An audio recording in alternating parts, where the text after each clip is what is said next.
California under the protectorate of gruesome Governor Gavin Newsom. 69 degrees and sunny here in Los Angeles, California. On Veterans Day, it's 11/11. Make a wish. That's right. It is Monday, November 11, 2024, 11:23 a.m. And I am right on time, maybe a little bit late, and I apologize, but fear not. I have some good reasons for it. This is a part of the broadcast where I tell you what those reasons are. I'm not sure what the kids are up to, but I do know one thing. Laws are threats made by the dominant socioeconomic ethnic group of a given nation. If it's a promise of violence that's enacted, the police are basically an occupying army. You know what I mean? Who wants to make some bacon? Okay, calm down, man. Lady Lilith, we just started. The stream just started. It's Monday.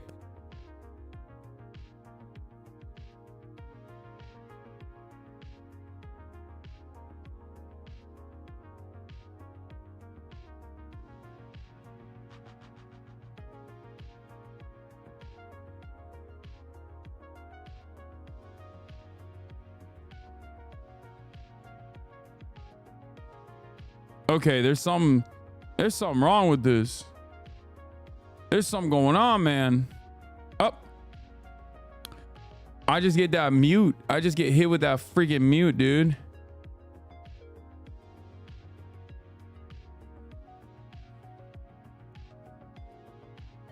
Help. Security election for Trump. Hogwatch, libwatch. Most community mark, yeah. We're gonna be doing some Lebanon today, and by that I don't mean Lebanon, I mean Lib Anonymous. We're gonna be doing blue QAnon basically. My favorite Latam international law nerd is a HasnAbi head.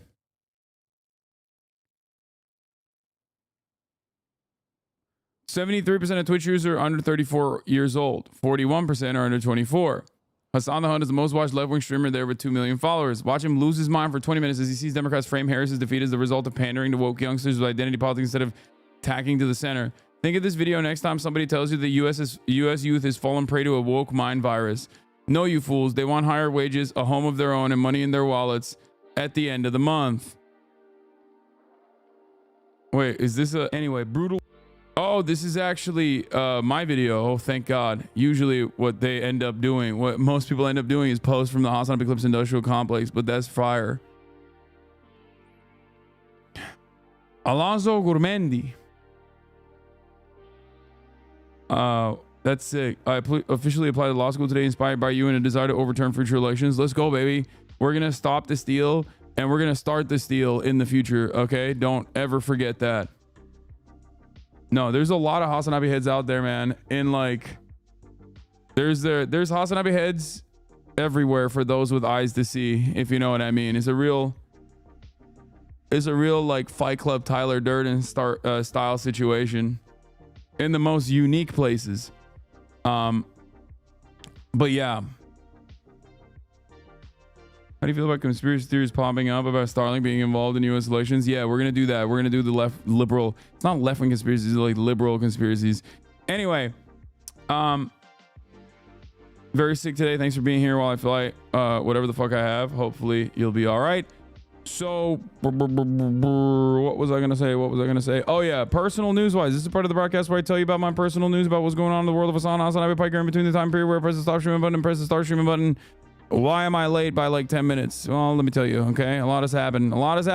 Okay. Number one, ladies and gentlemen, why am I late? Because last night I ended the broadcast and went to my grandmother's house. That's right.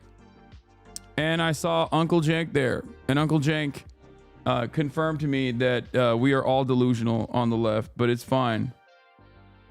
But it's all good, baby. He's doing hostile interviews, hostile environments. He's going in and he's taking it up to them. He has a method to his madness. We didn't actually end up talking about crime at all. It was more so focused on how annoyed we are with the Democratic Party and things like that. But Did he confirm it was you he was mocking? No, he didn't have me in his mind. Okay. What is this? This is election day. Interest by sub-region. That's crazy.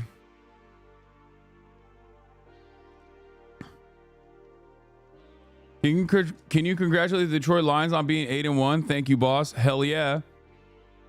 Let's go, baby. Listen, I already gave the prediction. Most aggressive team in the NFL, baby. Let's go.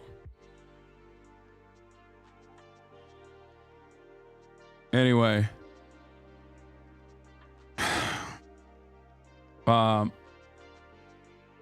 AOC asked why people voted for her and Trump, and these were her responses. Yeah, I mean, people are probably trolling, but that's still pretty funny. All right. Can you say Chiefs are a fraudulent 9-0 team? Chiefs are a fraudulent 9-0 team. There you go. In my first year of Harvard Law, you'd be surprised at the amount of HasnAbi heads here. It's not that surprising.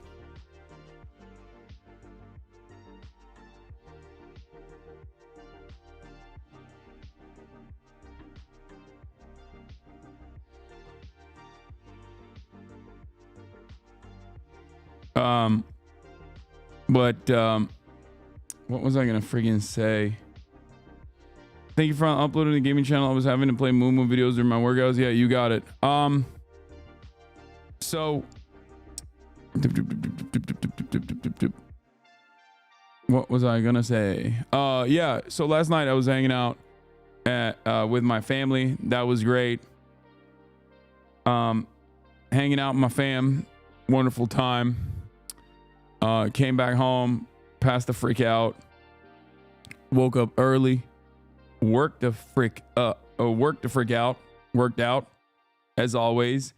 Still, I'm on the. Are you gonna debate Sargon of Akkad on the 25th? What? Sargon of Akkad? What a blast from the past. No. Why would I debate Sargon of Akkad, dude? 2016 is so back that we got Sargon of Akkad fans. Oh, might be. Where did this even come from? Is he just like lying and saying he's like wish casting? I'm going to be debating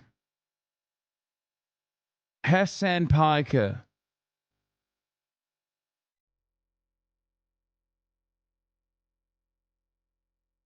Is that what it is?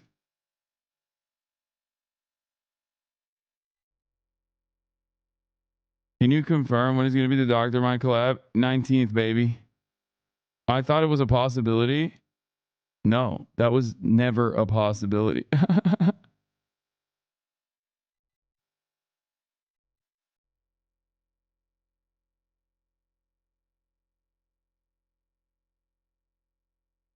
Feudalism I think you versus Sargon could break the internet. Feudalism versus socialism. Think about it. Okay, I'm so close to banning you, dude. You like break the internet. Yeah, I don't think that's happening, big dog. Not with Sargon of Akkad in 2024, okay? That's so funny. This guy said that, yeah, let's debate feudalism versus socialism in 2024 with Sargon of Akkad. That'll surely break the internet. My man is trapped in a fucking vacuum. Congrats on your engagement. To what? What? He's trapped in a prison of his own mind over here, thinking that it's like fucking super 2016. This chatter has been going into various streams asking this question. Maybe it's Sargon of Akkad. For a source of info on the left, you were mentioned a couple times. Oh, where left followers get their news. Arizona, Majority Report, HasnAbi Vosh, mostly streams, to be honest. Democracy Now! In general. 90% of my news comes from listening to podcasts, Pod Save America, More Perfect Union, Democracy Now!, The Intercept, CNN, Leftist Swing State Voter, New York Times, TikTok, Carolina Forward, podcasts like The Amendment, Destiny, David Pacman. Ew. John Stewart, reports in Gaza and mainstream critical sources, ProPublica, The Intercept, David Pacman, Majority Report, Pod Save Daily, The Daily, Emily, AP Reuters, Sharasayo. I use ground news and watch leftist creators like HasnAbi, Second Thought, FD Signifier, etc.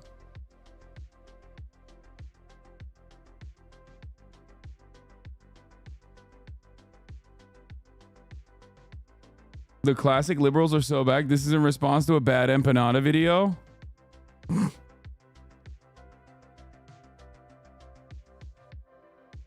Hold on. Someone said, where are your thirst traps? And you're right. So I'm posting them right now. I'm literally posting my thirst trap. But yeah, we changed the split out. We changed the split out in my workouts. And for that reason, I've been doing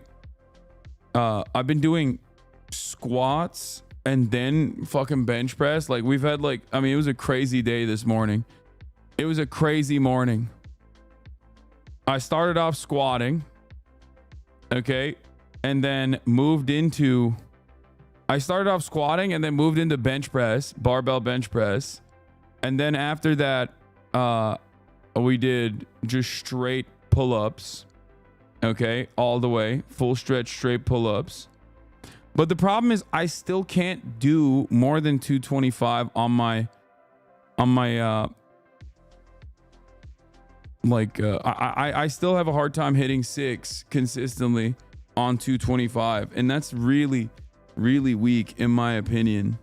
Like that's a tremendously weak regular flat bench press barbell. It really frustrates me.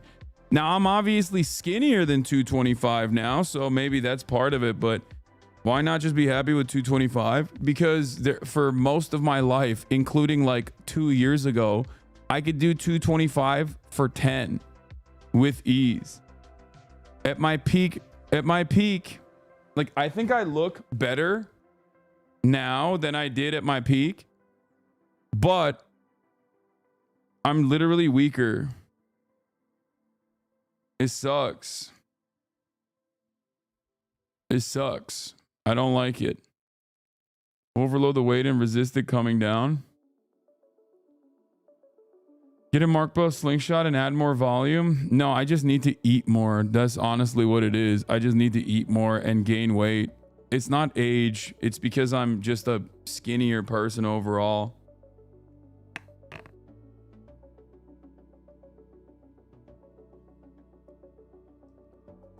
That's what it is. Like,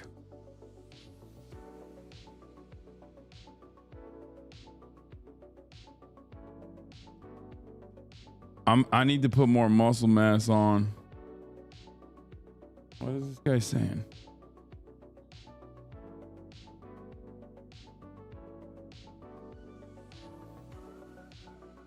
This guy. Doors open. What the hell? Doors open.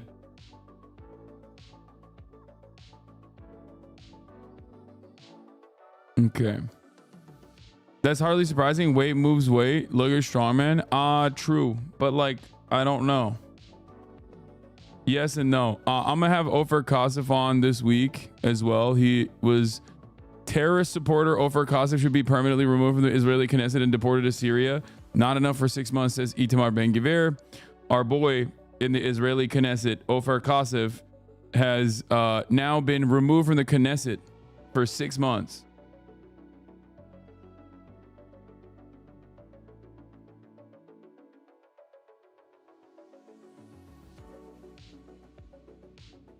They took him out. I will be having him on this week. I also will have Rashid Tlaib on this week. And we're going to be talking about advocacy for immigrants. What is this? Oh, I saw this, dude. This fucking loser. Jesus Christ. While I am white, I have black street cred. Put me on the streets of Compton and I could organize a ceasefire between the Bloods and the Crips within 24 hours. People just parade their mental illness on here is so funny.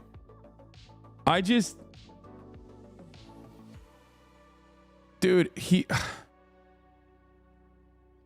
by the way, before people say, oh, he's joking, I'm not kidding. Like, I think he legitimately believes that. Okay, this guy is like, I think, one of the most mentally ill people I've ever encountered online. And you know me, like my job requires me to talk to some of the most insane people. Nick and Arthur glazed you earlier. Hopefully. What would you rather do? Would you rather be on the same team, or would you rather have another bet? I don't know. I think it's just same team on this one. There's other sports too that we can like make bets on if we wanted to. Is that because you suck? No, I'm pretty good. I just think it would be really fun to like, actually just smash the other team. You know, just completely destroy them. Because if we're on the same team, that's what's gonna happen. Bro, what happens if Hasan comes down there and like you see his aura, and then like you fall in love with him, and then you're like this whole thing? You know what that is? What you just said? Delusion. That's delusion right there. No, Nora, I know, you strike me as a very loyal person, but let me tell you, when I saw Hasan in person, and I'm as straight as a steak. Right, yeah, we know, yeah. I would get it. Like, I might vote for Hasan. How much did you pay them to say that? Whenever Nick and I, like after the gym sessions, want to like, you know, eat and watch some Twitch, dude, we just turn on Hasan on the TV. We don't listen to him, we just watch him. We just watch him sit there and like move around a little bit, play with his necklaces and... What if it's not her type though? Oh, he's everybody's type. What the fuck? If I feel like something changed where like men glaze me more than women. Like back in the day, it used to be women that were like, "Oh my god, Hasan is so hot," and now it's just like guys saying it. Thank you. Shouts out to Mr. Arthur. Shouts out to Nick Pollum. Let's go. Anyway, that makes me feel a little bit better about the fact that I can only do 225. Weak as heck. Weak as heck. Totally a weak man. Okay, let me tell you, I'm a weak man, and I don't like it. You're too self-aware. You need to be nerfed, brother. I deal with like the most insane people every day. Okay, I am auto nerfed by my job. Okay, here's me hitting 225.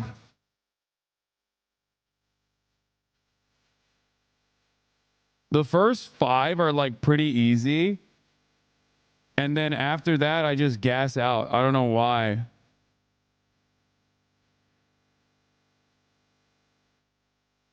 Like I hit the 6 like, and it wasn't that hard. You know what I mean? Kitty purring. If you only pick one, hot or strong, which one would you pick? Probably hot.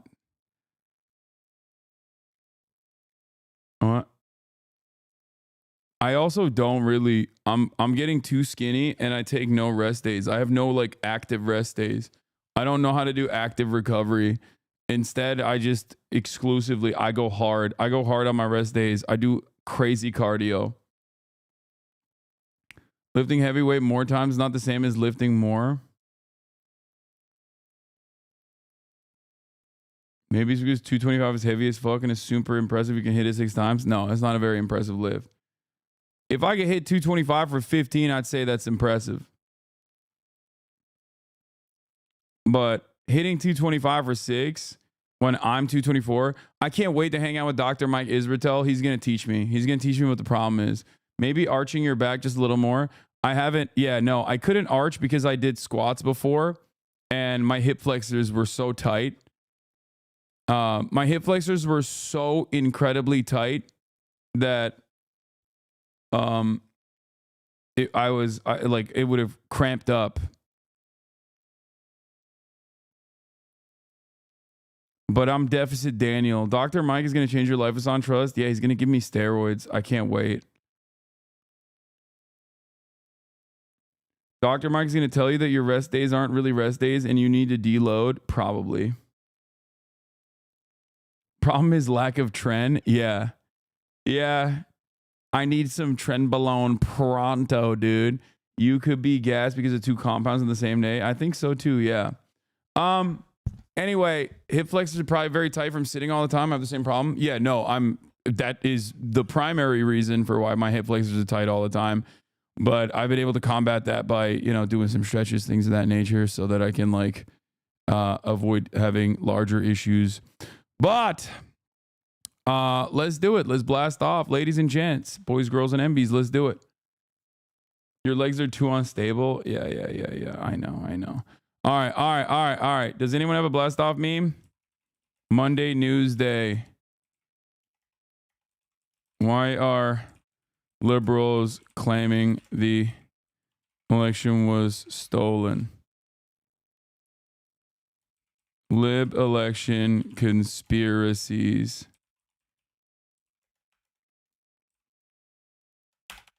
Thank me for my service, Hasan. Yes, that's right. Happy Veterans Day. Lib election conspiracies. Trump cabinet demons. Hogwatch.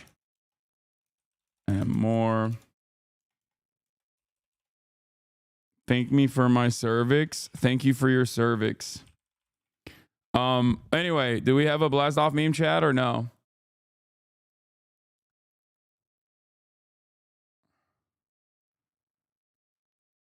There's a liberal Starlink conspiracy.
Made themselves the party of sticking to the institutions until the bitter end.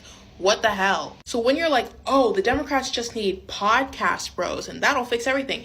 That is not a priori the problem. Like, the problem is not with the messaging, it's with the message. We live in a time of several crises and a deep desire for radical change, a complete upending of the situation, and Democrats' vision for the future was $50,000 in home loans. Do you understand what the fucking problem is? Like, the reason Hasan works is because he has an ideology that can point to you the reasons as to why things suck. Democrats are only ever going to cape for the systems and try to gaslight you into believing that things don't actually suck. This is not a communications problem. This is an ideology problem. 100%.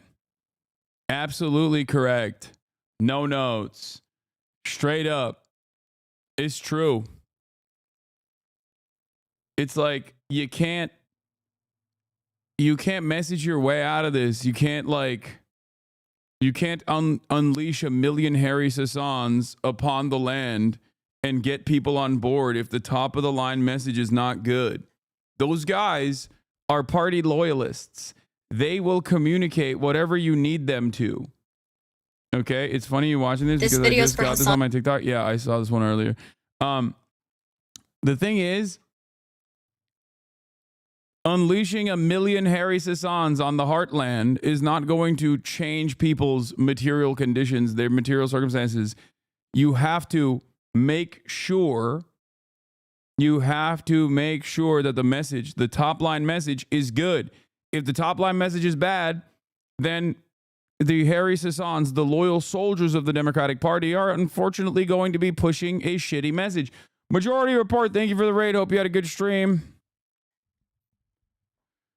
Anyway, the other reason why I'm late is because I was talking to Wall Street Journal this morning. So, you know, like a lot of people are reeling from this massive L that the Democratic Party took, and in that process, they're basically trying to figure out, like, do we go back to the old ways? Do we go back to the old messaging?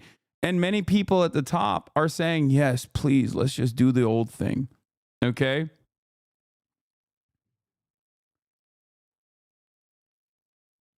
And the only method that they have, you are the personable coroner for the moment. The only method that they have is still going right. Is crazy. They only fucking do. They only know how to go right. So they're just trying to message their way out of this by being like, how about we do the same thing and we tack to the right and say, you know, we write out trans people completely.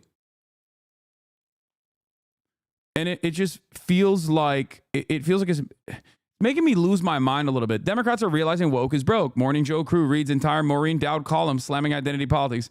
Kamala ran as a transnational gang prosecuting cop linked arm in arm with Liz Cheney. What campaign do these people watch? And it's like, I think one thing that hasn't been talked about, I guess, as much is perception. Okay? It's perception. Is the perception of the Democratic Party broadly defined by right-wing commentators? Yes. And right-wing commentators don't tackle the issue head on. They make up straw men to present you as, okay? They make up unhinged straw men. They say stuff like, the Democratic Party is the party of, like, kitty litter in school classrooms. And in this current way where misinformation runs rampant, okay, and everyone is seeking out their own personal echo chambers, and they don't give a shit about what the truth is. There are a shit ton of right-wing broadcasters that also echo that sentiment, where they're like, yeah, you're right. The Democratic Party is the kitty litter party. So then they mistake that as the way people are, transphobic. We're too pro-trans. Like, they weren't even pro-trans at all. They never said anything about fucking trans people. The issue is, if you don't have any real material solutions to the problems that people are experiencing, they can basically write you as whatever the fuck they want to on the right, which is what they're doing. You know? They're doing that. They're doing that successfully because you are rudderless. You are constantly retriangulating to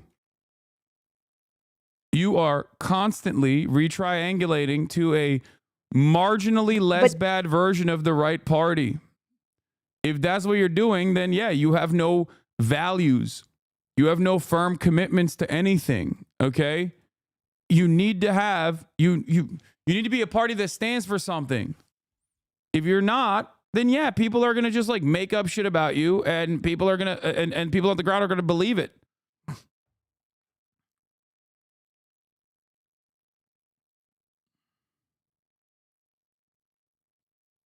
Isn't one of the biggest problems that liberals refuse to identify what areas are actually right? They refuse to acknowledge the shift.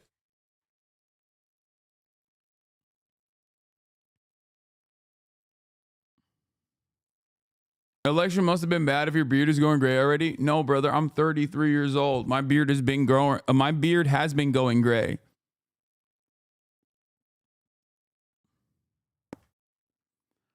Less than 2 weeks ago, this is another thing that I called, by the way. Less than 2 weeks ago, neocons were boasting that they had taken over the Democratic Party. This was the second time in this century this faction has wrecked a national coalition. Here it is, the bulwark.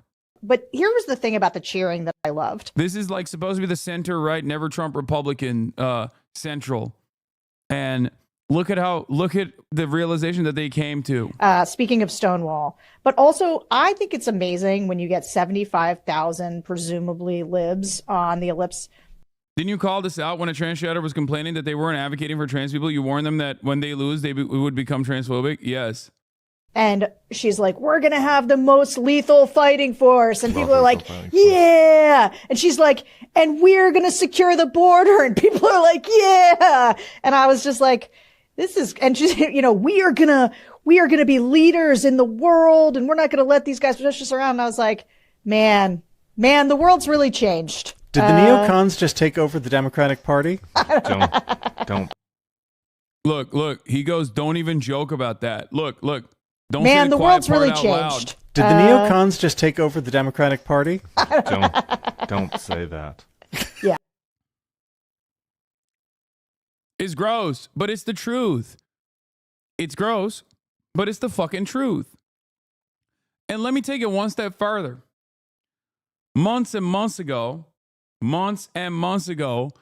I told you guys, like last year, a couple years prior, I told you that there was a limit to how much the way that the American public was going to perceive support for Ukraine in a positive manner. And this is not about the moral position, okay? I'm not making a moral position here. I'm not, because the morality of the situation is clear. Ukraine has a right to freedom. Ukraine has a right to defend itself from Russian invasion. But I told you for years at this point that people were going to look at the situation and go, what the fuck are we doing? Like, why are we just giving unlimited billions to Ukraine? Because Americans are deeply selfish. They see that as like straightforwardly a continuation of war, and not just about Ukraine, but Gaza as well. Okay? I told you that Americans were going to be like, dog, my egg prices are so fucking high. Why are you giving money to other people overseas? Okay? That's it. Donald Trump very successfully tailored himself by lying as the guy who was going to end that shit. And it's dumb. It's fucking dumb. Bro, you are delusional. Trump supports Israel. Do you think I don't know that? Are you fucking stupid? Are you dumb?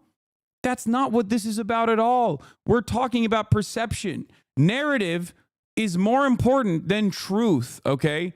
That's it. We live in a post-facts world. We live in a post-truth world. Narrative trumps truth. Narrative trumps facts.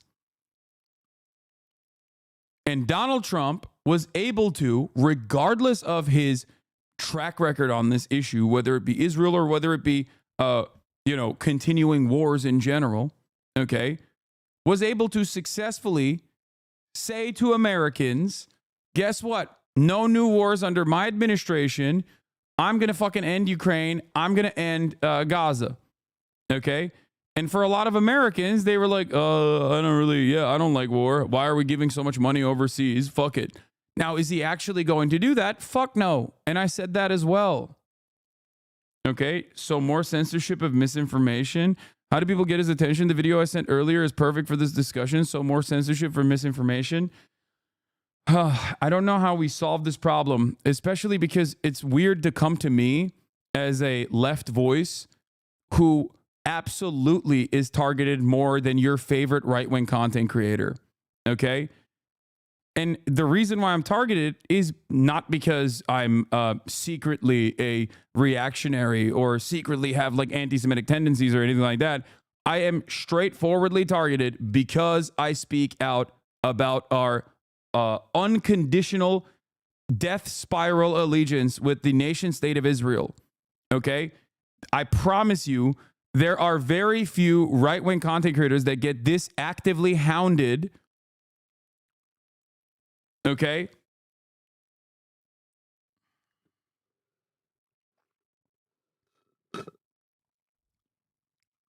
And the reason for that is because of my opinions or my coverage, my consistent coverage on what is this? People are fighting under my tweet as we speak about how you support terrorism, Lamau. Exactly. So, like, the point is, for a lot of Americans who value themselves as like anti-war, who see themselves, no joke, your stalkers yesterday said they have 4 tech developers analyzing your streams chats for free search, for free to search for anti-Semitism law. I know. It's fucking insane. And it's especially crazy because like there are people who come in here and say unhinged shit. There are people who hate raid, you know what I mean? And we fucking ban them. It is so nutty that people are personally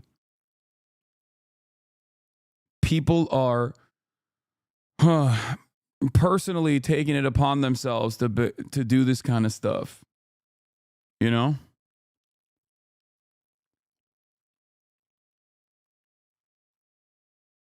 Anyway.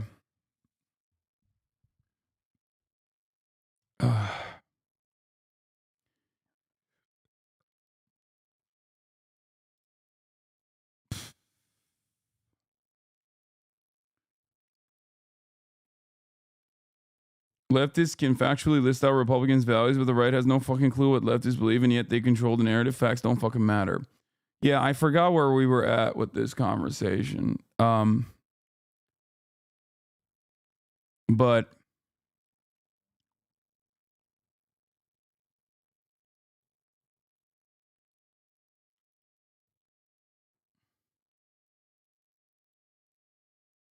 would you consider watching this as a fantastic video? Potentially. Yeah. Bad Empanada is like such a funny human being because he's so unhinged, like so utterly deranged, while also simultaneously so brilliant. Like, he has yelled at me for not being sufficiently pro-Palestine. He is the #1 like troop exploder type guy. I think at some point that was literally his Twitter username. Like if you were to see any number of different Twitter accounts that he has had and has been banned from, and the types of insane shit that he says, okay, you'd be like, this is very clearly a mentally deranged guy. But if you were to exclusively watch his like YouTube coverage, his very well thought out and very well sourced YouTube videos, you'd be like, wow, this guy is fucking brilliant. It is, I don't know. He is just so deranged, but also so knowledgeable. And I've always had this position on him, regardless of like our back and forth over time and our disagreements.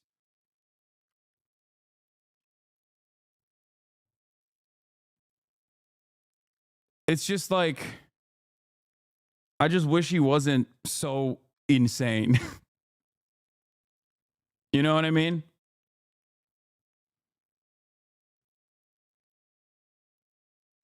Yeah, he's an E-Up Lovely type person, exactly. But I mean, even crazier than that.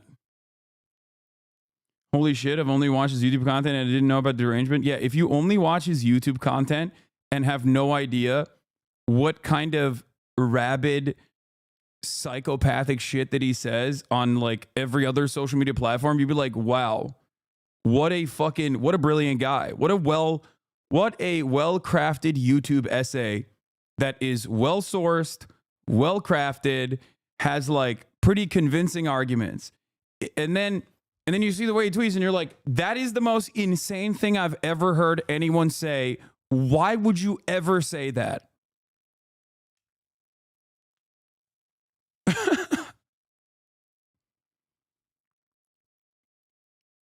It's funny because, yeah, he's just like, you are a mentally deranged person. And he is. He really is. Burden of being Australian. I'm not going to give you any examples of this because I don't even know what his fucking accounts are right now. He's constantly getting banned.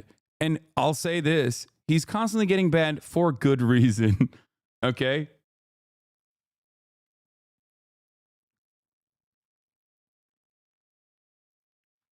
Just watch his YouTube stuff.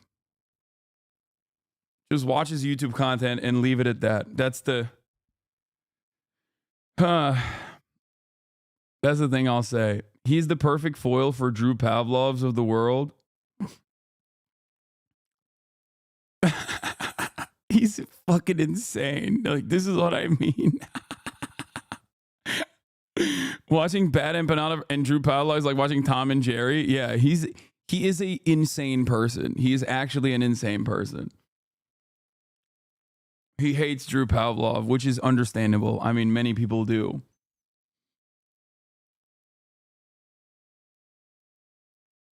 Anyway, we'll get to his stuff in a little bit. I've said it before, but I love that Drew Pavlov will never change PFP because it was the thinnest he will ever be for the rest of time. Ooh. Ooh. Scathing remarks.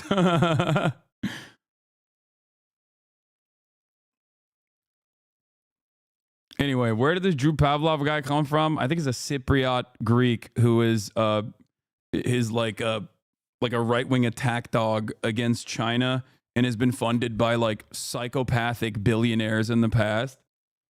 He's just a cheap hatchet man for right liberal American foreign policy positions. Like, that's it. That's his shtick. He's been arrested for making bomb threats to Chinese embassies. Yeah, he's fucking nuts, dude. Bad Empanada is Greek Australian too, by the way. Yeah. So what have we learned from this? Greek Australians, mentally unwell, but can be good or can be very bad. Oh, this is the best way to explain him? Yeah, Bad Empanada on YouTube versus Bad Empanada on Twitter. Yeah, this is how he is, yes.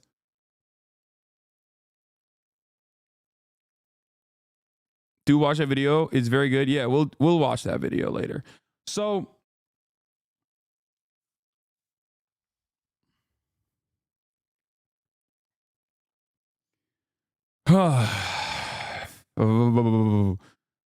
what is this? If you're the Democrats, what are you going to do for the next 2 years? How do you regroup? Therapy. We're all going to therapy. I don't know why. Like, that's how you know, dude. That's the difference between fucking liberals who are incredibly wealthy and incredibly out of touch, okay, versus people who do care about what's going on. My immediate reaction to this massive defeat was, one, obviously the Democratic Party needs to fucking fix everything, and they suck. But more importantly than that was to immediately start trying to figure out ways to organize and defend one another, okay? Like, oh, we'll just go to therapy. Okay, You can't therapy your way out of your immediate family members being deported from this country. You can't therapy your way if the Trump administration is now saying they're going to start targeting people who pro-Palestinian voices with the Esther Project. You can't therapy your way out of the regulatory agencies getting further crippled and the fucking water supply that we already have, the natural water supply we already have that is already poisoned, getting extra poisoned. Like, there is no therapy that will protect people. Therapy is only good in this circumstance if it just like upsets you. If the Trump administration and his victories just like hurt your feelings. Okay? Like, this is so, it's so different than just saying like, oh, I'm just going to go to therapy. I don't like that. Why are we here? There's nothing. If you're a Democrat, all we can say is we hope that Susie decides that she's going to take a long vacation, that they hire some terrible people and make some mistakes to give us a chance, right? Jokes like that stigmatize therapy. I mean, I'm not even talking about that right now. Like, therapy is good overall, but it's like, if your answer to this question is like, what are we going to do? If your answer to this question is like, oh, I'm going to go to therapy, I'm going to do a lot of therapy, you're a profoundly unserious person who does not recognize the legitimate damage, the material harm that a second Trump administration is going to cause now that he is like more overtly malicious as well. He's more vindictive. He has more sycophants around him, and he is ready to let it fucking rip. I think personally, if your answer to all of that is just therapy and not like, we have to organize, we have to make sure that we have more solid institutions that are outside of the scope of the immediate political party system. Like, there is no ACLU equivalent any longer. We need to ensure that there is some semblance of legal defense that we can mount towards all of the battles that we are going to have to take on to protect migrants, to protect trans people, to protect women, to protect women's right to have bodily autonomy, to women's right to get an abortion. Like, this all requires tremendous amount of political action, okay? And it's very frustrating that, like, your only response to this is like, oh, I feel bad. Like, is that the worst thing? Is that the worst aspect of Trump taking over the reins of this country? Yeah, if you're like a rich media personality, I guess. You know what I mean? If you're a rich media personality, yeah, it just like kind of makes you sad because the vision of a future that you wanted to design was destroyed once again, okay? You agree with the Democratic Party, you defend the Democratic Party, and that third way neoliberalism has been a disastrous failure. The people looked at that method, the people looked at that vision and said, fuck that, I don't want that shit at all. I'm ready to blow this up. So now your feelings are hurt. You're not thinking about the actual tangible material consequences of a second Trump administration. Okay? You're not. But the majority of people who make under 50K voted for Trump. I'm very familiar. Okay? I know. That goes back to precisely what I'm saying. In an environment where people's real lived experiences are not being addressed, in an environment where people are fucking renters, in an environment where people don't have job security, don't get meaningful wages, like livable wages from a singular job. So now they have multiple fucking jobs. Now they have to do Uber on the side. Okay? They're mad. They're mad about the fucking future. They're angry. They're frustrated that no one is addressing their needs. At least just came to say you're an ass. You didn't help Kamala win and you have a huge audience clown. You are the reason many didn't vote or voted for Stein.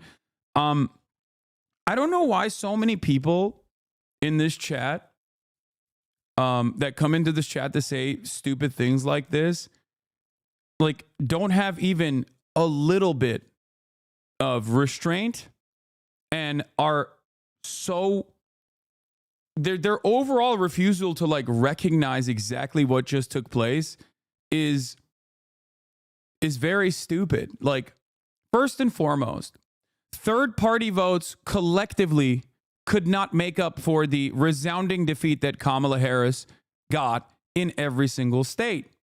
Okay? Just so you understand.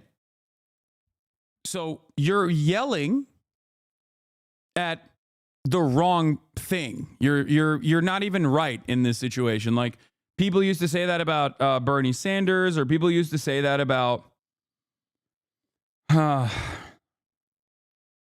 my God, my mom is texting me nonstop.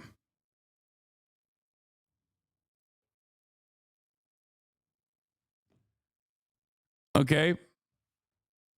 Stop voter blaming. Stop blaming the voters. Start blaming the campaign. It is always the fault of the campaign. Okay? It's always the fault of the campaign. There is no world in which it's just the voters are too stupid to understand. Like, that's not how this works. You ran a bad campaign. Okay? You did not get people to go out and vote for you. You did not have a captivating message. Here, Ested says, let the replies to this thread serve as politics Twitter warning label, just loud and wrong. I've said this 100 times, but it's not the message, it's the messenger. That is not to say he can't win, he can, but the MSNBC-fication of National Democrats has blinded them to his problems. Them's cleared the field for an unpopular candidate. You do that when you do that, you get a hard election.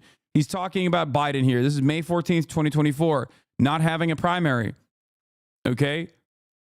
I confess I'm a little unclear on how MSNBC is the reason that the incumbent president didn't face a serious primary challenge. It's very hard to do. Lots of people could have if they wanted to. The last one didn't face one either. The best way to save democracy is to trust democracy, Marianne Williamson. No one clears a field for an incumbent president. That's not how it works. How did Dems clear the field?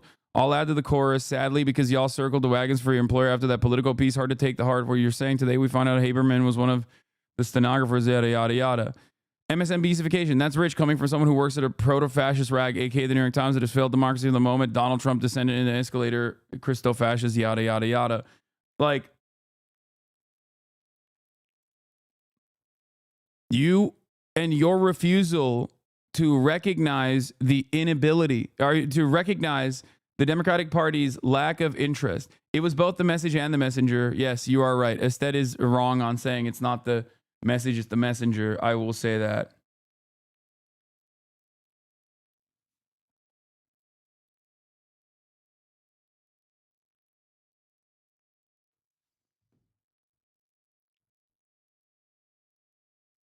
Anyway, it is very frustrating. People go, you did not help Kamala win. I cannot outflank the campaign. I am incapable, just like every door knocker is incapable of outflanking multiple millions of dollars of messaging coming from the campaign. Okay? That's the issue. There is no, like, think about it this way, dumbass. If that's how this worked, Taylor Swift would have literally captured the attention of every white woman on the planet and got them to vote illegally for Kamala Harris. That's not how this works. It's so stupid. You think I got more motion than Taylor Swift? You think I got more motion than Beyonce? You think I got more motion than every fucking celebrity that endorsed Kamala Harris? Like, what planet are you living on? That's not how that works, man. That's not how this works. You're a fucking idiot. You're the reason why the Democrats lose all the time, because you're a docile little pig, okay?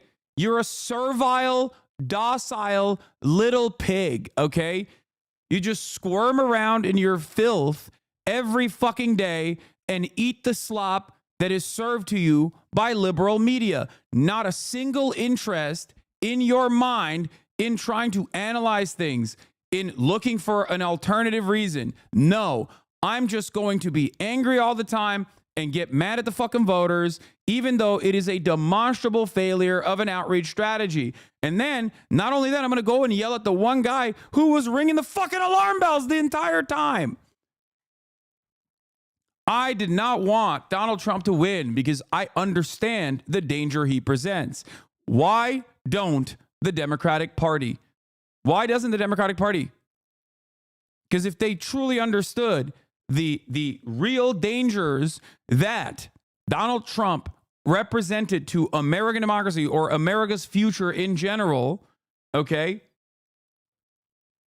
then they should have run a better fucking campaign instead of hugging and kissing Liz Cheney, who everyone understood, including but not limited to people in the circle, in the inner circles that were like, why are you doing this? Stop doing this, please. And now, you know, this is the situation we have to fucking deal with. Right now, they have everything. They got the Supreme Court, they got the Electoral College, they got the House, they got the Senate, they got the popular vote, and we're just sitting here with the dunce cap on. This time last week, we thought we were the smartest people in the world. We thought Donald Trump was an idiot. We thought his campaign made no sense, and it turned out they were smarter than us. And we don't have anything to say. You know, I can sit here and pretend I know something. Here's what I know. Everybody I know is miserable. Everybody's on these Zoom calls. Nobody's got any good ideas, and it's going to take us a while to figure this out. I'm not good at coming here and faking and pretending no, we got whooped. Man, you're gonna go to the spa. You need a massage and a cucumber water, buddy. I agree. And a cookie. Cookie. That's right. All right. Great stuff, man. Great stuff. Anyway, let's get to it. We turn now. Trump is going to meet with Biden now. We'll see what the fuck that's going to be about, you know? Now to the latest on the Trump transition. The president-elect is set to meet with President Biden later this week as he focuses on selecting his White House team. Rachel Scott is in West Palm Beach, Florida. And Rachel, the president-elect just nominated a new member of his cabinet overnight. Exactly, Rebecca. Good morning to you. We just learned moments ago that Congresswoman Elise Stefanik, a top Republican in House leadership, has accepted a role from President-elect Donald Trump to serve as his ambassador to the United Nations. It comes as the president-elect also reveals another key role in his administration, border czar. Overnight, President-elect Donald Trump vowing to crack down on illegal immigration, taking to Truth Social to announce former Immigration and Customs Enforcement Director Tom Homan will serve as border czar. Homan recently spoke at the Republican National Convention, delivering this message to undocumented immigrants. You better start packing now.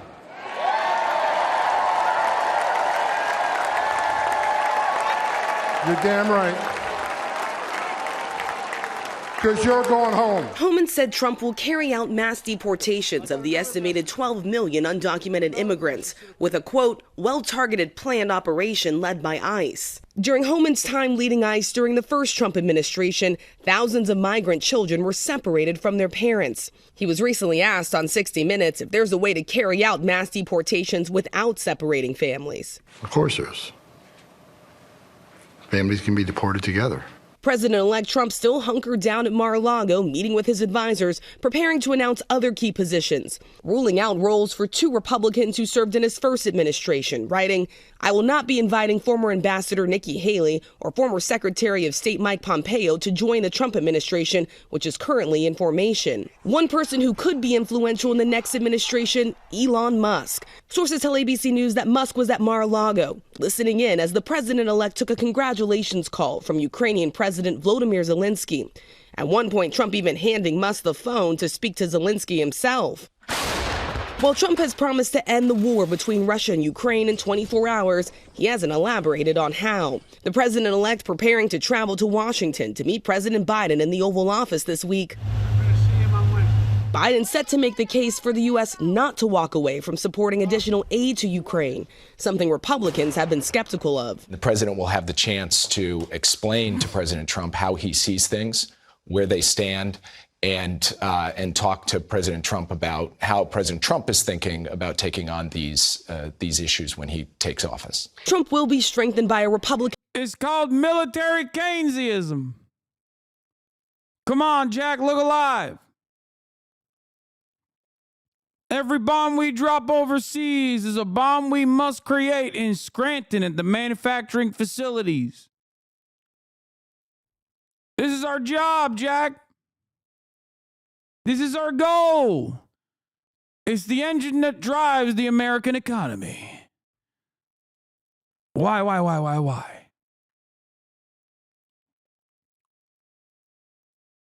Can you please address the way you mentioned Nasrallah as not a bad guy and you mentioned Hezbollah favorably in the context of Israel-Palestine genocide, but you always fail to follow up how Hezbollah was responsible for genociding more than 500,000 Syrians and evict more than 10 million out of their homes. It's really interesting that you say that because I have actually mentioned Hezbollah's actions in Syria and how in the broader region, the way they're perceived for those actions is not so positive.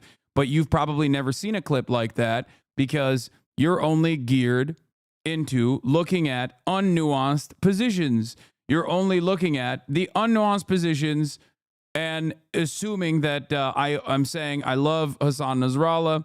I really saw plenty and I'm not against you, I promise. Well, if you weren't against me, you would have fucking recognized that I have actually talked about that aspect of it. But that's not the reason why he was assassinated by Israel. The reason why he was assassinated by Israel was also not because he was homophobic. It was because he was resisting. He was a part of the axis of resistance against Israeli incursions, against the Israeli genocide in Gaza.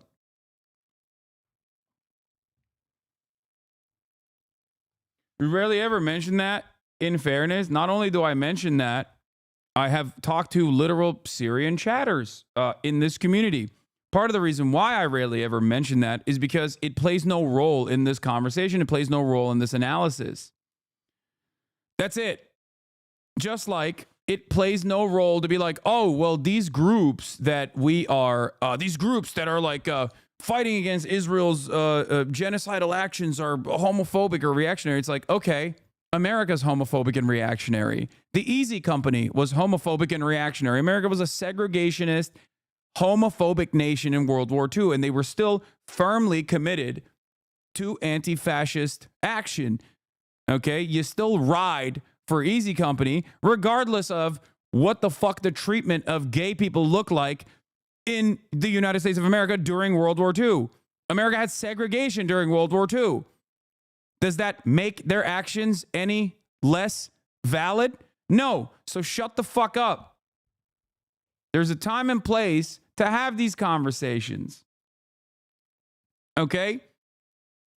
The only reason why people cynically bring that shit up is to literally dunk on a group that is already completely ostracized, okay?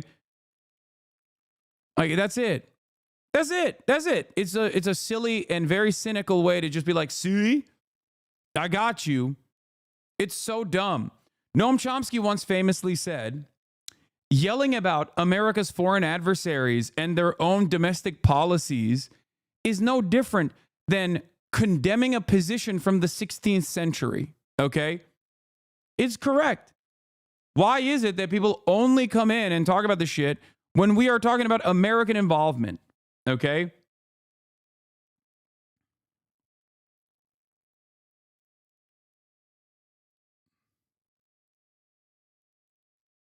You know?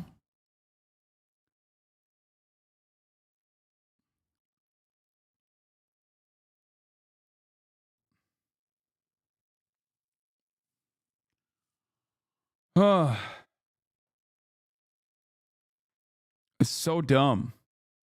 Is it widely known that the ICE guy was appointed by Obama before? I literally only know this because you mentioned it in the past, and I've looked it up further this morning. Majority in the Senate. The guy and on the same day of that White House meeting, psycho. Senate Republicans will be electing their new leader. Trump already weighing in, not with an endorsement, but with a demand that the candidates change the rules to allow him to temporarily appoint some nominees without a Senate vote. Trump writing, we need positions filled immediately. So Republicans will cast a secret ballot to elect a new Republican leader. It comes as Mitch McConnell is stepping down from Republican leader after serving in that position for a decade. Yeah, Thomas Homan, the number one thumbo on the fucking planet, was, of course, he was going to be in charge of all deportation of illegal aliens back to their country of origin. Trump wrote, adding that there is nobody better at policing and controlling our borders. Interestingly enough, of course, former police officer Thomas Homan and Border Patrol agent, has worked under 6 presidents during his 3 decades in law enforcement. He was the executive associate director of enforcement and removal operations for ICE, Immigration and Customs Enforcement, under President Obungler. During that administration, ICE carried out a record number of deportations. If you recall, that's why I call Obungler the deportation king.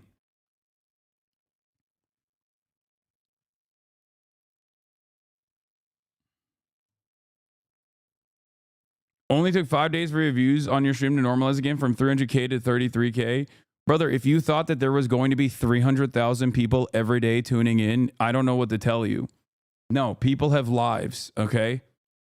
They care about like it's like comparing Super Bowl numbers to like regular regular football season. It's not going to happen, you know? That's the fucking Super Bowl.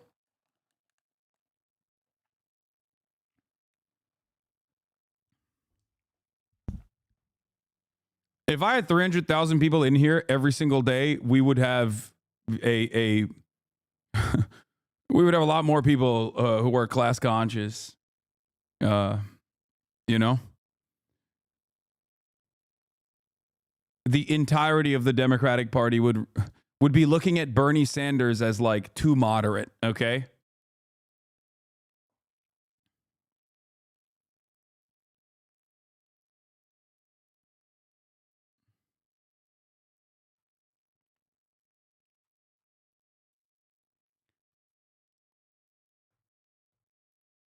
Maybe it'll happen one day. We'll see. Aim for the stars. Yeah. Propaganda czar.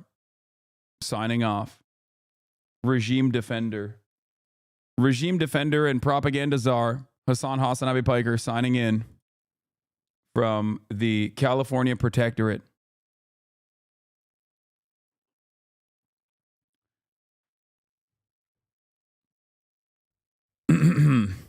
Anyway.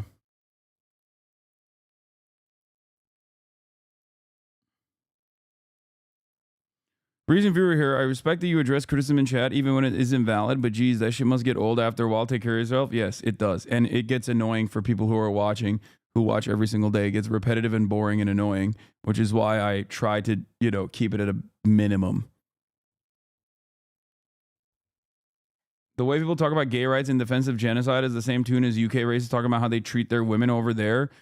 Grape is essentially legal only when 1% of reported end in conviction. They don't care about LGBTQ rights or women. We're all just disposable tools for their arguments. Exactly. There is nothing a conservative hates more than conservatives that are brown, okay? For their conservatism. That's the funniest aspect of this. They'll be like, those guys are so barbaric and look at the way that they treat their women. It's like, look at the way you treat your women, dog. What the fuck? We know what you're saying in the fucking off season. Like, what do you mean? What do you mean? You don't give a shit about this. It's all deflection. It's all deflection every step of the way. It's like whenever Republicans that talk about, melting the poor, melting the homeless, will then turn around and will be like, the moment the conversation switches over to immigration, they go, well, what about our homeless population? Why can't we take care of them? It's like, bro, you don't give a fuck about the homeless population. What are you talking about? We know you don't give a fuck about the homeless population. They only care about it as a talking point against another fucking thing, another problem. You know?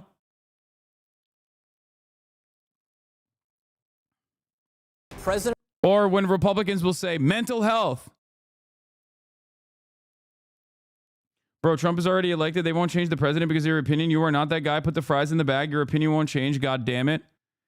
Yeah. So that's the beautiful part about this is that it doesn't matter who the president is because it's not like I was fully and firmly committed to the Biden administration either. I was incredibly critical of the Biden administration when they were president, and I will continue to be incredibly critical of the Trump administration. Now that Trump is president, I will continue to organize against all of the most awful aspects of his presidency. So the thing is, I'll stand by your side. It doesn't matter if you hate me. It doesn't matter if you think I'm a fucking idiot. It doesn't matter if you think I'm a pussy. I will still defend your rights.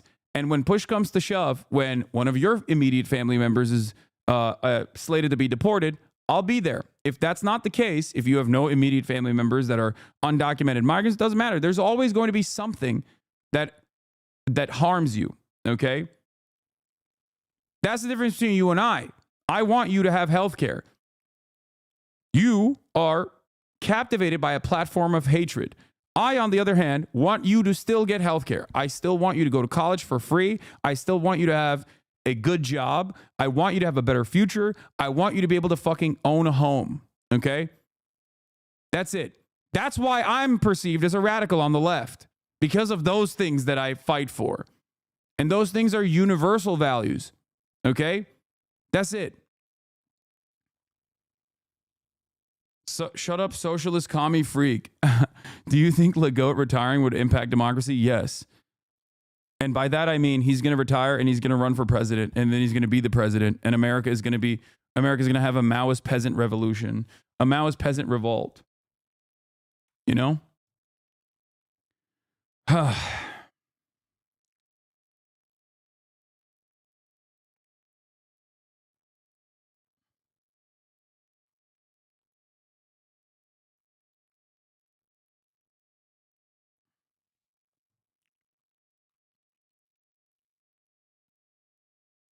If LeBron ran for president and asked you to be in his cabinet, would you? I would die. I would die on the spot if that was, if such a wonderful thing ever happened in America.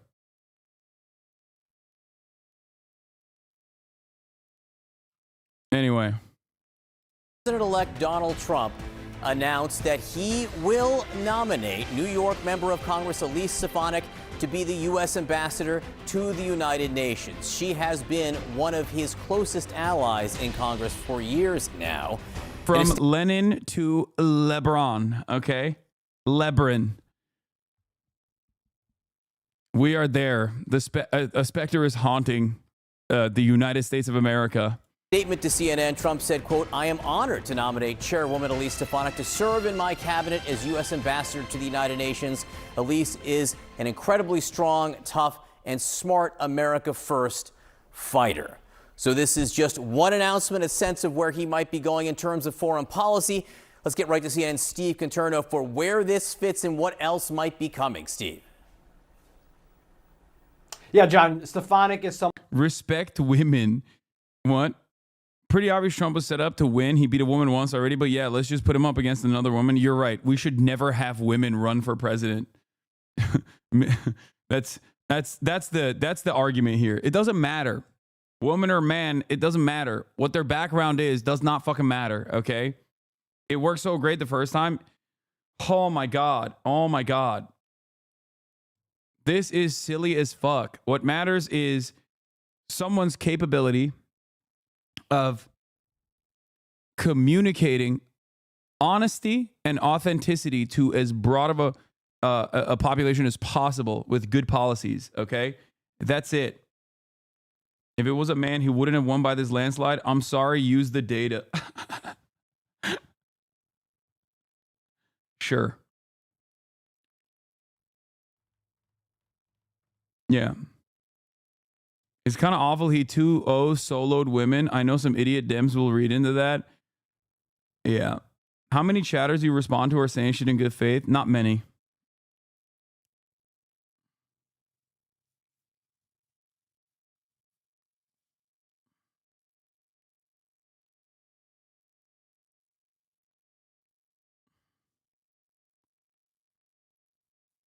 Someone who has been increasingly close with Trump over the years.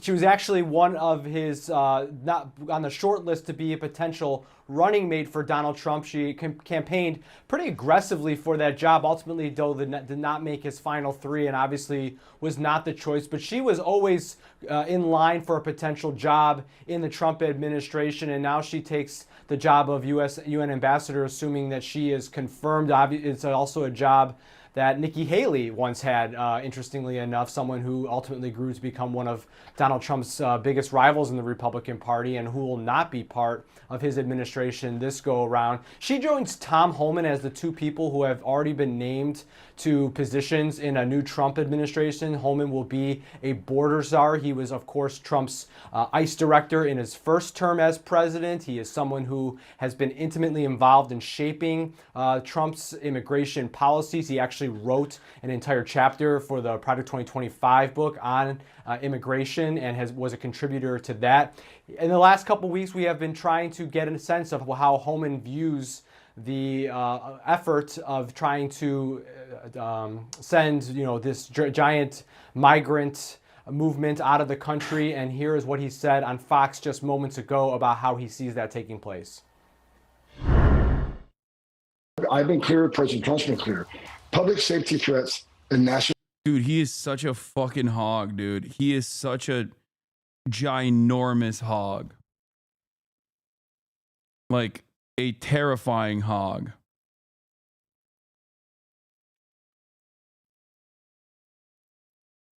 Security threats will be the priority. What a because they have thumb. to be. They pose the most danger to this country. So we're going to prioritize those groups, those who always have final orders, those that had due process at great taxpayer expense, and the federal judge says you must go home, and they didn't. They became a fugitive. Where does operations have to happen? Here's why, Steve.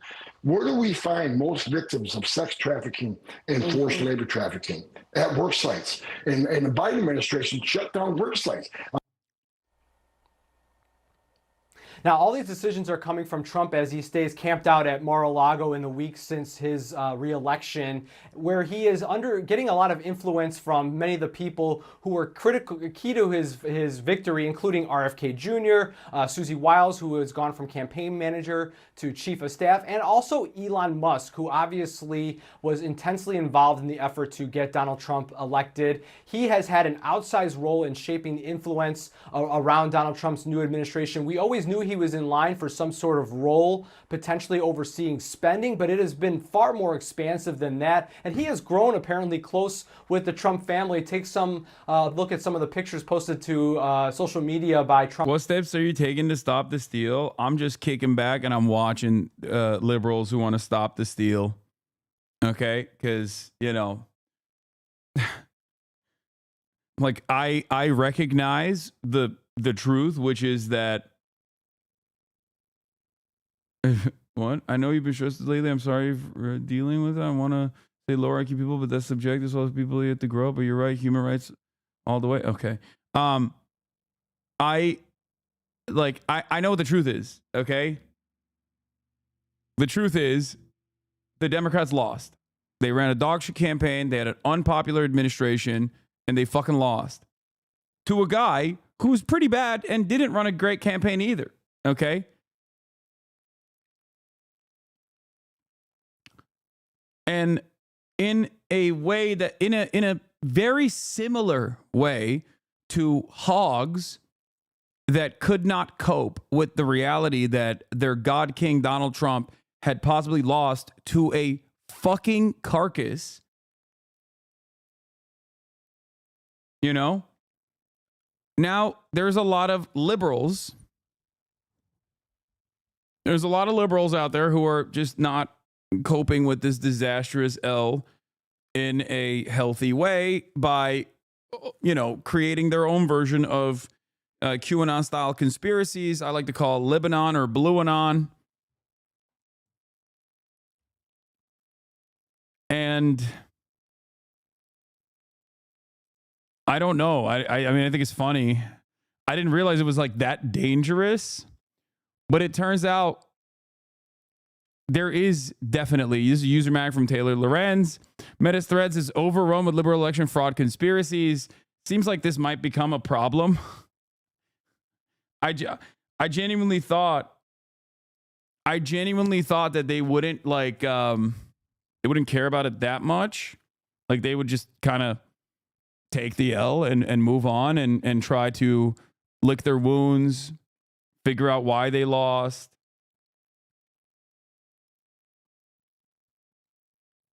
But it turns out, nope. You know, when you cheat on a test, you got to get some answers wrong or else it looks suspicious, right? 142,000 likes. Now, I find it really funny because, like, liberals are saying this kind of stuff. Kamala winning by recount be possibly the funniest outcome. The January 6th would go so hard. Yeah, Francis Wolf is not saying that that's correct, by the way. Like, he doesn't believe that. Breaking, Kamala's campaign says they can overturn Trump's election victory with a recount. Bro, when you said everyone is a liberal, you actually cooked? Yes. Everyone is a liberal at the end of the day. So are Republicans. We're going to be looking at the Blue Anon conspiracies right now. This has 16,000 likes. Let's take a look at some of these Blue Anon conspiracies, okay? Our little secret, we're going to do really well with the House. The little secret is not hard to figure out. Elon has a high security clearance and owns Starlink. Where do you think those votes came from? He even knows he's going to prison. They're actually telling on themselves. Bro, the fuck do you make 10 million votes with the recount? You don't. And it's not happening anyway. But I do like it regardless. Let's take a look. Our little secret is having a big impact. He and I have a secret. We'll tell you what it is when the race is over.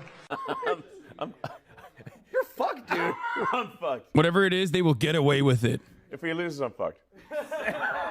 So how did Starlink, manipulate the election results? Because this is like, I guess, the liberal Dominion voting machines version. And, liberals do, I think, like liberals, even when they're making up conspiracies, like their conspiracies are still very far-fetched because that's what conspiracies are. But even then, it's like within the realm of like, it's more reasonable than Che Guevara and Hugo Chavez used Dominion election voting machines to, I guess, manipulate the results, which is what the Republicans were saying. Both of those people are dead, by the way. That's why I'm saying it's like fucking hilarious. But yeah, who will be our Mike Lindell, I wonder? Some of those machines use Starlink as the internet connection. Okay, but chatters, remember what I told you about paper ballots? Paper ballots and how they are the most secure way of tabulating the results. Okay? They still count the votes at the local level. Okay? And if there is also a recount, they can also cross-reference it off of direct paper receipts as well. There is no way that like Starlink could intercept the vote tabulation process and like change the outcomes. Like that's not how ISPs work.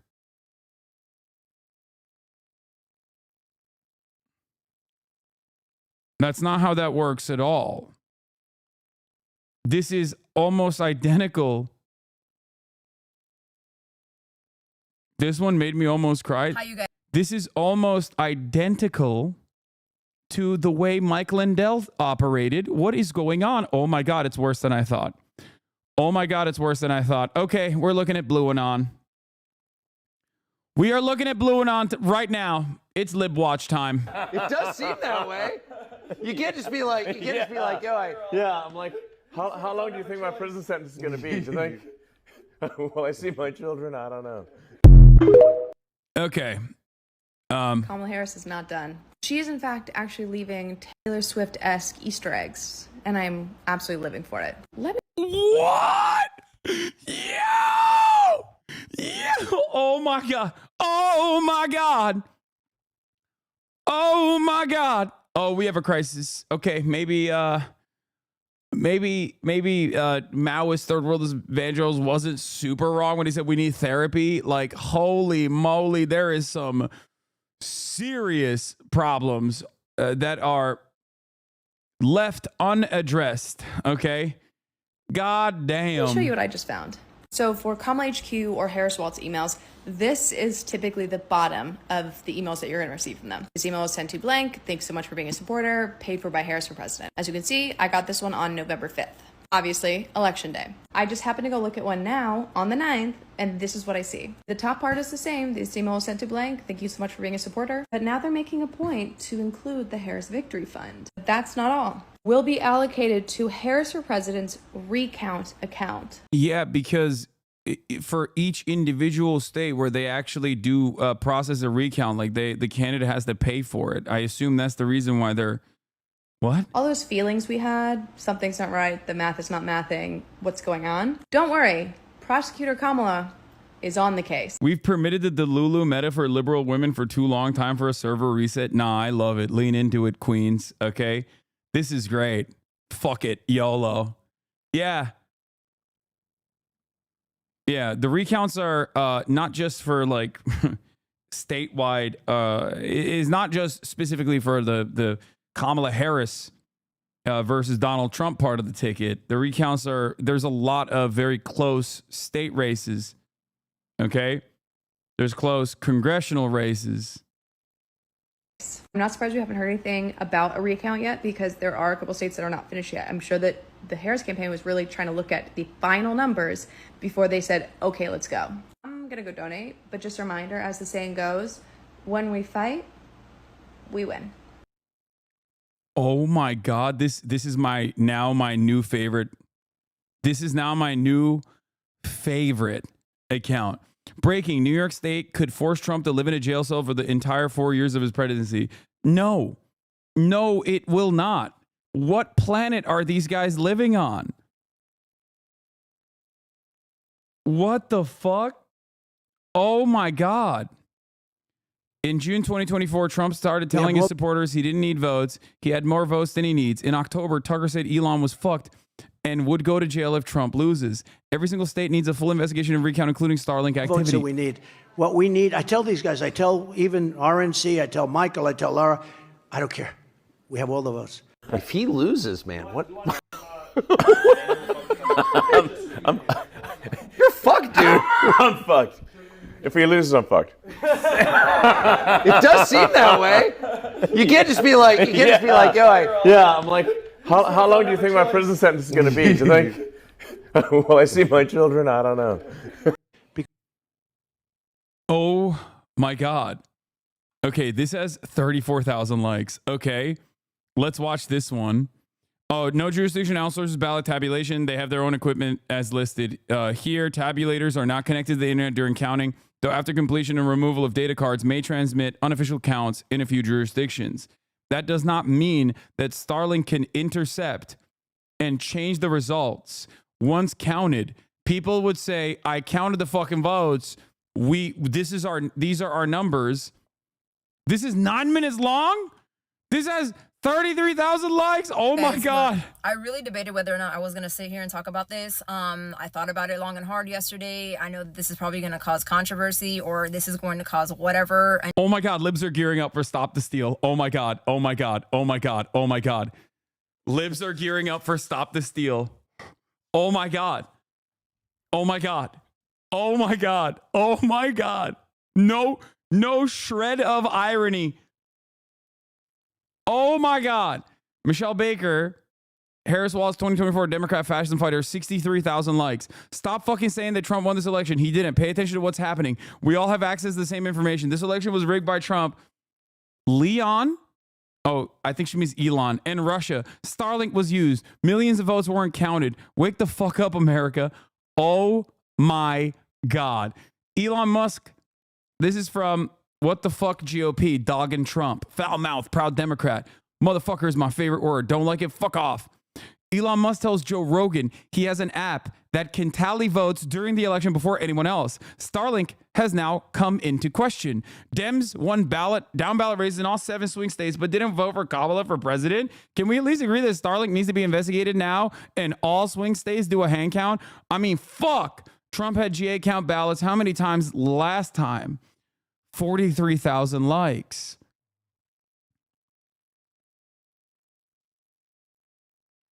Oh my God. Oh, look, Elon Musk destroying the evidence. This is 29,000 likes on Twitter. Oh, look, Elon Musk destroying the evidence. Starlink uploaded videos and Musk said he knew the election outcome 4 hours before the rest of us did. Dems won down ballot in swing states, but we're to believe they voted straight Dem ticket, but went for Trump over Harris.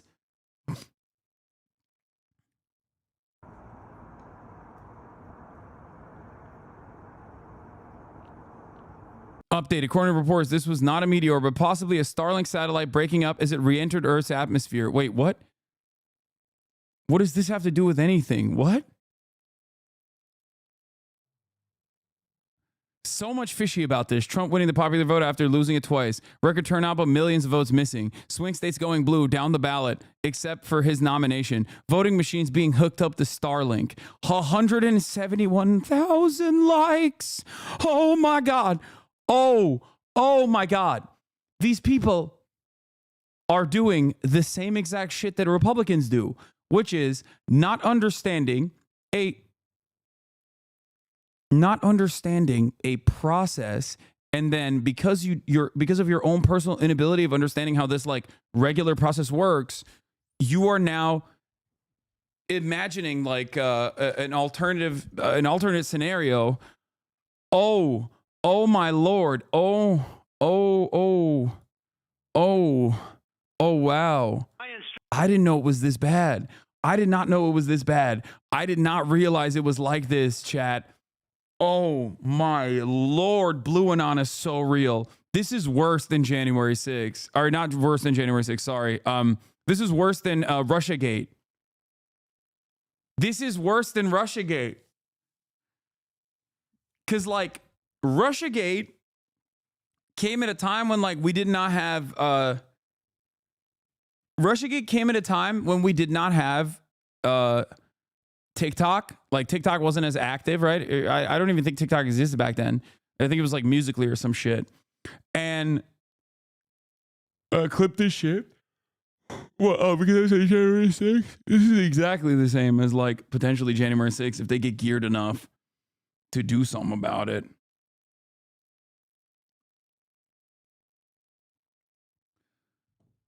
Oh my God, they're doing Stop the Steal. Oh, this makes me so excited. This is kind of cool. What is this? 30K likes, 39,000 likes, now deleted. Claiming Starlink runs on Linux, which inherently cannot count votes from multiple parties. Musk sent Starlink terminals only to swing states for the election. Linux, which is Starlink's operating system, cannot, in simple terms, split or count votes from multiple parties. It would explain why Dems report their vote not being processed. Starlink connects to the internet, which is a big no-no for elections because the network can be hacked. Joe Rogan was told that Musk knew the election results 4 hours before everyone else. Starlink would explain why.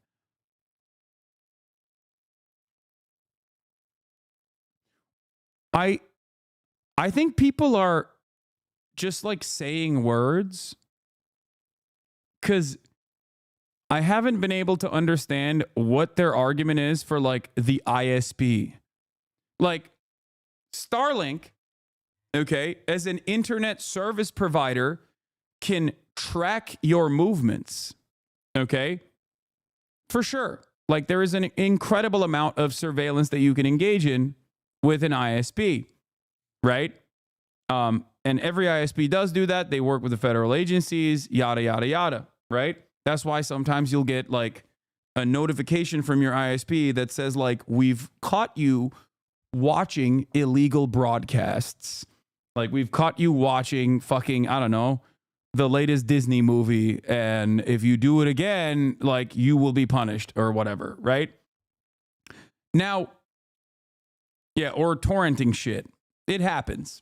So they can do that, but they can't like intercept and infiltrate and like change the results of the vote count of like real human beings that are counting the votes. Like there is a part of this that does not make sense.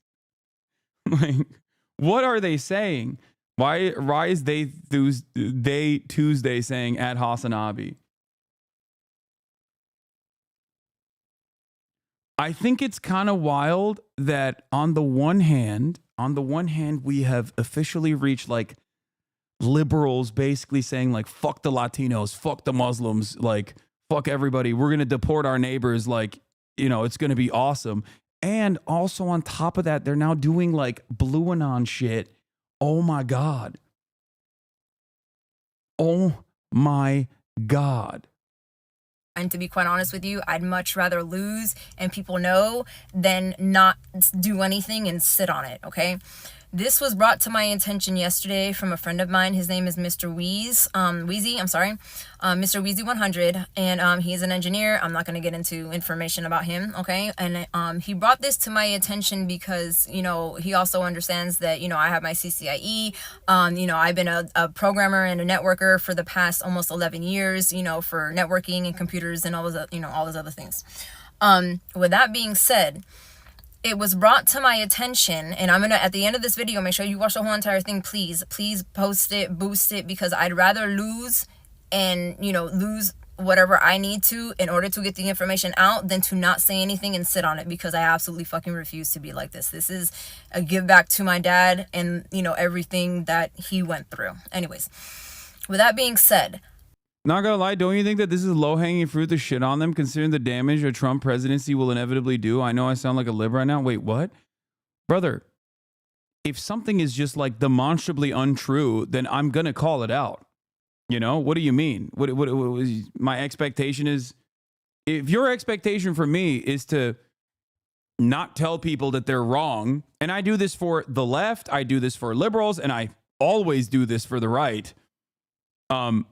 If your expectation is that I just like, you know, sit back and watch this like mainstreamification of unhinged conspiracy theories that Republicans engaged with in the 2020 election defeat from the side of liberals, I don't know what to tell you. Like, I'm not going to feed into people's delusions. Also, and this is perhaps even more important than anything else, it's very funny.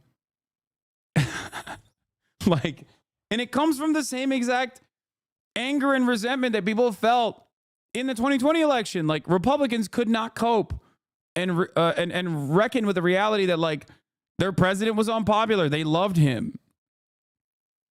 They loved him a lot. So they were like, how the fuck did our God King, how the fuck did our God King lose to a carcass? That's what they said in 2020. That's why they believed it. And the major difference here is that, like, no massive mainstream media outlet nor any politicians thus far are leaning into this, like, lib anon, blue anon conspiracies in the way that the entirety of the Republican Party leaned into it over and over and over again until it reached its final moment with January 6th.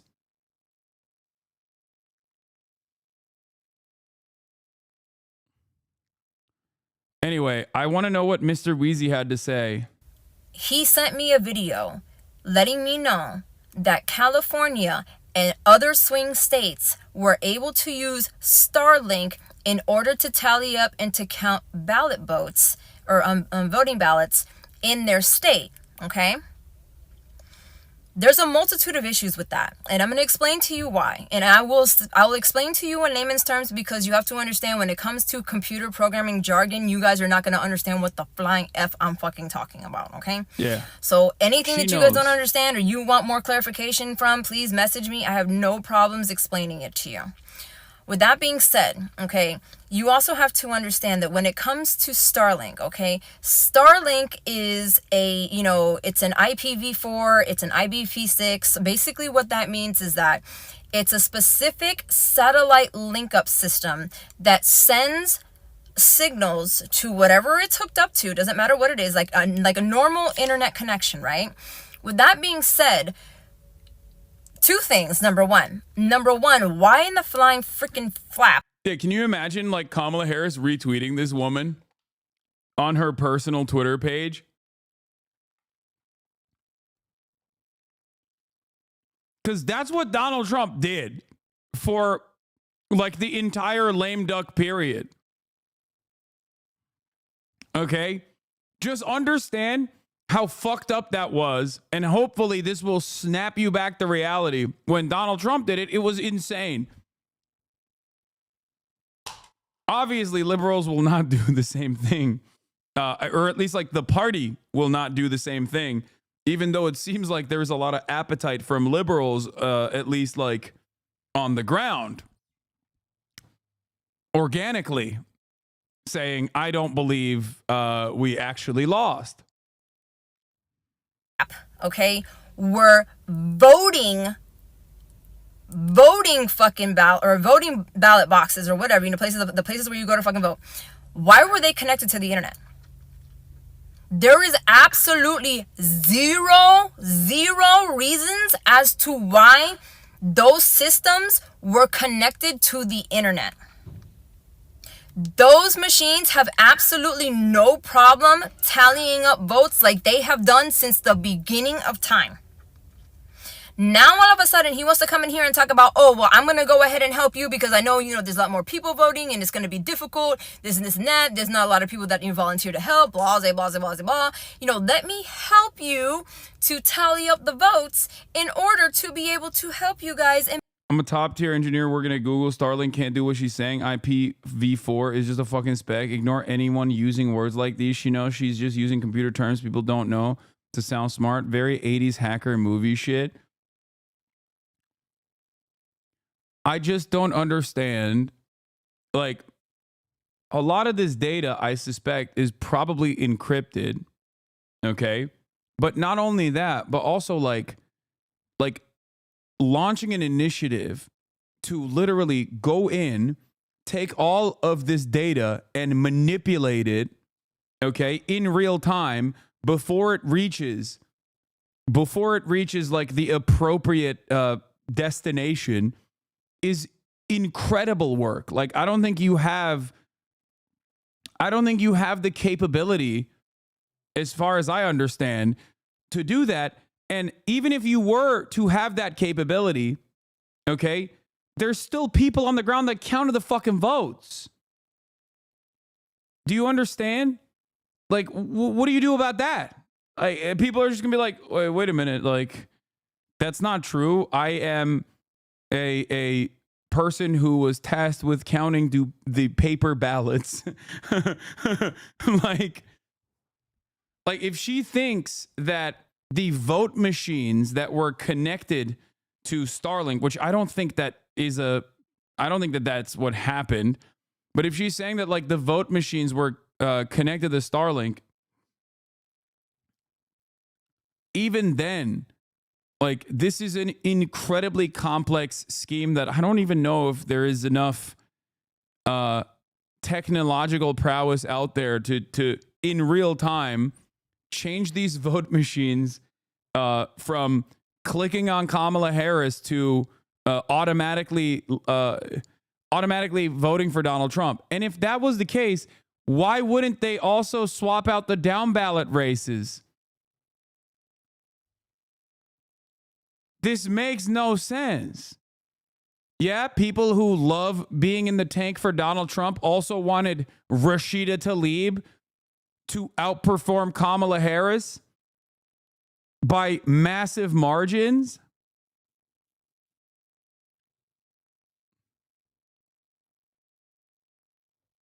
What?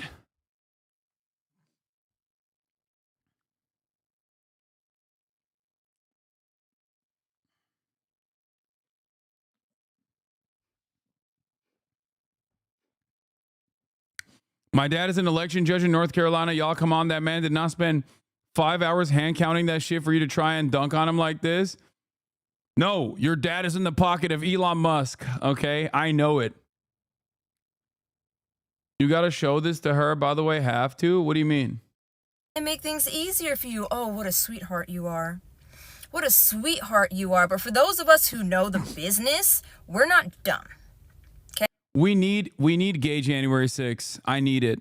You are correct. Libs do not understand how proprietary files work. Elon cannot just grab a super specific file through Starlink and just change the numbers within it and then send it back to the OG receiver. Think of it as a video game save file. You need specific software to read, access, and alter data within it. Libs have lost it 100%. No, and also doing that across the board in every swing state in real time. You have to have like the greatest hackers with the proper software and working in real time.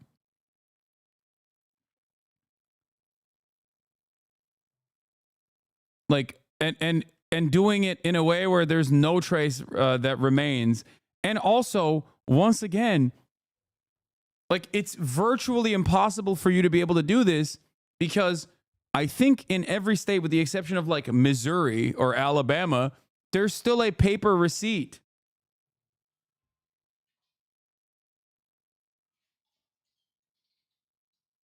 So what now?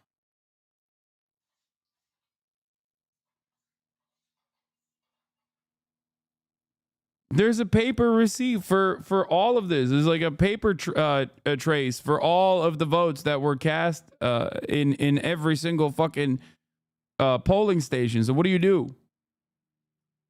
Anyway, Okay. hold on.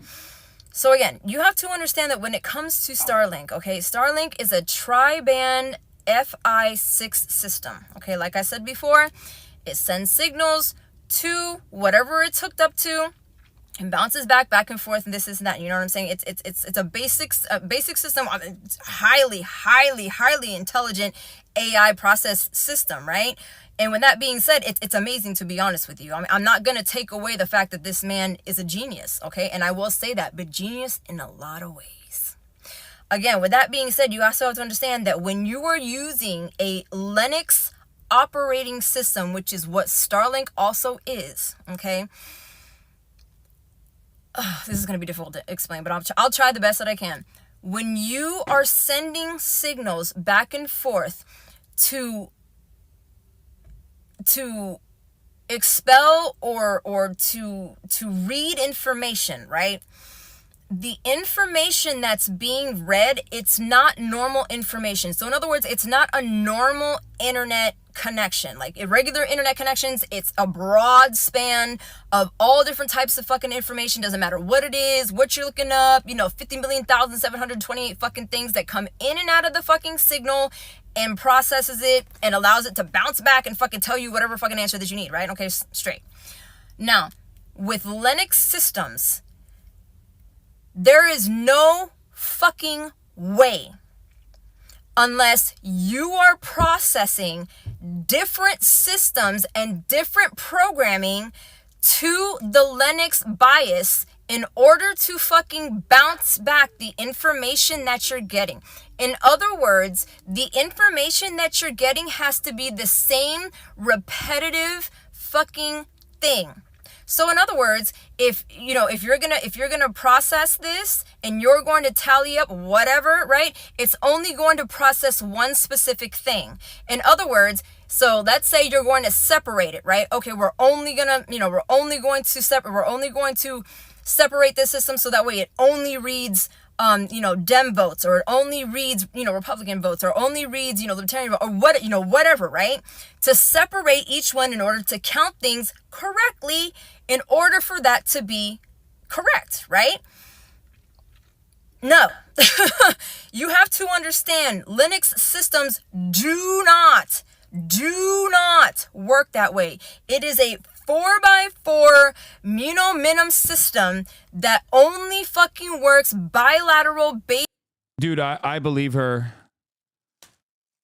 The election losers are insufferable. I disagree with you, Megaphonics. I think she's right. Linux is hard to navigate.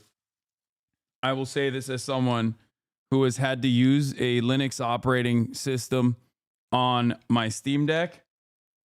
I am in agreement with this woman. I am convinced that what she is saying is correct. I've decided she brought me back. She brought me back in when she started talking about Linux. Also, believe all women. Yeah. Also, believe women. Okay? Some of you are disbelieving women, and you should be believing them instead. And that means unconditionally agreeing with everything that they're saying. Do you understand?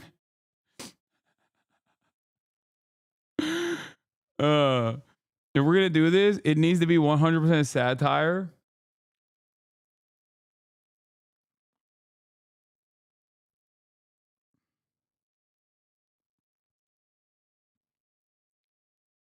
She's literally explaining why it's impossible. Modifying an encrypted signal breaks the data and results it being detected as an error and getting rejected. Is that simple? Yeah, but what if that wasn't the case?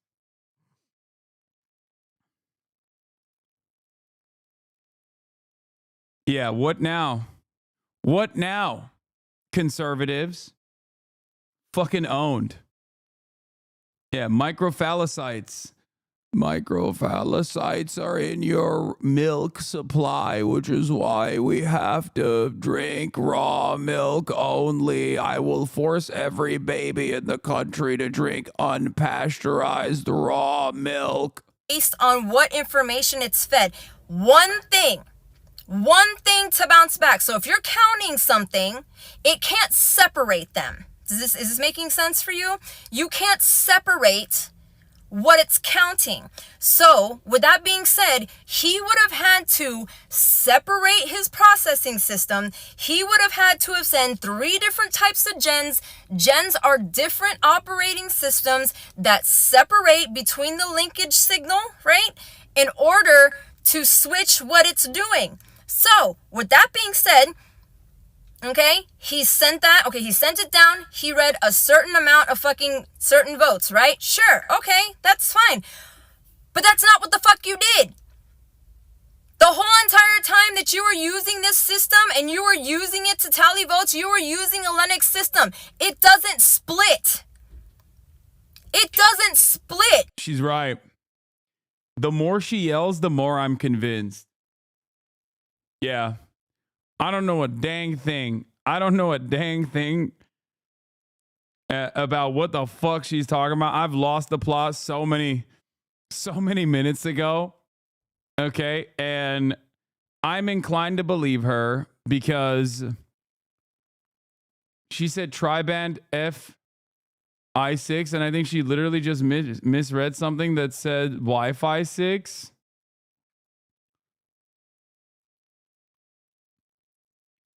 So how in the fuck were you counting things correctly when you weren't even able to separate what it was that you were counting? Is this making sense to anybody? No? Maybe? I don't, bro. I'm fucking telling you. And not only that, this is why the numbers don't make sense. This is why the numbers don't make sense. And the reason why I'm going to tell you that is because, first of all, you had guaranteed states that were going to turn blue and didn't. Wait, what? Like, what do you mean by this? Like, what do you mean? Which states were guaranteed to turn blue and didn't turn blue? Like, at least this is the part where I do have knowledge, okay? Now we're back in my wheelhouse. And I don't understand where these people are coming from. She's a Blexis truther.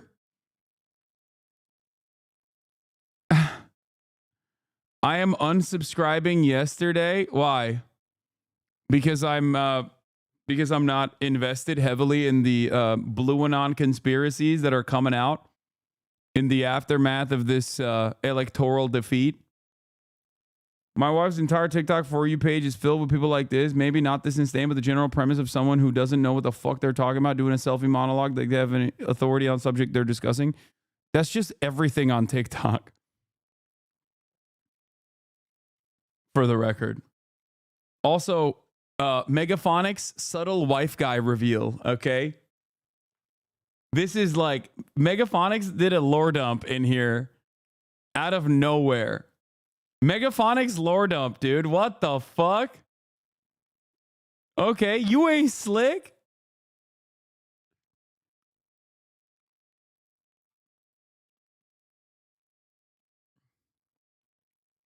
Wow, mega marriage. Mega wife guy over here. Okay.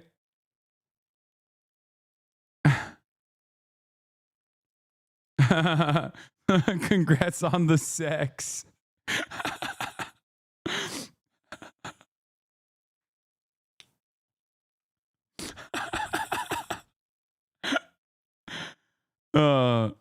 Even Tizzy Ant is getting into it.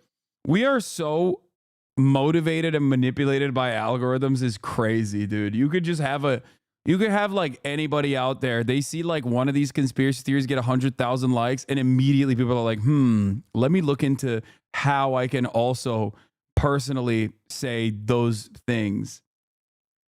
Hasan, you are a grifter. You should be finding the cyber ninjas to do the recount. Yes. Marriage phonics. But wait. Oh, this is the how Elon Musk. So is this actually like, is this where the conspiracies are coming from? This has 1.8 million likes. Because I have this. I've been, I wanted to watch this video for a while. Where the fuck is it? I've been meaning to watch this, but I didn't realize it was like, I didn't realize this was like a conspiracy video. I thought this was like a normal video that talks about how like Elon Musk bought Twitter and then basically turned Twitter into this like insane reactionary shithole. And that was a massive fucking faucet of right-wing content. It's not a conspiracy video. Yeah, this is like a normal video, right?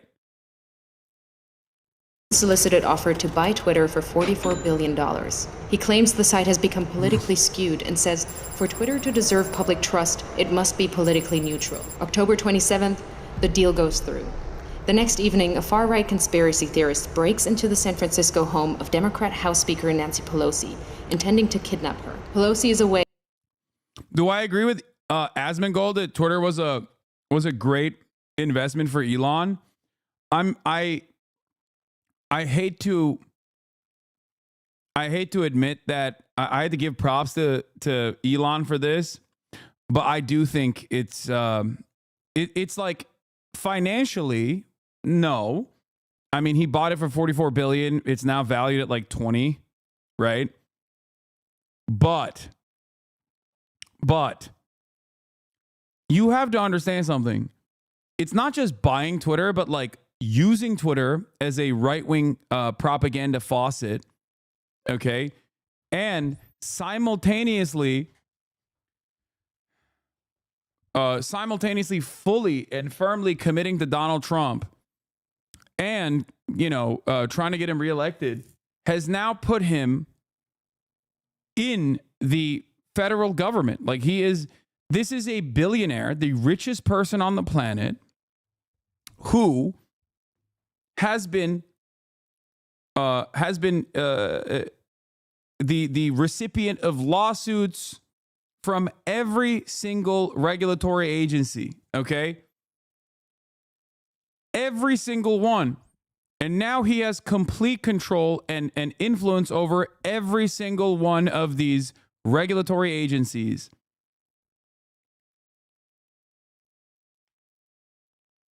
It's kind of crazy.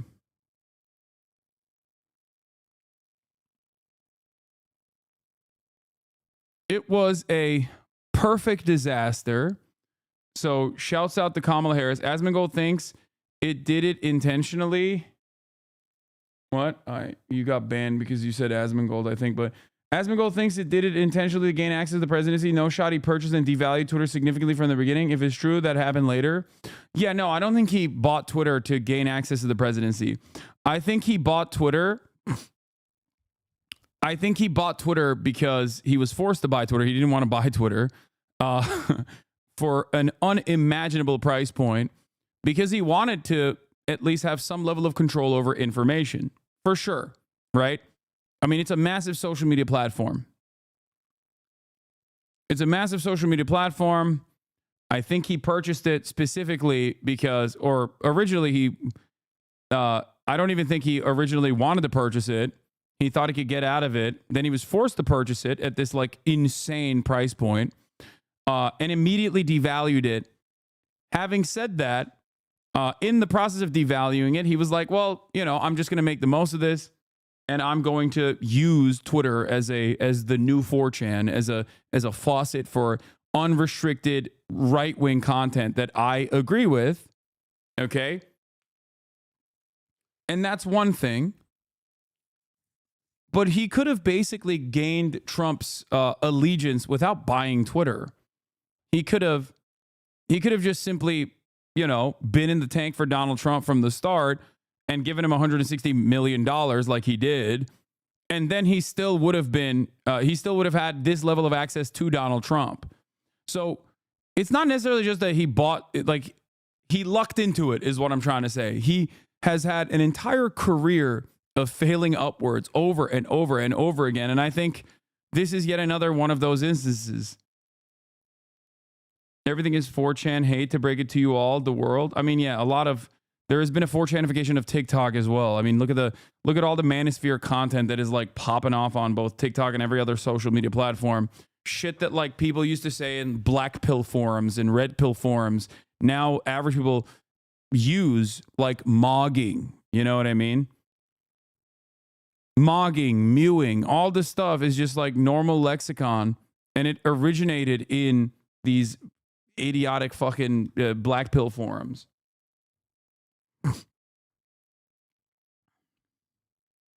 But the man attacks her husband Paul, hitting him repeatedly on the head with a hammer.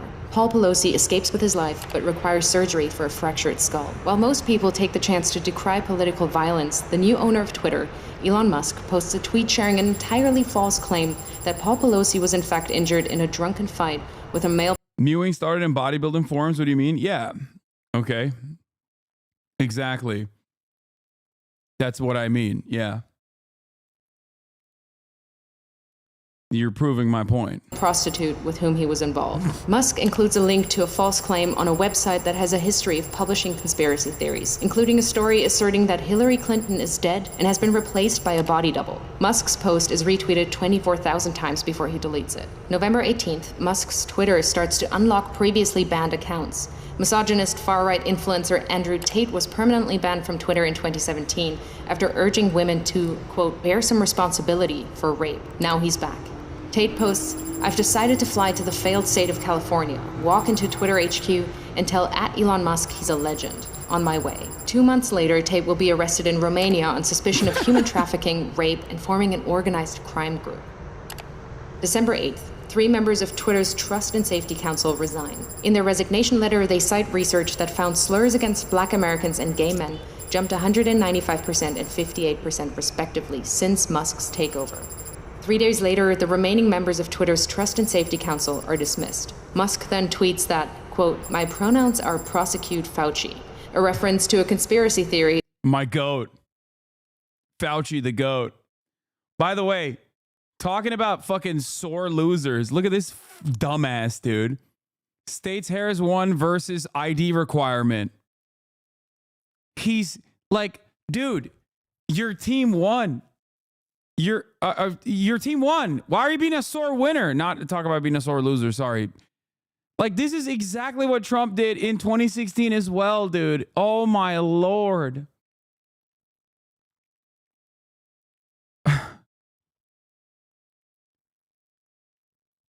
$900,000 likes. Oh, we're so cooked.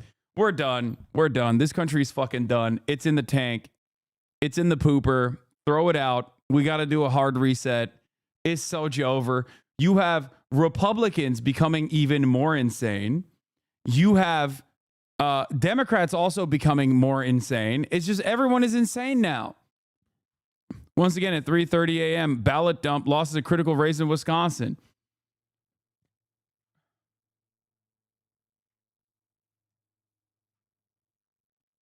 Yeah, you know what state that Donald Trump won that has no photo ID requirement? Pennsylvania. Why is it not featured in this Newsmax article?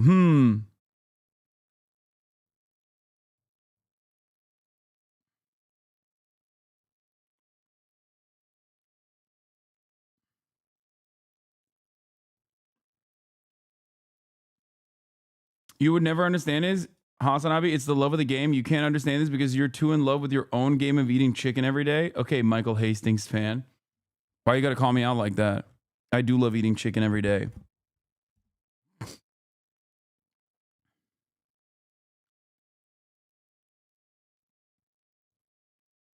Man-in-the-middle attacks are theoretically possible, but I think only like the U.S. government will be able to beat encryption. It does annoy me that Elon Musk has a security clearance while being buddies with Putin.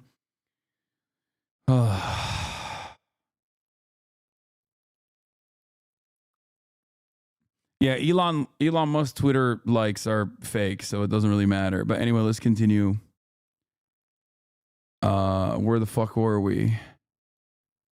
Oh, here. That the COVID crisis was exacerbated by America's top infectious disease doctor. December 16th. No, PA doesn't require it. That's what I'm saying. PA doesn't require it either, but Trump won Pennsylvania. So once again, they're doing the thing where there are plenty of states that don't require photo ID, okay, when you're going out to vote.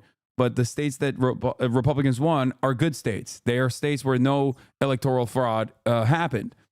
States where Donald Trump didn't win, they must have had some kind of voter fraud occurring. They just don't mention it. 16th, having claimed he's a free speech absolutist, Musk bans @ElonJet, a Twitter account that tracks the movements of his private jet using publicly available data. Musk also bans the accounts of a number of journalists who have written about @ElonJet. February 12, 2023. Ahead of the Super Bowl, both Musk and President Joe Biden tweet their support for the Philadelphia Eagles.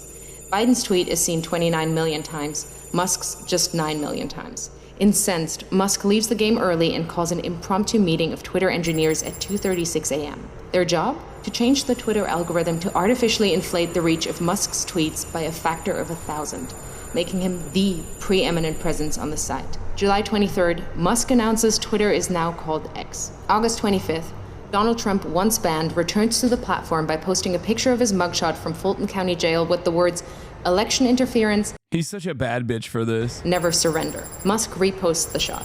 4 days later, X reverses Twitter's long-standing ban on paid political advertising. November 15th, in a post promoting the racist conspiracy theory that Jewish people are importing immigrants to America to fix elections for Democrats, one X user writes, "Jewish communities have been pushing the exact kind of dialectical hatred against whites that they claim to want people to stop using against them." Musk replies saying, "You have said the actual truth." In response, several advertisers, including Disney, Warner Brothers, and Comcast, pause their advertising on X. Musk then tells advertisers concerned by hate speech on the platform, "Go fuck yourself.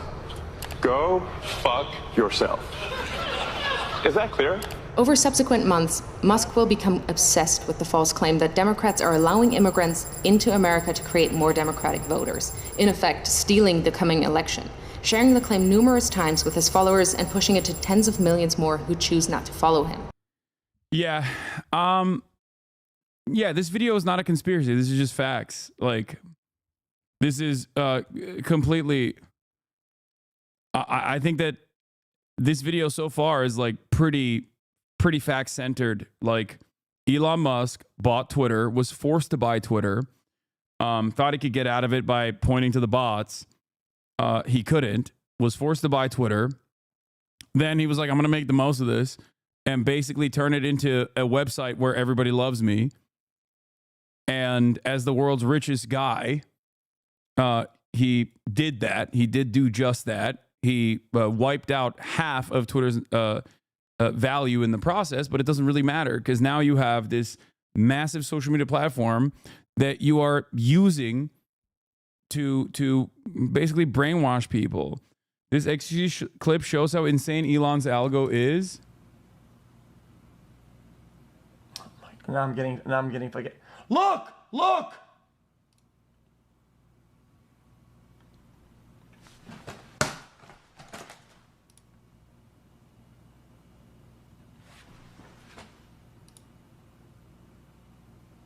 Look! Oh my god! Oh my god! Oh my god! Oh my god! I'm about to go get some water!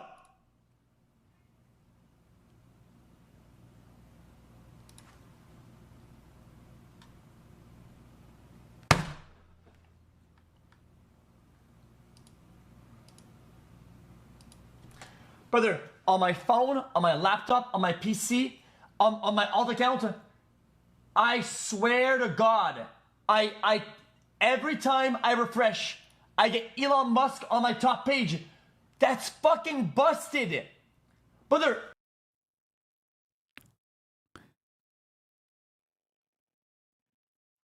Yeah. I think it's, if you follow him, you're just getting blasted with that shit. Because while I do see some Elon Musk stuff every now and then, it's not as frequent. So I assume they like algo boost him pretty aggressively. So if you follow him at all, you're cooked. Like, you're definitely gonna see his shit nonstop.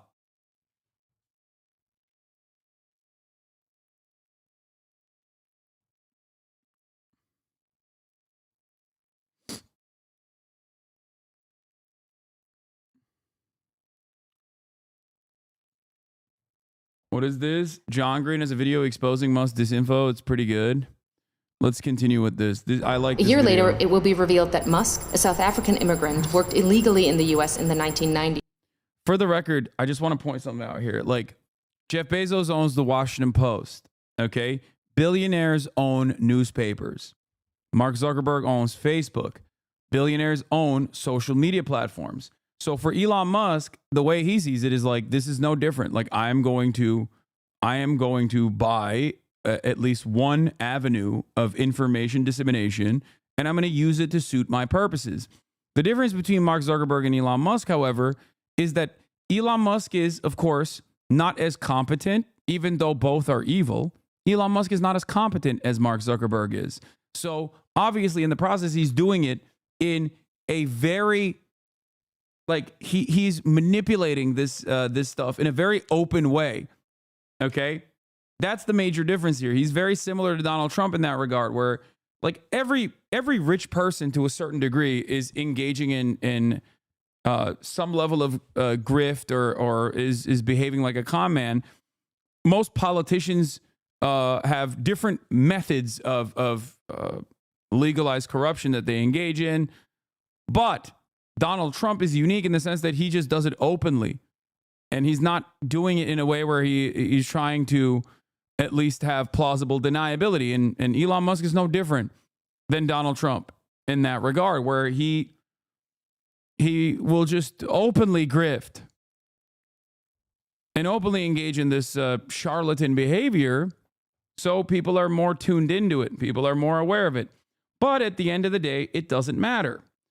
Why does it not matter? Because he is the richest man on the fucking planet. That's ironic. You're grifting unfounded hatred for right-wing politics, but as you mentioned, is profitable, so I guess I can't blame you. Brother, I need you to understand something here, okay? It is very important. It is infinitely easier to grift to the right. If I was a grifter and I did not actually have any sort of like real convictions, then that's what I would do. I would grift to the right. It's so much easier.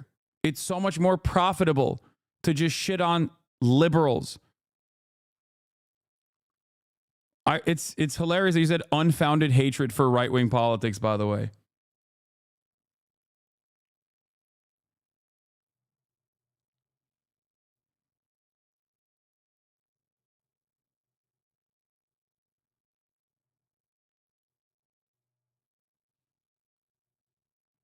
I found my hatred in that chatter's ass.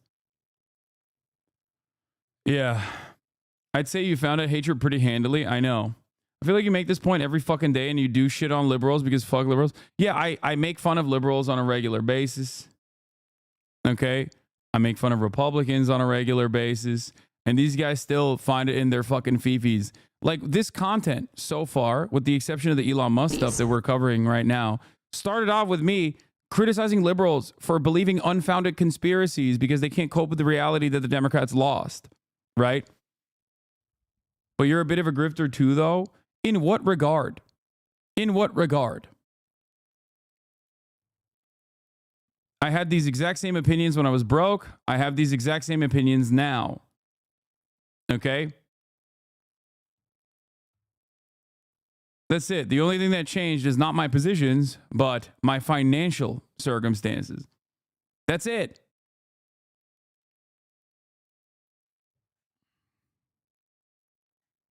I think many of you just don't simply understand what grifting means. Okay? Like, for example, when you get paid by Tenet Media, which is a cutout for the Russian state, okay, and you start talking about how Ukraine is the biggest enemy of mankind, that's a grift.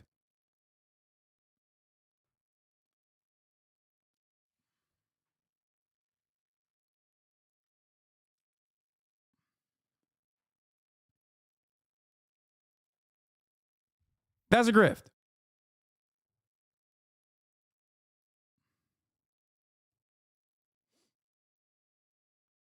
Your unfounded hatred for Nazis annoys me. What did they do wrong? Where is the civility? Like, how the fuck do I grift, but I'm also not, like, for example, pro-Israel, okay? That's the greatest avenue to shield myself from any sort of real, tangible, not only criticisms, but like real, tangible, and consequential operations of like trying to smear me as an anti-Semite and coming after me and trying to get me banned off this fucking platform. If it was a grifter post October 7, I would have hit a centrist position on it and moved on. Okay? But that was not my opinion. That was not my position. So I was very honest, brutally honest, as a matter of fact. And directly as a consequence of that, I literally lost a third of my audience, but it didn't matter. And I kept it up for an entire fucking year.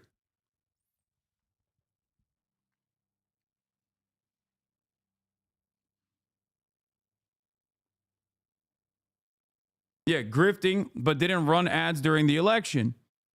Now, I still maintain the position that I might in the future. But you can still subscribe if you want to support me.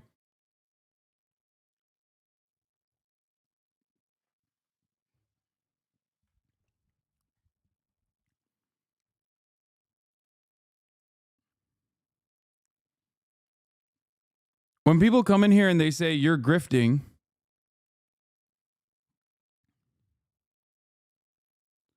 when people, wait, the Vanity Fair article came out and it says I'm in, I stream on Rumble. Wait, what the fuck?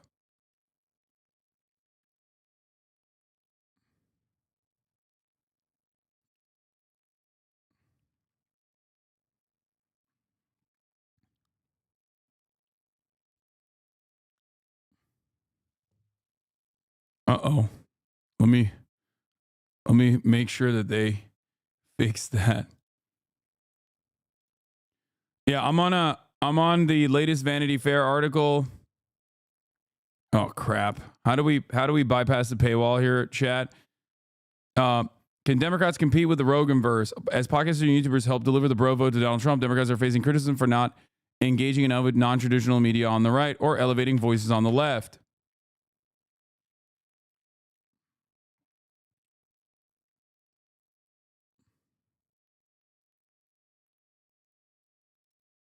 Disable JavaScript. It's not going to work. Let's see.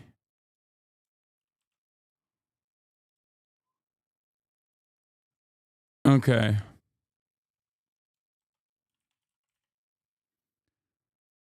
On election night, Parker was the only left-leaning streamer to rank in the top 10 on Rumble. Wait, what? I'm not a Rumble streamer. Hold on. I'll try to get it corrected.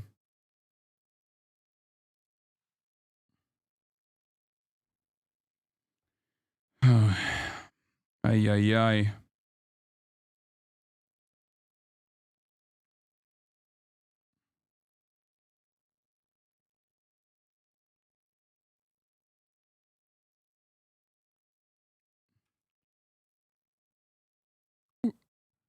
Okay.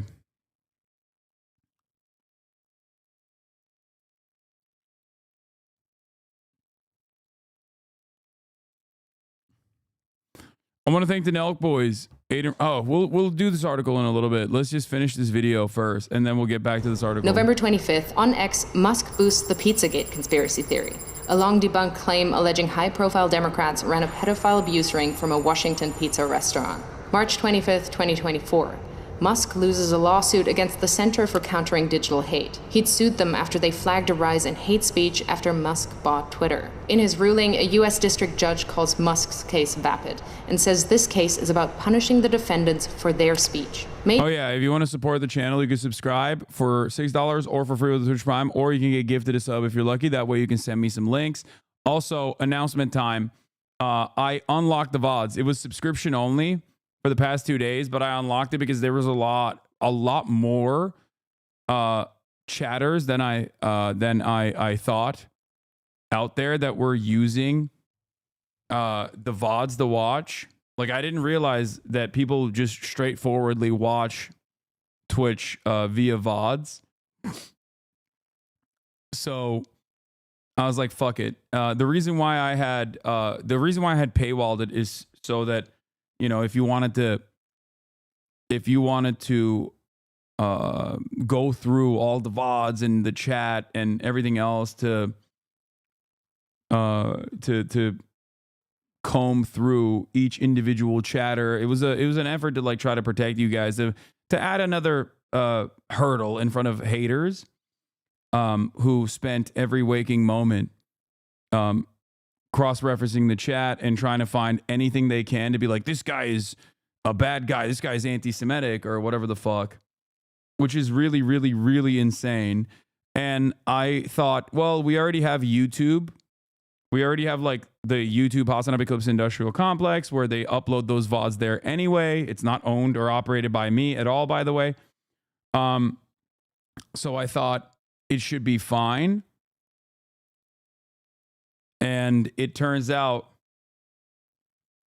you know, there were still people who wanted to. There were still a significant number of people who were utilizing the VODs to watch. So I did not want to, you know, I didn't want to randomly cook people who don't have enough money to subscribe. No, they don't put up the full VODs on YouTube. They clip. No, they do. I thought they did. So yeah. But subscribing is one way to show support to the channel, while also simultaneously it allows you to send me links still and use the emotes across the platform. So yeah.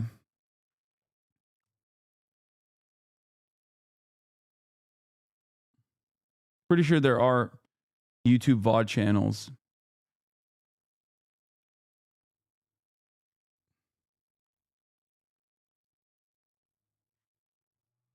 They do put the full VODs. I started watching you there on Twitch thanks to seeing full VODs on YouTube. Yeah.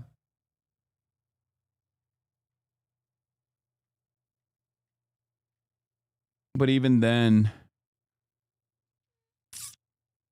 you know, people still wanted to watch on Twitch. I don't know why, but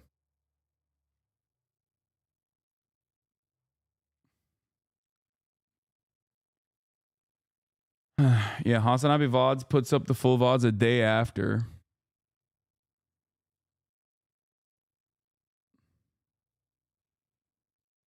It's usually a day late, but they still do it.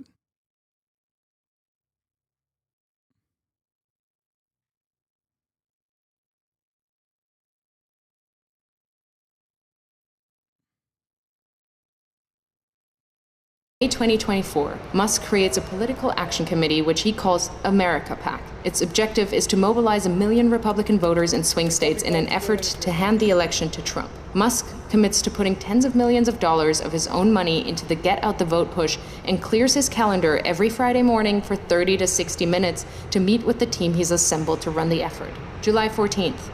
Musk calls Trump on behalf of J.D. Vance, urging Trump to select Vance as his running mate. Vance says abortion is murder and insults women who haven't become mothers. A bunch of childless cat ladies who are miserable at their own lives and the choices that they've made. I'm new here. I just saw some Dan posts about you on Twitter, but wanted to make an opinion for myself. I watched a bit of your content. I think a lot of your rhetoric comes off crazy to the average viewer without context. But I do think that you played a small role in tipping the scales a little bit with the size of your platform. Just an honest thought. Thanks, man. Well, you're wrong, but it's a good start for you.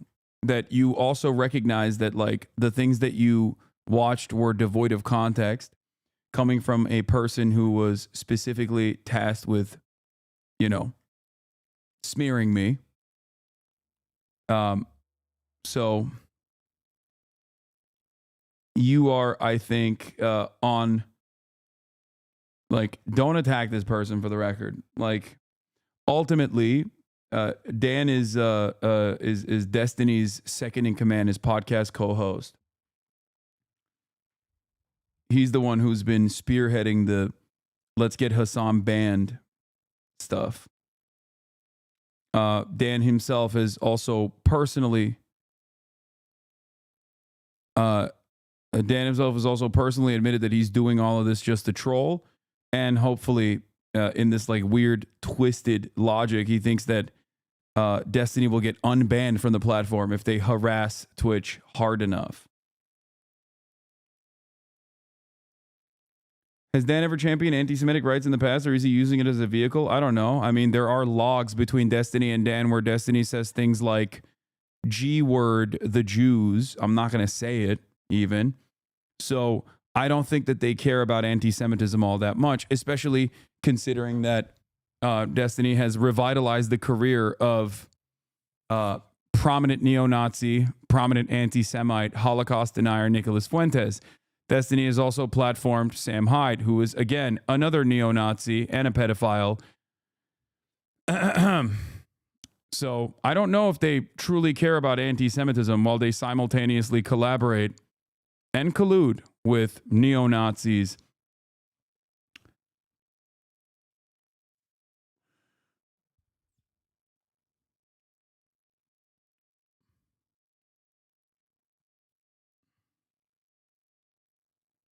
For you? Oh, here, yeah. It's sad because I've dedicated the last 2 weeks of my life basically to Steve's cause. What? Which one? You're talking about the Twitch thing? Yeah, destroying Twitch. I thought that was more your thing than...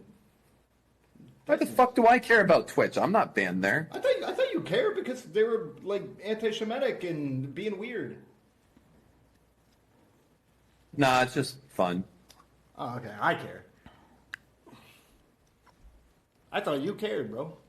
I mean, I care that I want to win. I care that it would be fucking awesome and funny if I won.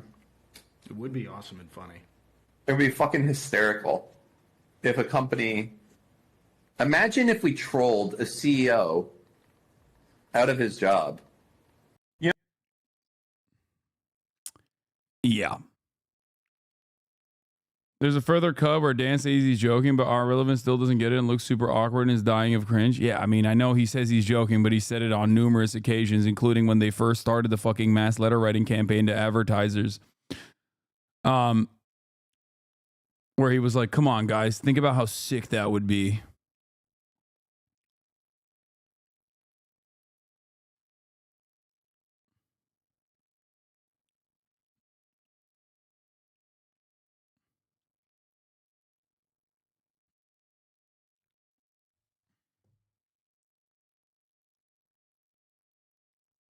I went down the right-wing pipeline for a while, listened to a lot of Jordan Peterson and Stephen Carter, but in the last 6 months, I've had a full 180 politically and engaging with your political commentary and leftist outlook on our role in society has helped immensely inform my opinions as I went into this election to vote for the first time. Many thanks. That's why I do what I do, chatter. Thanks for that context. When Asmongold said he'd host him for exposing on anti-Semitism, I thought it was strange. Now it makes sense. Yeah, that was really funny. Asmongold's like, oh, if Twitch doesn't get his shit in order, I'll have Dan on. Like, oh no. Oh no, dude. Oh no. Like,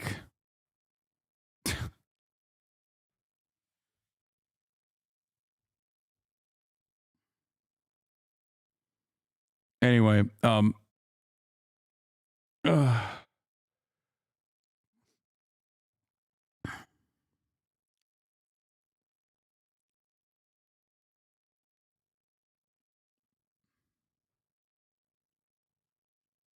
yeah, watch out. Watch out, Amazon.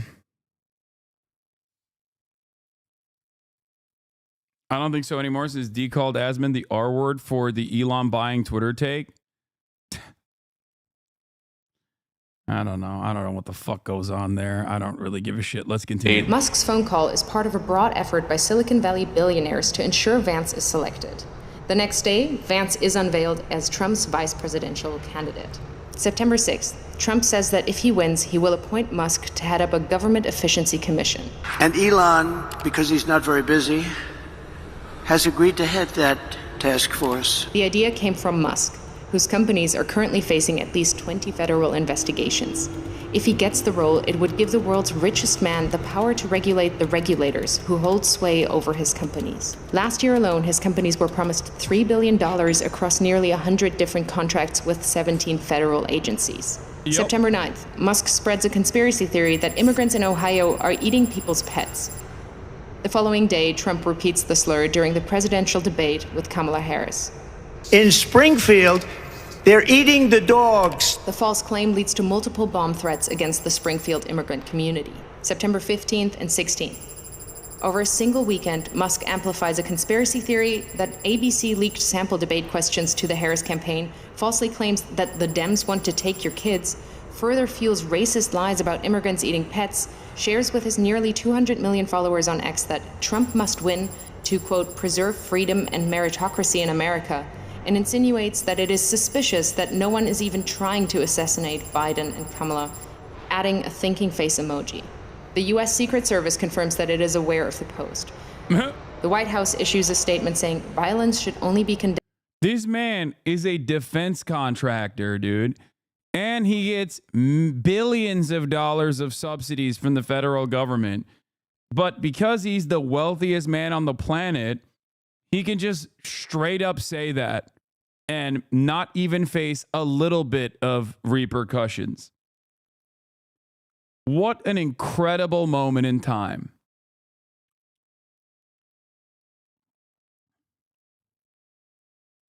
Just unimaginable shit. Condemned, never encouraged or joked about. This rhetoric is irresponsible. October 4th. And y'all laughed at him for buying Twitter. I mean, yeah, it was chatter. Elon Musk purchasing Twitter would have been a spectacular defeat if the Democratic Party actually fucking ran a good campaign and Donald Trump did not win the election. Like, we are now talking about how lucky he got. He got lucky. He was forced into buying Twitter, used it as a fucking massive propaganda faucet for the most unrestricted, unfiltered right-wing comments and commentary you've ever seen. Neo-Nazi shit runs amok on the website. And it would have been a disaster. And he still hasn't necessarily like profited off of it at all. Elon Musk could have not bought Twitter and still been in the tank for Donald Trump. And that would have been favorable for him in the same exact way if Donald Trump won. So we're basically giving him credit for something that he did not design. Okay? I'm doing a subathon like Kai Cenat to raise money for this.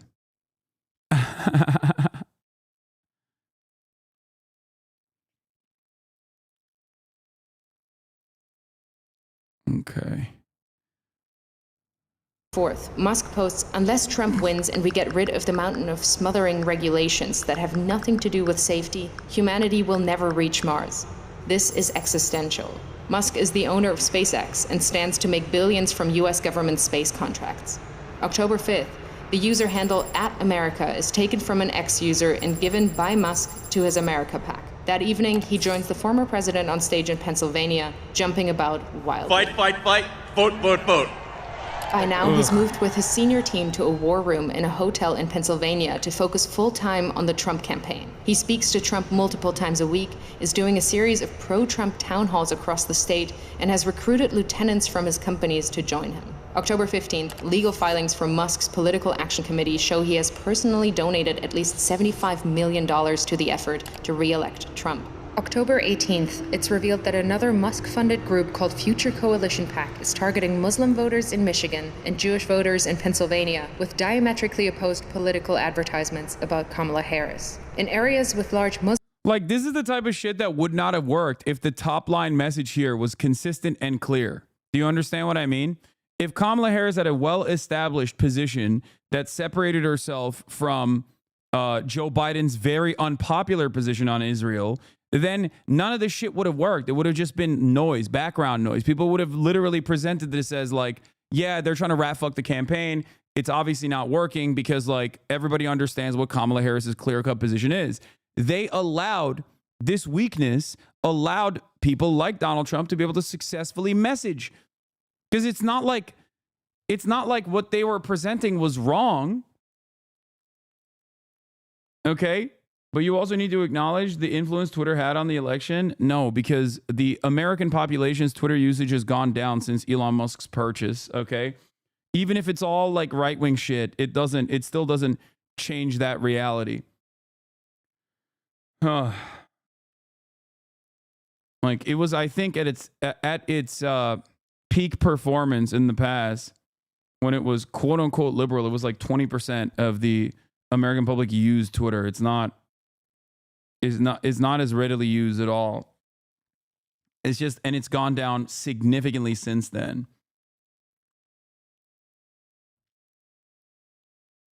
%20 is a lot, but it's not that anymore. That's my point. FD signifier, white guy tier list, and you're in F tier? Aw. Muslim populations, the group is painting Harris as a close friend of Israel and is suggesting that she's beholden to the beliefs of her Jewish husband. But in areas with large Jewish populations, the ads say Harris panders to Palestine. Oh, by the way, that was like really fucking incredibly anti-Semitic too. I remember looking at those. I was in A tier. Nice. He put you in A tier. That chatter was lying. There's start drama. It's not going to ever, there's never going to be drama between me and FD Signifier. I love him. And I agree with everything he says. So even if he were to have placed me in F tier, I would have said, you know, you got to take it. It is what it is. Simultaneously, Musk is offering $100 to any Pennsylvania voter who signs his online petition as part of an effort to build a list of likely Trump voters. He also starts giving away $1 million a day to a randomly chosen voter who signed the petition. October 19th, it's revealed that the Building America's Future PAC, another Musk-funded campaign group, is impersonating the Harris campaign by setting up a fake website containing fake policy positions, then sending out text messages driving voters to the fake site. October 24th, it's revealed that Musk gave his America PAC a further $44 million in the first 16 days of October. Like, he could have done all this and still gotten the same level of access from Trump. Purchasing Twitter, you didn't need to do that, is what I mean. You didn't need to purchase Twitter and then tank its fucking valuation by half. How is any of that legal, lol? Hello? We live in the United States of America. If you're rich, you can do whatever the fuck you want, okay? If you're wealthy, you can do whatever the fuck you want. October 25th. Who's going to prosecute him? He runs the government now. Who's going to prosecute him?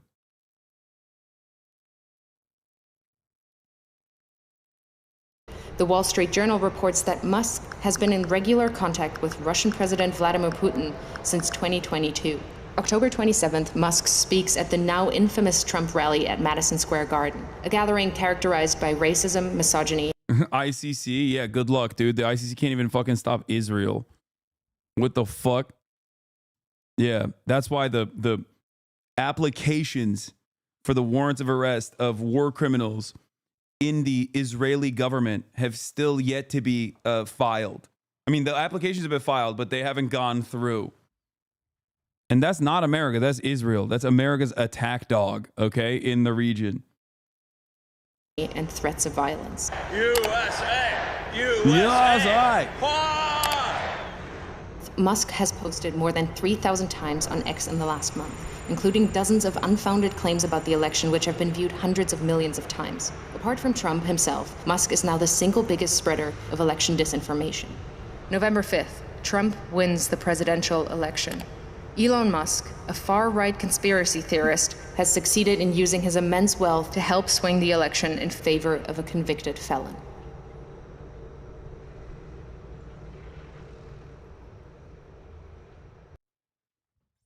Led by donkeys are frustrating because they'll go on about conservatives but say nothing about liberals in the US or UK, labor and the government, and they're still going on about Liz Truss. Yeah.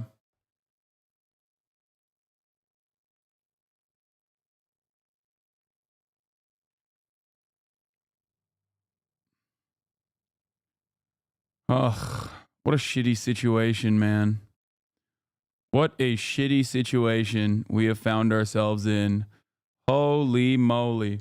Anyway, going back to the Lebanon stuff, though, or Blueanon, there's a lot going on. Breaking, California voters could overturn Trump's election night national popular vote win and give it to Harris. Harris can still win the national popular vote from Trump. That's neither here nor there, and I don't think that's going to happen regardless, but I think I've said this before. I think California's results will surprise you. And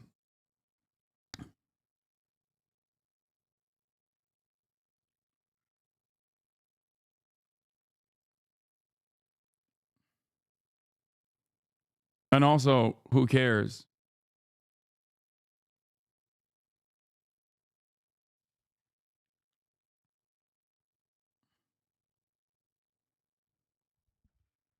I'm glad Elon is in this position. He does a lot of good for the world, not just America, and him being in this position accelerates that.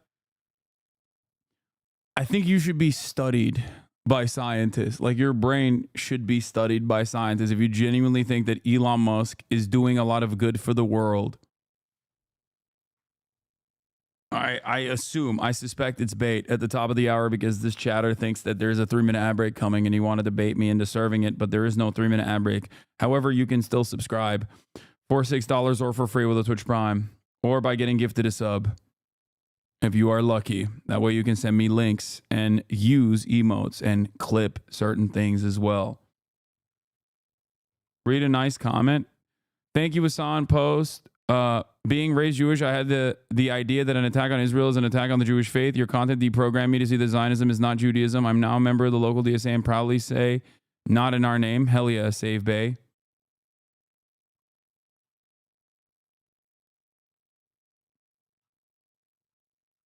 Let's go. This is why, in spite of all the fucking stupidity, I do what I do, for the record. It's gross that people still try to claim that I am harboring anti-Semites or am a secret supporter of anti-Semitism. It's fucking insane.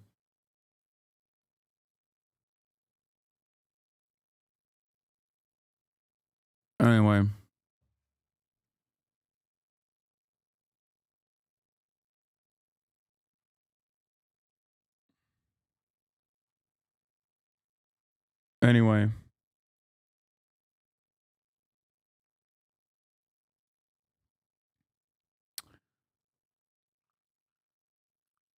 But I'm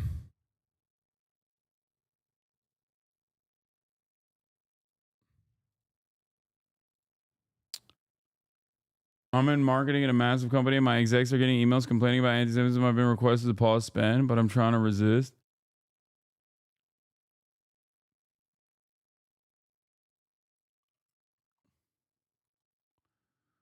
All right. Elon Musk is a right-wing loony. And we already know that. Speaking of right-wing loony, I got a Vanity Fair article written about myself. What is this? New Politico article?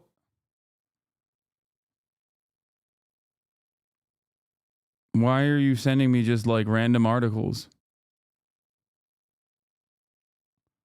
People are really using that linking privileges for whatever the fuck they see fit, it seems. Anyway, I want to thank the Nelk boys, Eden Ross, Theo Vaughn, Bussin' with the Boys, and last but not least, the mighty and powerful Joe Rogan, the UFC CEO Dana White, when handed the microphone during Donald Trump's victory speech on election night. Rather than shout out a slew of Republican senators, White singled out a handful of popular podcasts and influencers who arguably had more to do with Trump taking the stage at about 2:30 a.m. than your run-of-the-mill politician in Washington. White's remarks spoke to the Trump's campaign-savvy media strategy courting large male audiences and was a harbinger of the Democrats' needed Joe Rogan discourse that has followed the party's resounding defeat. In conversations I've had since prominent voices on the right and the left, as well with journalists steeped in internet culture, it's clear that Democrats need to engage more effectively through non-traditional media. And while there are opportunities for the party to connect, there's also no quick fix to match a right-leaning male-centric media ecosystem or manosphere that's growing with the MAGA megaphone. The shift has been happening for literal years, says Taylor Lorenz, a tech journalist and the author of the book Extremely Online. You can look at the evolution of something like Barstool Sports, which is part of this as well. The right has always succeeded in personality-driven environments. They recognized back in the 90s, in the days of talk radio, that personality-driven media is just far more effective at reaching people and promoting their message. She also points to the sports, gaming, and YouTube prank culture as subtle ways that young people were gradually exposed to increasingly conservative ideology. Lorenz, who produces an online culture publication on Substack, User Mag, says that the content space leans right because the people who created the environment have always felt shut out from traditional media channels, Hollywood, and mainstream pop culture, which they feel is controlled by liberals. In the final stretch of the 2024 election, Trump appeared on numerous podcasts and live streams, including the Joe Rogan Experience this past weekend with Theo Vaughn, Full Send, and more, while stiff-arming the mainstream media. J.D. Vance also appeared on Rogan's show, as did Elon Musk. Trump's 18-year-old son, Barron, has been credited with encouraging such appearances, which allowed the president-elect to reach a younger demographic in a more conversational and even meandering manner, a far cry from policy-driven Sunday show interview. As a result, conservative host Candace Owens tells me the public was able to access a different side of Trump, and that's what people want to see. Owens claims that 90% of mainstream media is basically dismissing the people on the right. They communicate in that way with piety and arrogance, and people are just tired of it, she adds, arguing that the right is winning the independent media space because they foster more human conversations. Don Lemon, a former CNN anchor who's drawn praise for his man on the street videos around the country this election cycle, tells me that Trump has realized smartly the impact that streaming, digital, and social can have on a very much waning traditional corporate old school media. Meanwhile, Harris's campaign, he says, really missed out on that. She's a much more vibrant young person than Trump, Lemon argues. She's not sourpuss. She's not a sourpuss, and those people wanted to embrace her, specifically referencing black independent media. There's so many places, sort of center left people who are just not in that crazy right-wing white boy bro space that she could have gone on to. Lemon suggests that Harris's campaign was simply too cautious, concerned by which podcast hosts could cause unwanted controversy, when they could have been tapping into the online ecosystem. The rules are different, he says, noting that shouldn't have been a concern for Democrats when Trump surrounded himself with people who spout off on a daily basis conspiracy theories and far-right talking points. One voice on the left who has achieved similar success in audience growth, according to Lorenz, is Hasan Piker, a streamer, influencer, and political talker who provides an alternative to hyper-masculine Trump boosters while remaining culturally relevant. On election night, Piker was the only left-leaning streamer to rank top 10 on Rumble, a YouTube competitor backed by Peter Thiel. So this part is wrong, and I hope they fix that, because I'm not a Rumble streamer. Anyway, in the rankings, Piker at number 3 is flanked by conservative talkers like Dan Bongino, Steven Crowder, Patrick Bet-David podcast, which featured Owens, Charlie Kirk, and Tucker Carlson. Piker in an interview identifies different strands of commentary on the right, from the more explicitly political propaganda outlets like The Daily Wire to the centrist content circuit, pointing to podcasts Trump has appeared on like Vaughn's this past weekend. Vaughn is not an overt right-winger, he says, adding that Rogan falls somewhere in between there, but has recently become this right-wing guy who went from endorsing Bernie Sanders in 2020 to endorsing Donald Trump in 2024. Notably, Sanders appeared on Rogan's show during the 2020 Democratic primary campaign and seemingly won over the support of the host, which led to criticism from some on the left, given Rogan's controversial comments, including regarding transgender athletes. On Sunday, Sanders recalled being vilified for going on Rogan's show while urging the Democrats to not ignore the alternative media out there. The backlash against Sanders' appearance 4 years ago helped to further exile this burgeoning online content space from the Democratic Party. Piker tells me that he feels as though economic populism on the left is in line with Sanders' platform has been shunned by the party establishment, causing the left-leaning media ecosystem to be stunted while right-wing content exploded, flooding the zone. When you actively run away from that sort of messaging because you're worried about the donor support diminishing or something, well then yeah, you're going to have a very hard time developing a network of content creators that have organically created a following, he says.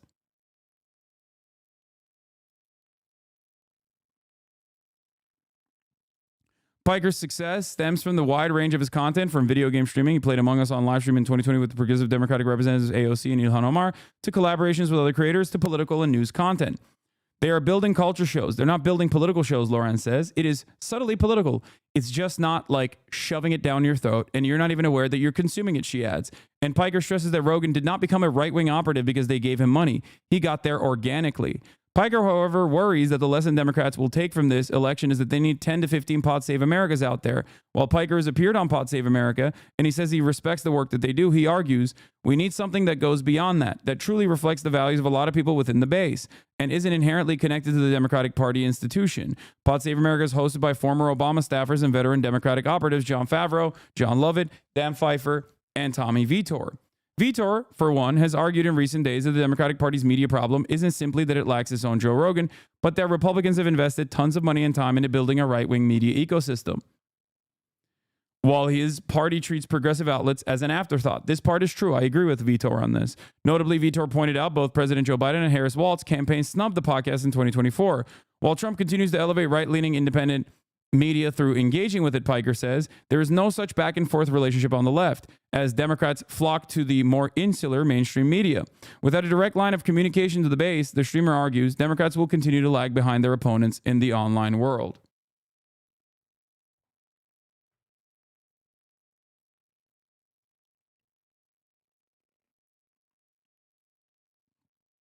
I got a normie-ass brother, plays COD, watches multiple sports, and sometimes tunes into politics. He says he's willing to hear out Kamala when she was talking about going after price gouging, but then tuned all that shit out when she aligned herself with Biden. I feel like that shit is such a major blow in her campaign. Yeah.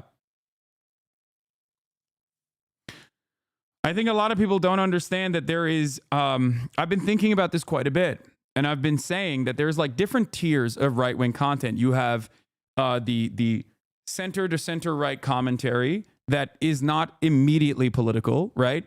Even though it features a lot of right-wing sentiment in it, right? People who complain constantly about like DEI and video games and whatnot, those guys aren't like political operatives in the same way that Daily Wire is, right? They're not. They're just not. But there's cross-pollination between this massive circuit of content creators. And that pipeline directly goes all the way to fucking Fox News. Because there is no value divergence between Ben Shapiro of the Daily Wire, who is a right-wing operative, who is a political content creator specifically, right? And someone at Fox News. And as a matter of fact, Ben Shapiro will routinely appear on Fox News. There is a consistent legitimization of independent right-wing media and you know, mainstream right-wing media at Fox News. So when those guys then become a prominent fixture in the center, or rather, quote unquote, apolitical, but socially somewhat conservative media circuit online, right, in independent media and podcasts and whatnot, they are presented as a solid alternative to mainstream media while still repping mainstream media positions, like mainstream right-wing positions. There is no such equivalent on the left. It does not exist. There is no media ecosystem that will have someone like myself on fucking CNN or MSNBC on a regular basis and offer me legitimacy and say, this is our guy. We agree with his opinions. Just like my opinions in MSNBC or CNN or ABC, CBS, like their perspective on the world is almost diametrically opposed to one another. Whereas Fox News' perspective and the things that they say on Fox News are damn near identical to the things that Ben Shapiro says, are damn near identical to the things that Charlie Kirk says. Okay?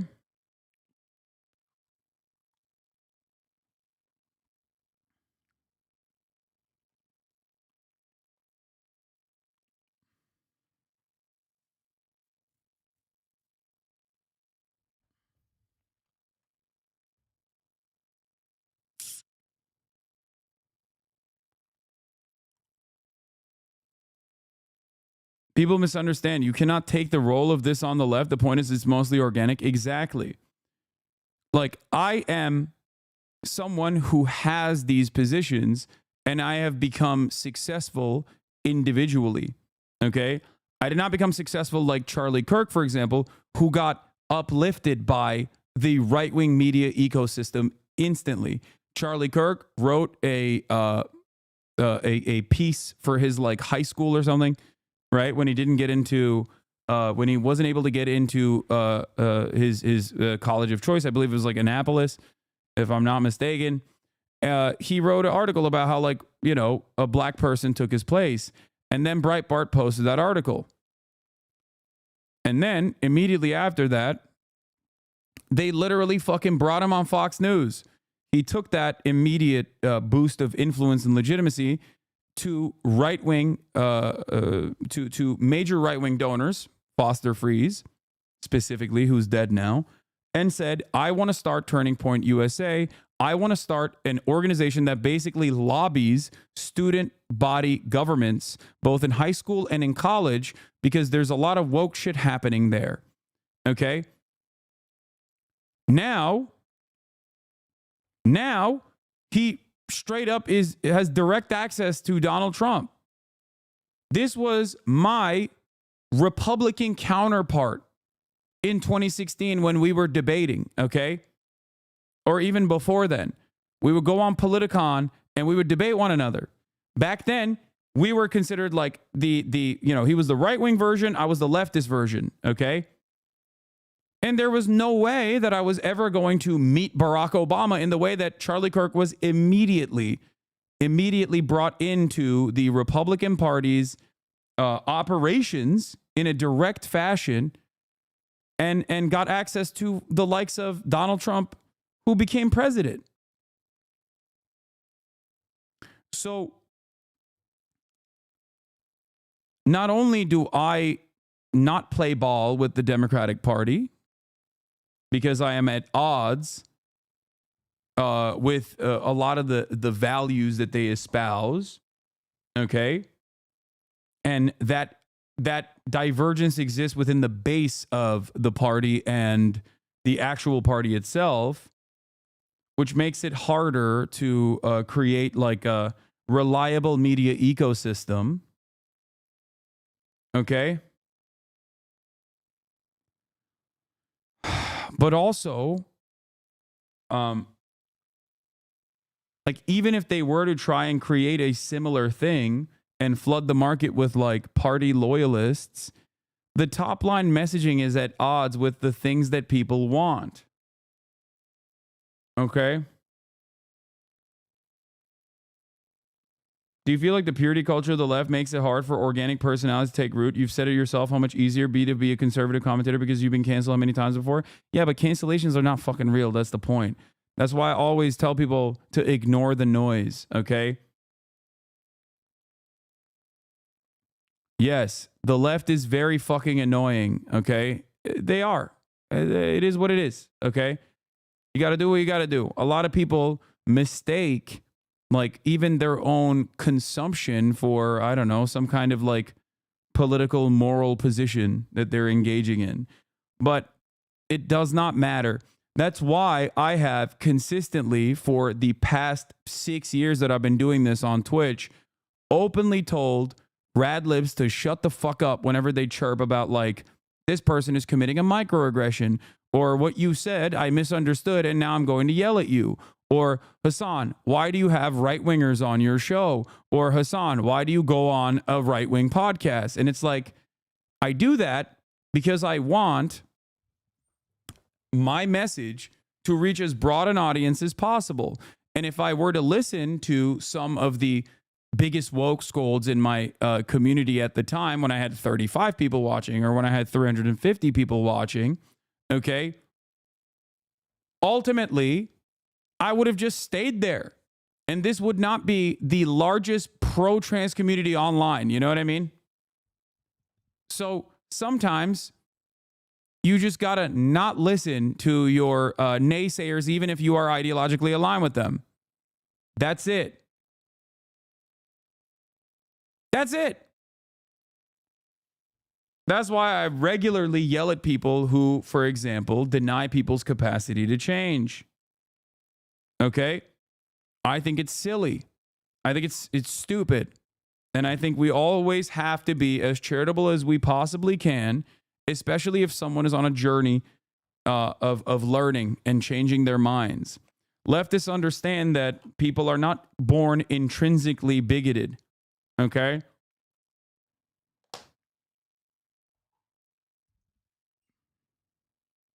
They're not. Bigotry is learned through social conditioning. So if you understand that we are products of a bigoted environment, then you have to be a little bit more understanding when people come in and are confused and are asking questions genuinely and want to learn. This is why I regularly will yell at people who chirp at me and others who are also on their own personal journey, who have been indoctrinated into believing right-wing shit. That's it. I think that is perhaps one of the biggest reasons why this community is so large. Okay?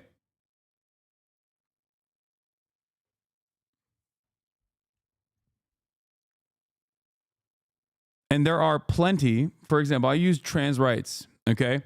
I'm uncompromising when it comes to defending marginalized identities, including but not limited to trans people. And there have been many instances where trans people online have yelled at me for not being sufficiently pro-trans. If I were to listen to them, okay, and not do what I do regardless, then this would not be a fun space for every single person, including trans people, that was so large, okay? It just wouldn't. It's okay. Your allies who are directly from the marginalized groups that you speak on might not sometimes understand what your position is, but it does not matter. Okay?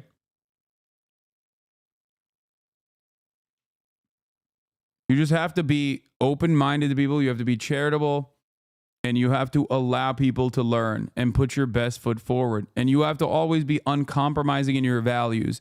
Not the way you present yourself, okay?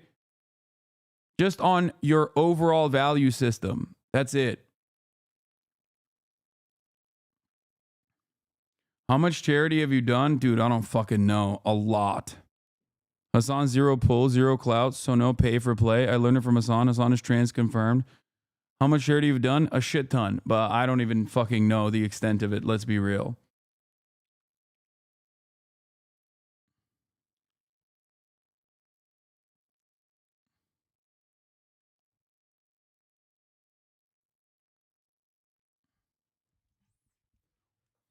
Anyway. Saba, do you think you might actually be the maximum possible outcome for a leftist media outlet given the inherent contradictions? No.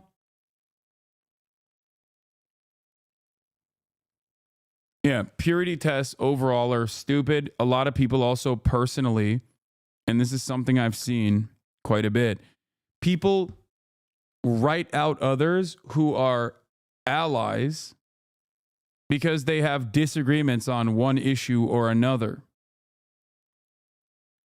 Okay? And that's very frustrating. People will come in here and be like, oh, well, what do you think about Majority Report saying this? Or FD Signifier said that. Or Chapo said this, yada, yada, yada. Mike from PA said that. I don't entertain it. And the reason for why I don't entertain it is because it's inherently unproductive to engage in infighting when the left holds no power whatsoever, which is another reason why I always say, look to who people present as their enemies. Okay? If someone claims to be progressive, but also simultaneously is, defending Israel's genocide, for example, or defending white people's right to say the N-word, and then spends a whole ordeal, spends a good bit of time, okay? Spends a good bit of time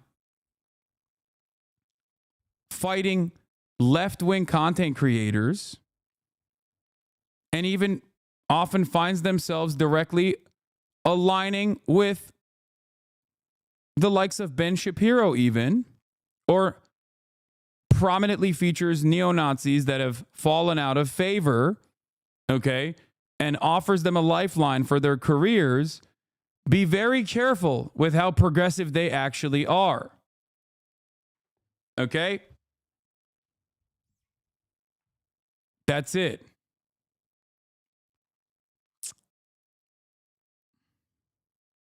Your greatest on, but talking about coalition building and movement stuff between content creators is silly.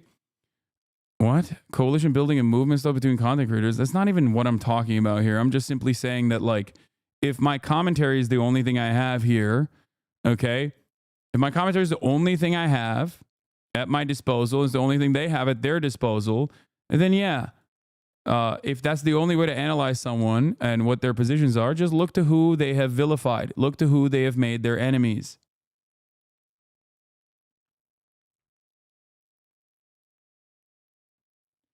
What is the incentive for the left to ever be platformed? Democratic Party is completely captured. Why would they ever concede to any kind of left-wing messaging that could hurt the donor base in the long run? The party is lost and cannot be captured internally. There has to be an electoral path outside the Democratic Party structure. We'll see. this is an opportunity. This is a moment for opportunity to change the Democratic Party's message, to change the structure of the Democratic Party, because they have incurred tremendous losses. Hi, when I was getting out of the alt-right pipeline in 2020, I was 16. I remember seeing your clips taken out of context and thinking you were crazy. Around 7-8 months ago, I've kept up with you on YouTube and found out how similar our ideals are. Keep up the good work. I'm glad that you offered me some charitability. Many people do not, and I don't even fault them for not doing that, but I'm glad that you did that. Does the HasnAbi chirpers bother you more than right-wing chatters? No. Yes and no sometimes, but it doesn't matter.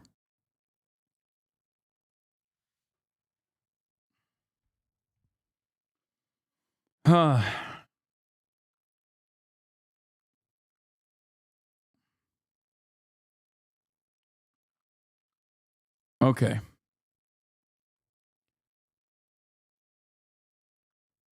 I hear you, man, but every single article I've seen is about leftists bricking the party and Latinos being sexist. I think the Democratic Party might be cooked. We'll see.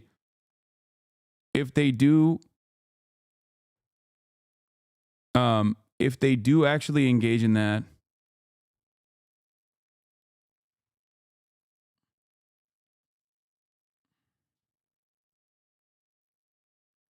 what is this? Here's your take from a year ago on why men flock to the alt-right pipeline. This is something that's happening. Apparently, no, I think that there's a lot of people.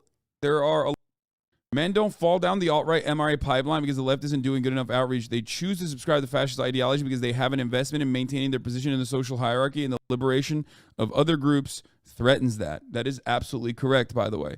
Two things can be true at once. If you think the attractiveness of the manosphere and the right isn't connected to a deep investment in patriarchy and white supremacy, then you are unserious. Yep. It's a sense of feeling embarrassed.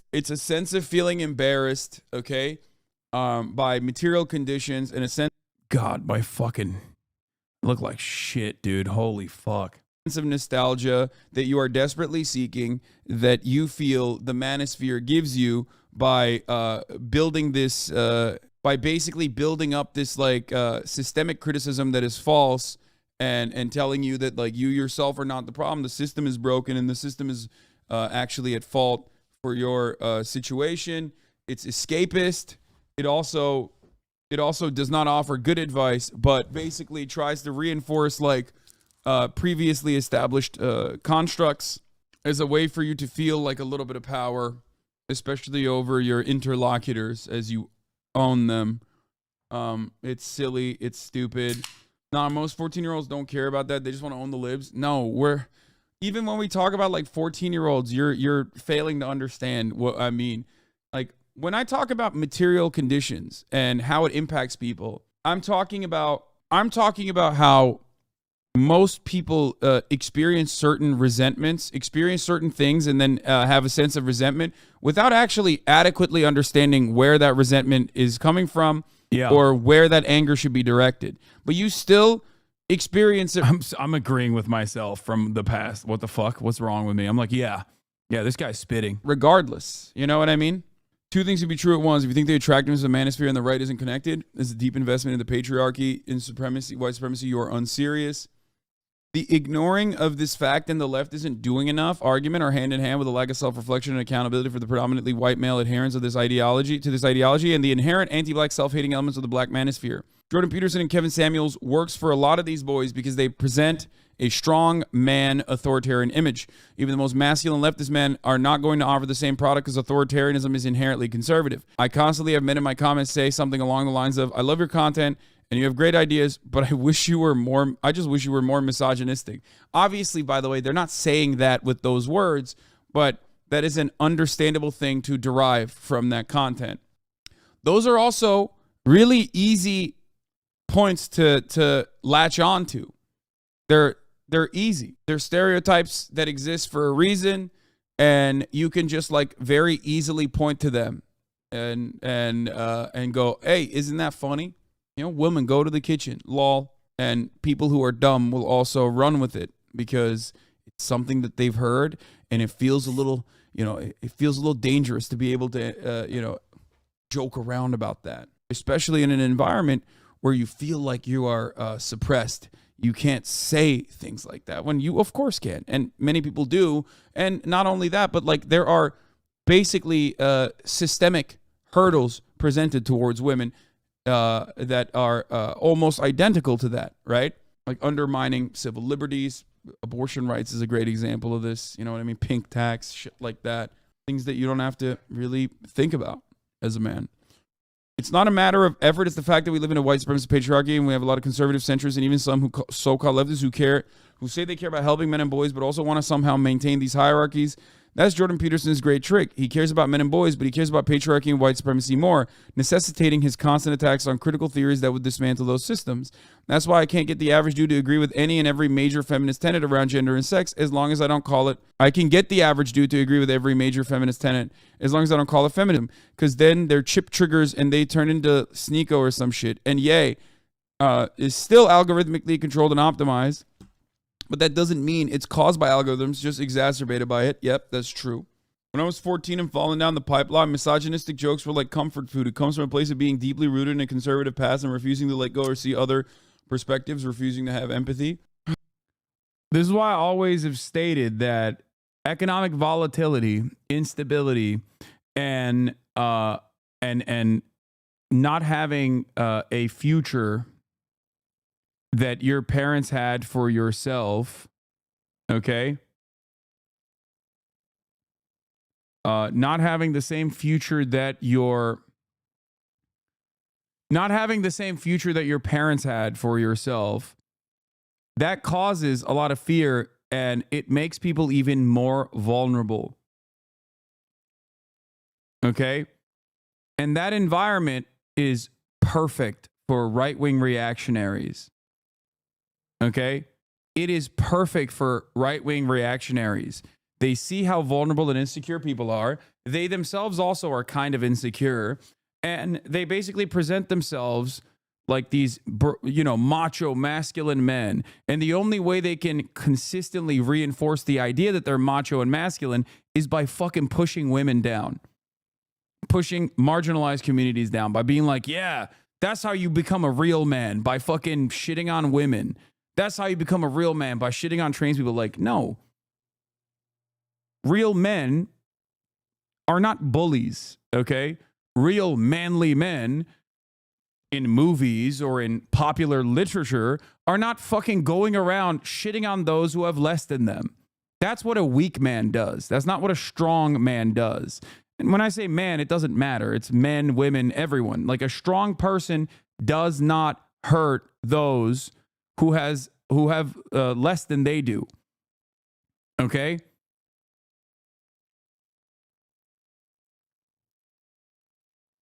It's insecurity through and through. And as people become more and more insecure, as we are alienated, we're isolated, and the only sense of community we can get is online, okay? These awful echo chambers basically reinforce the most insecure desires that people have, okay? What is this? A strong man stands up for himself. A stronger man stands up for others. The trans cow dad from Barnyard. I don't even know what that is, but yeah.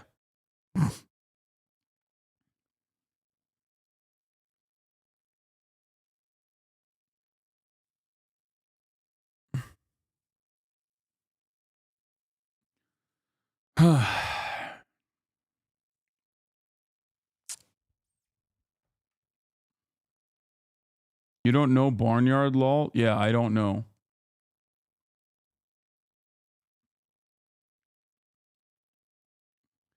Advice on what to say to my little brothers who I'm concerned could fall into this pipeline.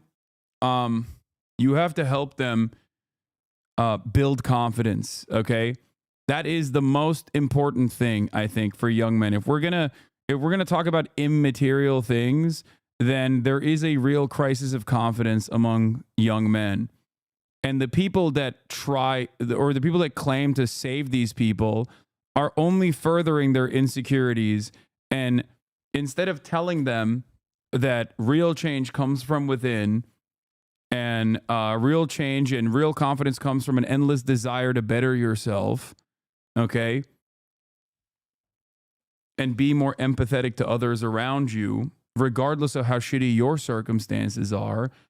A lot of people are not going to do that. It's a comfortable narrative to say society only cares about women, these elites.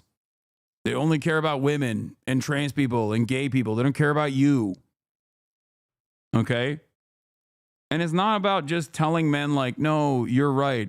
Society does only care about women and trans people, and they don't care about you. I promise. All of your insecurities are validated with me. That's not how you do it. Okay? Because that's false.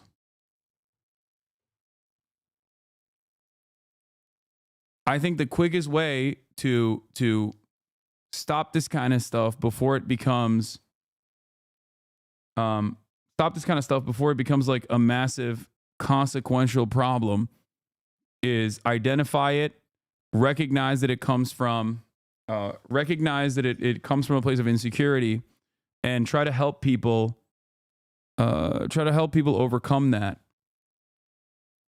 at the individual level.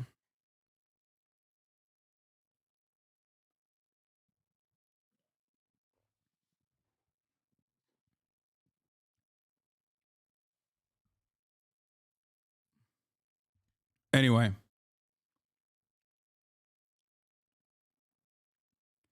it'll happen. It's going to happen, especially under the Trump administration, just like it did last time.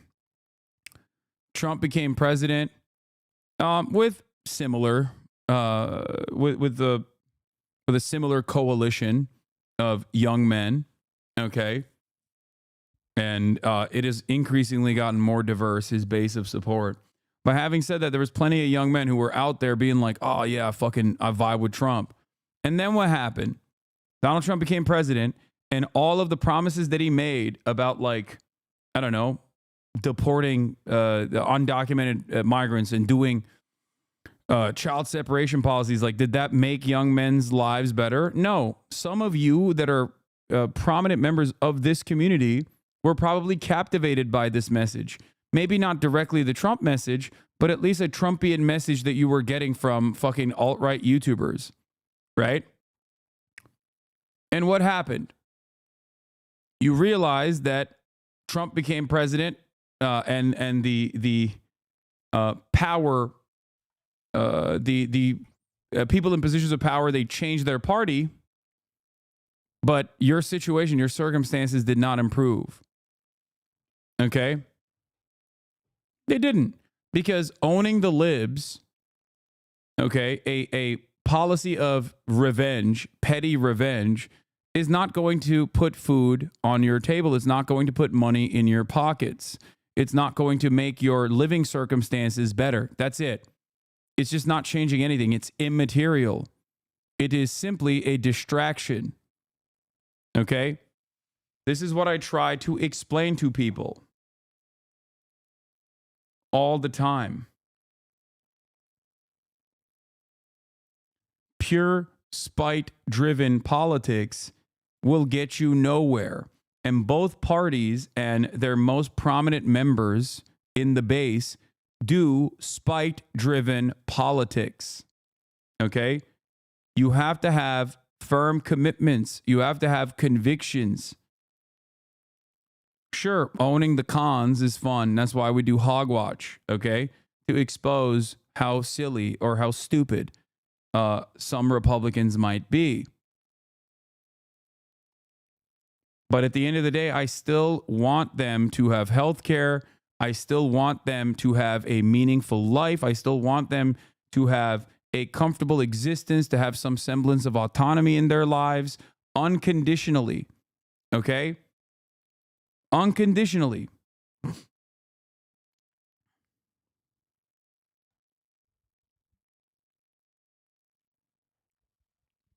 Regardless of my anger and frustration for the dumb, nonsensical bullshit that they might be presenting in that very moment, I still want them to have a better life. They deserve a better life, regardless of their positions, regardless of the cruelty that they have signed off on. Okay? It's very important.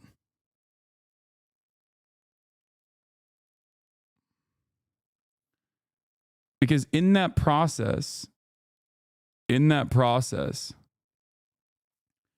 when people go on that journey of independently developing themselves, and as material conditions improve, you eliminate these vectors of hate. You eliminate an environment, the underlying environment that causes people to seek out different answers. Okay? That's it.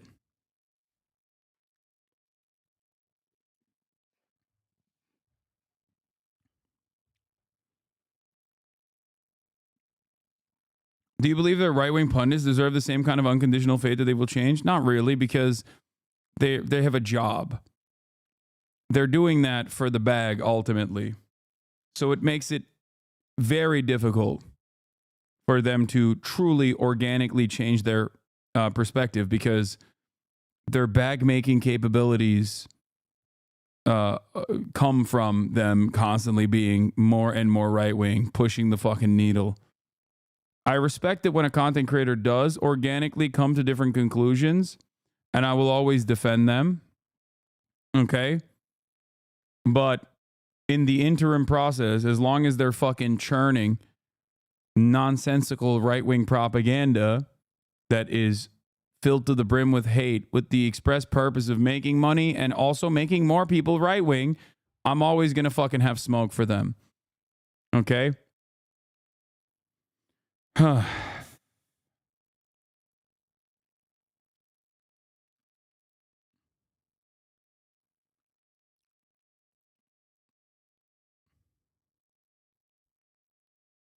As someone who has been a conservative for most of their life until 20 years old, it's the difference between people like you and people who hate on everyone in the South simply existing in those conditions that actually moves people to the left. Yeah.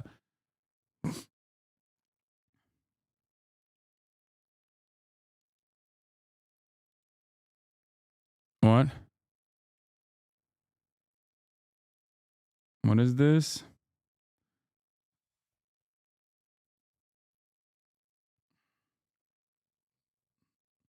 Stop having arguments in the chat. Trump is on track for a smaller popular victory vote than Hillary Clinton in 2016. Democrats have work to do. They need to build a coalition that's not always 2 points from losing to MAGA. But I don't see Republicans internalizing that this was a narrow victory in a historically anti-incumbent year. Many presidencies have faltered by misreading an anti-incumbent mood as a sweeping ideological mandate. Yuval Levin makes the same point more eloquently. This is the trap of our 21st century presidents have tended to fall into. They win elections because their opponents were unpopular, and then imagining the public has endorsed their party's activist agenda, they use the power of their office to make themselves unpopular. This is why the public moved left on key issues during Trump's first term and right during Biden's. I don't agree with that. I think it's a very centrist position, because it's not like Biden, who ran on the fucking public option as a way to destroy Bernie's Medicare for all, actually followed through on that. Okay? Wide sweeping systemic changes did not occur under the Biden leadership. Yes, the Biden administration was significantly more anti-corporate in its regulatory agencies and the way that they operated, and that was great. Having said that, however, if the environment demands wide sweeping changes, and you're only offering like a little bit of that, and you're not also promoting the things that you have done in the process, yeah, people are not going to recognize it.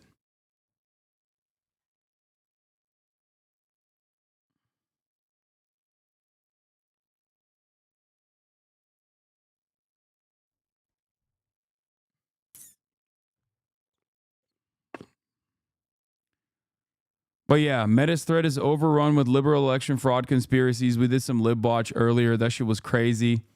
Congress is voting on H.R. 9495 tomorrow, says Sana Seed, which would see a devastating eradication and criminalization of Muslim, Arab, Palestinian, pro-Palestine nonprofit groups. See my thread below for more historical context. So this is a bipartisan bill from September 10th in the House Ways and Means Committee, discussing H.R. 9495, a bipartisan bill which includes provisions threatening to revoke the tax-exempt status of any nonprofit the government deems a terrorist-supporting organization, a new legal category.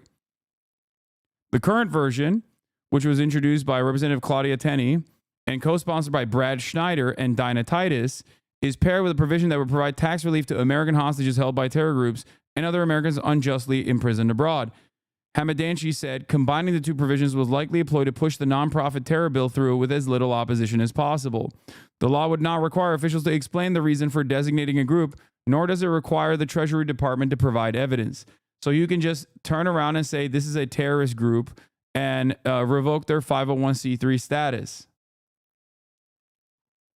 Devastating.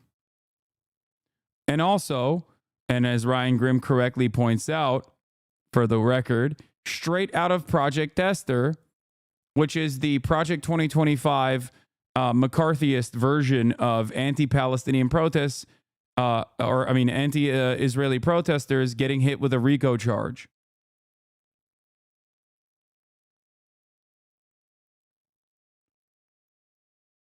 Last time I've heard anti-Semitism was my uncle saying that Jews control the media, and at the time I did not even know how to respond to that, and even thought that it could be true, but thanks to your broadcast, I've learned how to counter that message, such awful speech, and dunk on people spreading misinformation. Thank you. Hell yeah. Once again, that's exactly why I do what I do.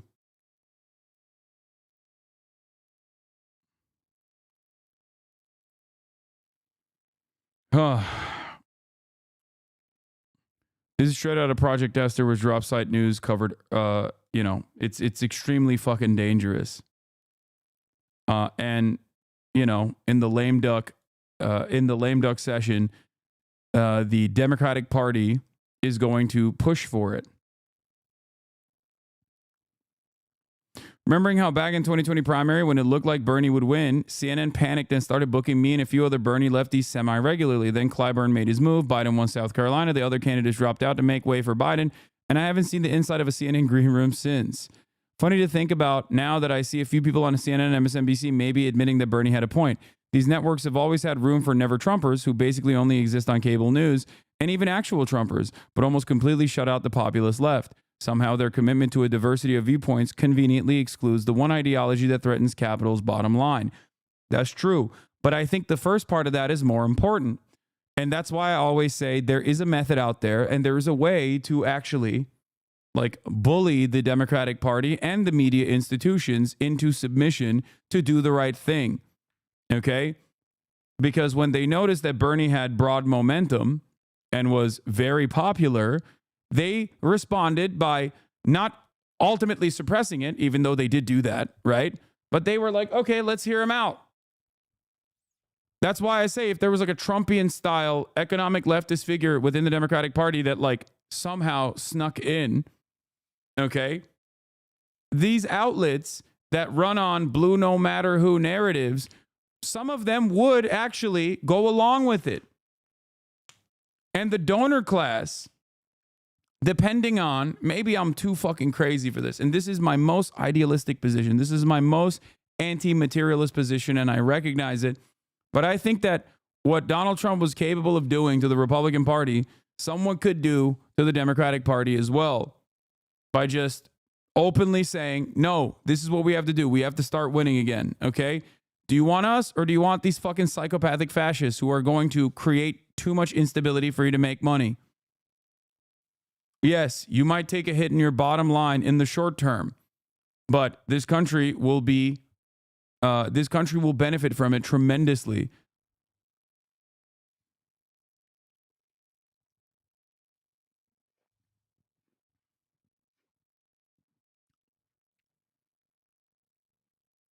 A big reason they do that is fear of losing center-right people to Fox. I wish there was a mainstream progressive outlet. Yeah. I don't know who the vessel for that would be, but FDR was able to do it successfully at a time when, I would say that the economic inequality and the power that billionaires had, or millionaires at the time, was, identical to the standards of today. Sometimes you need a bold leader. Yeah. Senator Bernie. Yeah, Bernie Sanders' vision is so popular that even Asmongold's community likes him. As a Republican, I always said Bernie stood on business. He was the Democratic Party's best shot, but rather they shot themselves in the foot. The sad thing is that no one listened to Bernie, not even in his own party. This is exactly why he left the Democratic Party, for those who don't know. Dude is older than Biden, but is 1,000 times more coherent than Biden. Like Asmongold's entire community. This has 1.6 million views in 23 hours.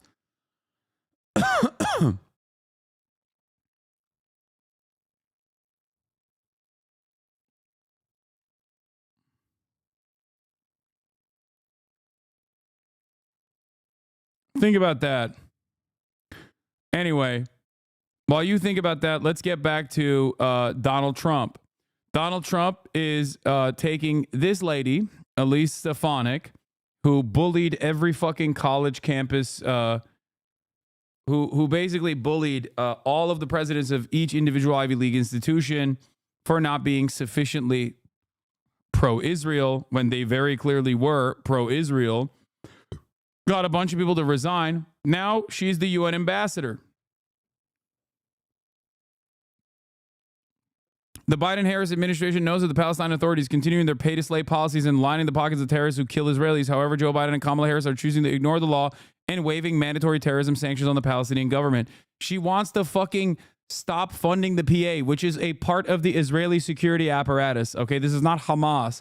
This is directly at odds with Hamas and also directly at odds with the Palestinians in the West Bank anyway. It is literally a part of the Israeli security apparatus. It's putting a Palestinian face on Palestinian oppression, basically. And she wants them to not have funds either. Okay. Now she's in the she's going to be in the admin.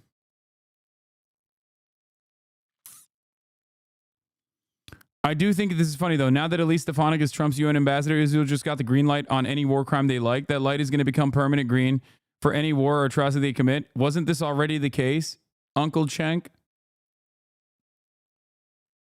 You know?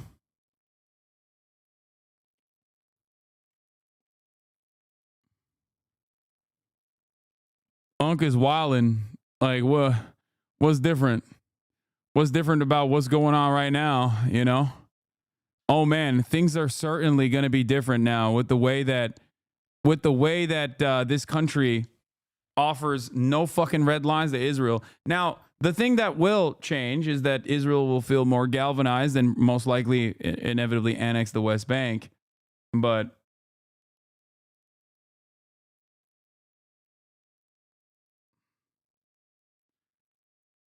anyway, speaking of Israel, How to Defend Genocide by Bad Empanada. A lot of people wanted me to watch this. Apparently, this is a very good analysis on, you know, broader points of obviously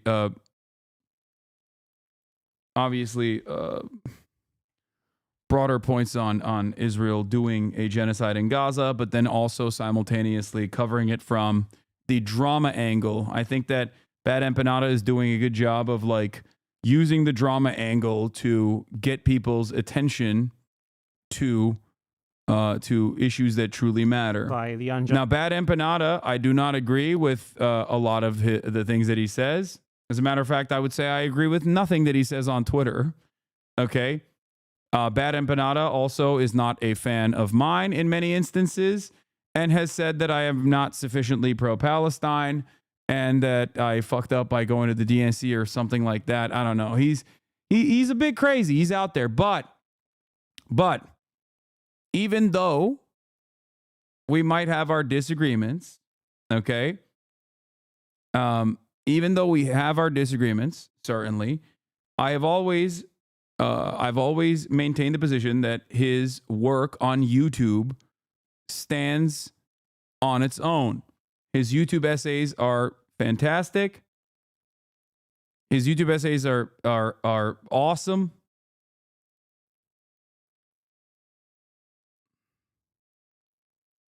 And they're well sourced and well researched for the most part. Okay. Justified. Bad Empanada is against reacting to his videos on stream. Yeah. Okay. Well, he can fucking copy strike me then. Just kidding. I know that he's not. He has said that before. But in that same time frame, he has also demanded that I react to some of his videos over and over again. So I don't know where he stands on that because, like I said, I mean, I am subscribed to his channel. I have watched his videos in the past, not on stream.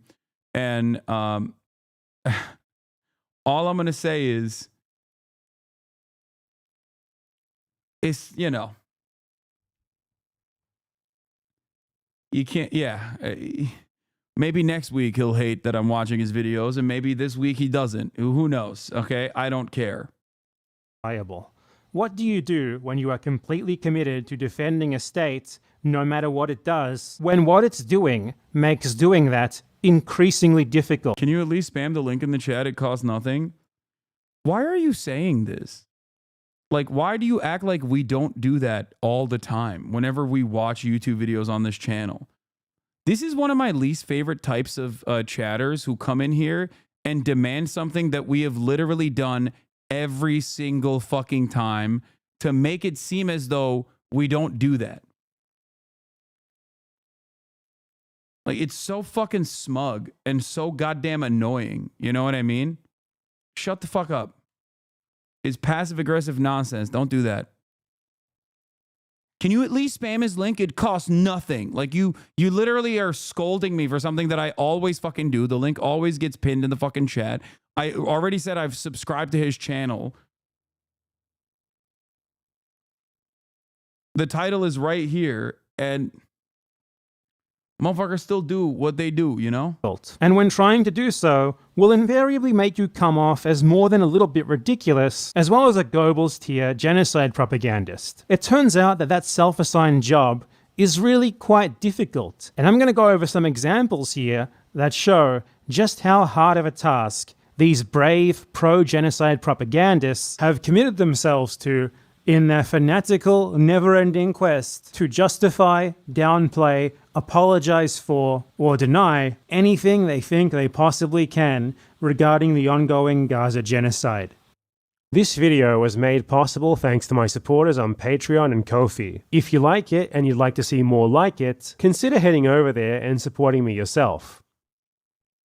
This is Israel's self-appointed lawyer, the YouTuber Lonerbox. He has taken it upon himself to do every possible thing that he can to defend Israel's Gaza genocide. You're about to see him attempt his best defense of the revelation from a New York Times investigation that Israeli soldiers have intentionally been massacring. That motherfucker defended? No. There is no fucking way this dude literally defended the babies with fucking bullets lodged into their goddamn brains, dude. That is, holy moly, that shit's children crazy. in droves via single, precise shots to the head. Multiple doctors and nurses who spent time serving in Gaza hospitals during the genocide attested to the fact that between them, they had seen many dozens, upwards of 100. We've been telling you he's a freak. Dog, he actively has the audience attack because I asked him about that. Dude, my statement on this remains, okay? You never get punished if you are wrong, but wrong in the direction of whatever America's foreign policy interests are. Never, ever, ever. Okay? You can just be wrong literally all the time, but as long as you have as long as you are repeating messages that are coming, as long as you are repeating institutional messages, as long as you're repeating American foreign policy goals, it literally does not matter. No one tracks it as like, damn, dude, I keep listening to you and I keep finding myself wrong all the fucking time. 100 in total cases of children shot in the head. And they provided the New York Times with x-rays that show these injuries, as well as photographic evidence, which the Times considered too graphic to publish, of these children's gunshot wounds to the head. The evidence that this is a systemic practice of the Israeli military in Gaza is quite overwhelming. So how does... When you showed Lonerbox's videos earlier this year, I tried to say your admirable charitability was wasted on him, and his chat told him to whisper me to intimidate me.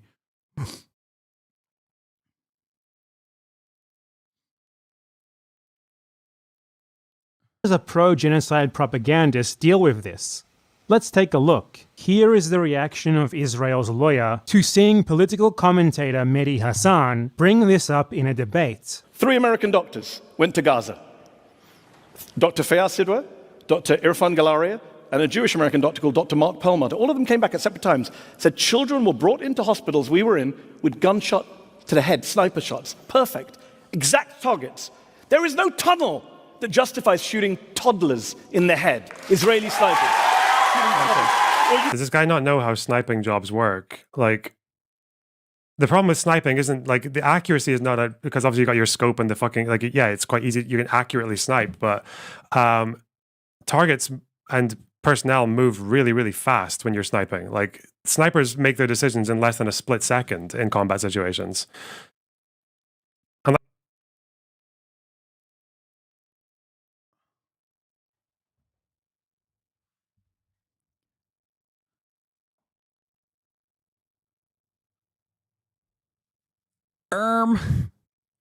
Child's heads are really hard to target in an active combat situation.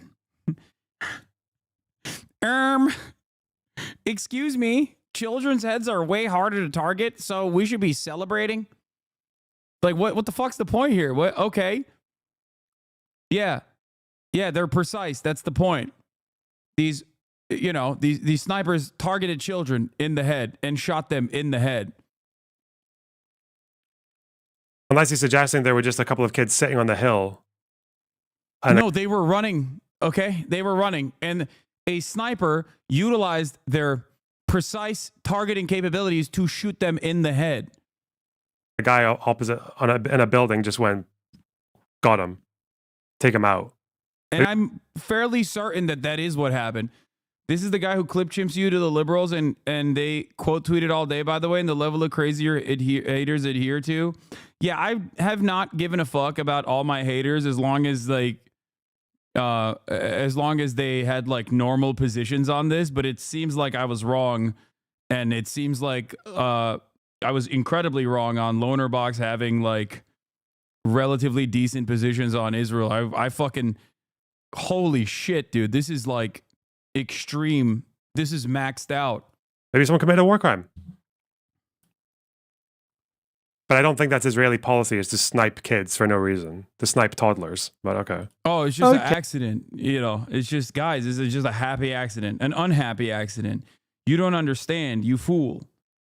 Okay, so the rebuttal there is that apparently this is just happening by accident. Israeli snipers are accidentally shooting hundreds of kids in the head because... A pattern observable by healthcare professionals.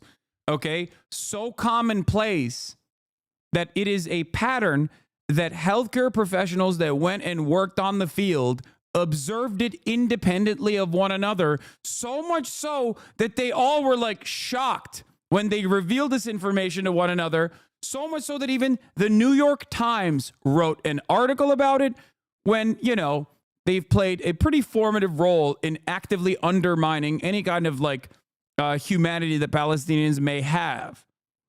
They are mistaking them for fighters or something. And apparently this guy is a sniper expert, and that's how he knows this is happening. It really is that simple. Does this guy not know how sniping jobs work? Now, refuting this on a factual basis seems redundant and stupid to even do, because it's clear that he's just making this up in the moment. It's not really a serious argument or anything. He's just desperate to defend anything that Israel does, and that's just what happened to come to his mind in that moment. Nonetheless, it can be refuted on a factual basis. You aim for the head in an assassination when you are sure that you have the shot, and your aim is not to disable the target as a threat, but rather to ensure a kill. In a combat situation, if these were militants who pose a threat, the aim first and foremost is to disable them as a threat, rather than to kill them. And the head is a much smaller target than the body, so it is far safer to aim for the body. So there being so many headshots makes it very, very clear that these are deliberate targeted killings of children. You do not accidentally precisely aim at the head of a child and pull the trigger hundreds of times. Not that it would stop being a war crime. Dude, your own Turkish government is doing the same to the Kurds. Dude, that's crazy. If you can point to a moment where I've actually agreed with that policy, I'll give you $10,000, all right? Dog, what the fuck are you talking about? I literally had a fucking YPG fighter on my stream who I'm close friends with. Suck my dick, okay? What is this? What is this deflection? What is this whataboutism? Okay? And no, the extent of the fucking violence that the Turkish government and Turkish military subjects Kurds to is horrifying, completely unacceptable. I've criticized it over and over again. But make no mistake, even the Kurds in this community will agree that what is happening to the Palestinians is even worse than that. There's no reason to fucking do the Olympics of like who's worse, but you are out of your fucking mind, okay? This does not mean I'm giving permission or agreeing with the Turkish military. If they were killing hundreds of preteen children with body shots. Are you fucking serious? He made a fucking video pretending to get blown up by a bomb to make fun of Palestinians. In what fucking world would this guy have good takes? Didn't you say you thought these people were bad? And the only reason I know is because I didn't get pushed by the shit. Left us on Twitter reposting this bullshit shit, responding to it is disgusting. Who made a video? Who made a video pretending to be blown up by a bomb? I have no idea what you guys are talking about. I think you forget that like I might not have the same level of investment with like online content creators that you do. Okay? It's so racist and disingenuous. You are American as well, both in citizenship, but also you are paying taxes that fund this genocide, so you should care about it. Yeah, also, I can't fucking go back to Turkey. So that's the other part of this for all of my many criticisms of the Turkish government. So, yeah, lol, imagine not knowing the takes of these loser YouTubers. Exactly. Like, how the fuck am I supposed to know that shit? I don't know. I don't know what, like, all the latest and greatest of genocide defense that these guys have fucking engaged with. I don't really care. By any means. And it would also be quite obvious anyway, looking through a sniper scope, that you are looking at a child and not a militant. To precisely aim for the head, line up a shot, take Does the this video have TOS? Shot and hit it, not just once, but hundreds of times, indicates a level of intent that can only reasonably be described as systematic. But what is Israel's lawyer's argument for why he thinks that despite that overwhelming evidence, it's actually not so obvious? Well... But I don't think that's Israeli policy, is to snipe kids for no reason. To snipe toddlers, but okay. You heard right. Just that he thinks Israel wouldn't do it. That's all. That's all he needs. They wouldn't do it. I don't believe they would do it. Evidence be damned. They are not doing it. I said so. Case closed. There's a clear... So how does he... I would love to find out what he thinks about, like, why the New York Times wrote this article then. Like, what is the... It's just a unfortunate accident, like, that has played itself over, you know, hundreds of times. Like, it doesn't have to be official policy, okay? That's not how this works. When you create a killing field, it doesn't matter. You just let loose whatever the fuck, whatever kind of violent behavior that your occupying forces are engaging in. That's how you arrive at like triple tapping a fucking humanitarian aid convoy that is there engaging in deconfliction with the Israeli government at that time. That's what happened with World Central Kitchen, okay? It's not a fucking oopsie. All right? It's not. It is disordered deliberately in order to have some shred of plausible deniability, I guess. Implication there, which should be obvious to anyone who is familiar with the rhetoric of pro-Israel propagandists, that also implying that they would do that intentionally is anti-Semitic. And this sort of claim is very oft-repeated. For example, in this tweet by another pro-Israel propagandist who was very adamant that Israel would simply never kill a child intentionally, it's impossible. They've just committed tens of thousands of unfortunate accidents, systematically, in a clear pattern over the course of a year. Or this abhorrent Guardian article where another pro-Israel propagandist explicitly argues that the media citing factual information about Israel murdering children is a form of anti-Semitic blood libel. Now, Israel's lawyer isn't quite as explicit as that guy was, but the implication is there. He knows what he's doing. The others who do the same thing know what they're doing. The best argument that they have is that in spite of all the evidence that makes it clear as day that they are in fact doing this, they wouldn't do it. After all, they're Jewish. Jewish people can't commit atrocities like everyone else. How dare you imply otherwise? Aside from massacring children, women, men, the elderly, babies, pretty much anyone they can get their hands on, Israel has also been making their defenders' jobs quite a bit harder by just plain making shit up all the time. Whether it's elaborate, obviously fake 3D renderings of Hamas command centers under a hospital, which they then use to justify multiple massacres committed at that hospital, or making ludicrous claims like Palestinians massacring 40 babies, the job of the self-appointed lawyers of Israel becomes harder with every single claim made. Let's refer back to that one again to see how he dealt with the 40 beheaded babies claim. Again, this is why it's like the 40 beheaded babies. That hoax was not an Israeli, like, I think there's a better way to put it. The 40 beheaded babies was not actually an Israeli government hoax. It wasn't. It was a misspeak from a journalist that was spread around the world by a few fucking nutters. And then the people who really made it last were people who were anti-Israel. They were the ones who spread that. They're the ones who... Dog, Joe Biden didn't... Am I crazy? What? Joe Biden, the anti-Israeli nutter.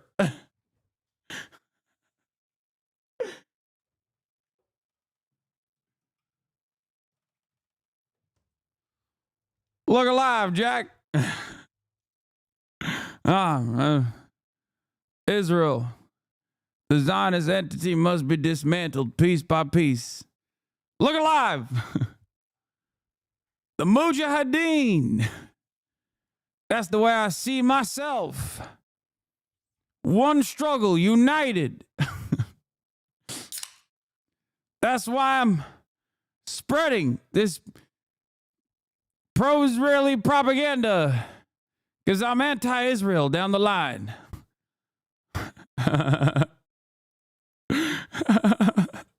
I've seen the videos. We beat Medicare. To have kept that alive. So his strategy here is not to blame that propaganda on the Israelis who made it up and spread it, but rather to blame the people who are against Israel's genocide for calling them out on it and not allowing them to forget it. The first part of this strategy here is not a very advanced one. It's known as lying. He lies about this idea that this was just an error made by one reporter, which was not spread by the Israeli state or other Israeli propagandists, nor anyone of any significance.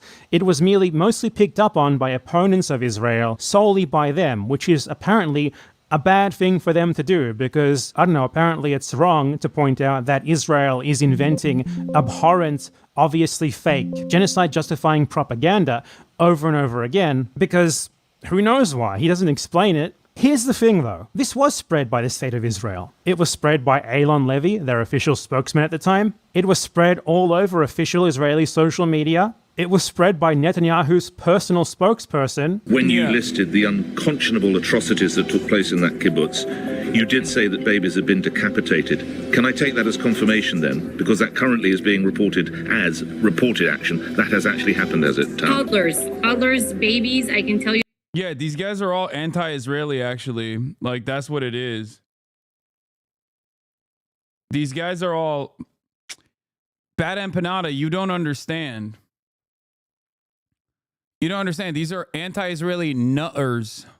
That they, some of them, heads were cut off. This is what we're hearing from from soldiers. Yeah, they're just like deep undercover, I think. On the ground, and yes, they cut off heads. They cut off heads. Which was then seen by US President Joe Biden, who then repeated the claim uncritically in a press conference. I've been doing this a long time. I never really thought that I would see and have confirmed pictures of terrorists beheading children. Yeah, that was so... Dude, oh my God. Post-truth world, no more truth, no more facts. Fuck it, YOLO. Okay? Fuck it, YOLO. Here's more liberals post-truth world. Over 700 Starlink satellites have been taken out of orbit. 13.7 million votes missing. Millions received message that there wasn't a ballot that was counted.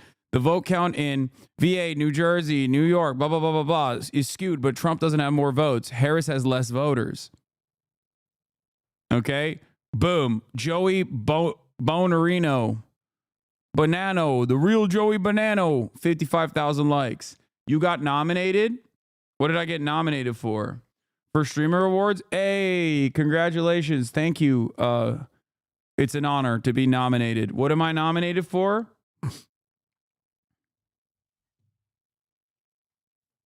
For the streamer awards, just chatting.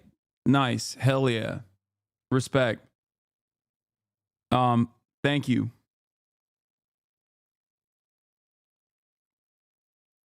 Y'all better vote for me. Congratulated yourself? Yeah. All right, let's continue. I never thought I'd ever. Anyway.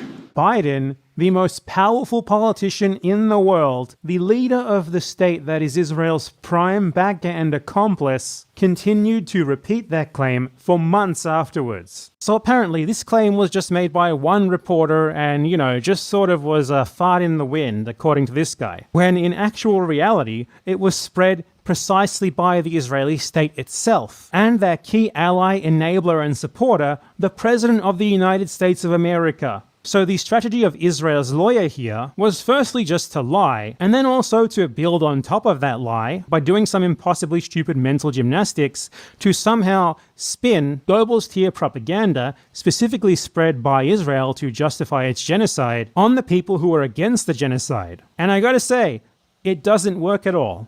It is just kind of self-evidently ludicrous how these people are twisting themselves into knots to justify the unjustifiable. To willingly not just embarrass yourself in public like this, but to do it for the purposes of justifying genocide. I don't think there is an adjective that is strong enough to describe that level of both idiocy and depravity. The Israelis, their supporters, and their American allies spread an obvious lie about fake dead Israeli babies to justify their massacre of thousands of very real Palestinian babies. And we have people like this not talking about those actually real massacred Palestinian babies, but rather how Israeli propaganda about fake massacred Israeli babies is actually to blame on those who are against Israel's genocide. The pure dismissiveness that this guy displays when it comes to Palestinians being massacred, children, babies being killed, it's just inhuman. But if you thought that was bad, how about we move on to one of Lonabox's best friends and frequent collaborators, the streamer Destiny. Topically, he had some comments to make about the self-evidently absurd 40 beheaded babies propaganda, in which he just uncritically accepted Israeli propaganda entirely at its word. The beheaded baby one, it was mostly factually correct, right? There were 40 dead babies, at least one was decapitated. I'm sorry, what? Once again, I will repeat my position. You can be correct every single time, but if you are against American foreign policy, they will never let you live it down. They will say you're a terrorist. Okay? They will say you are a terrorist. But you can be wrong literally every single day. You can be wrong every single day. And you will not get punished for it at all. I'm shocked. Like my lack of interest in like covering the dumb shit that this loser has been saying is kind of bad. Is bad. It's a mistake, I think.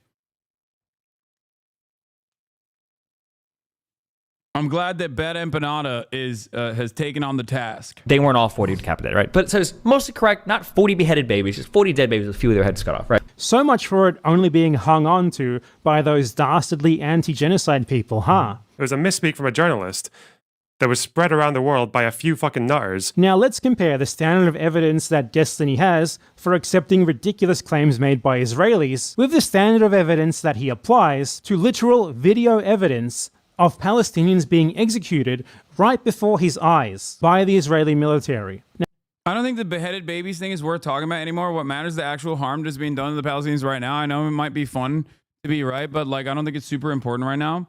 Are you fucking stupid? This is not just about the beheaded baby shit. This is about an anatomy of defending genocide and how people get away with defending genocide. None of this is fun, by the way.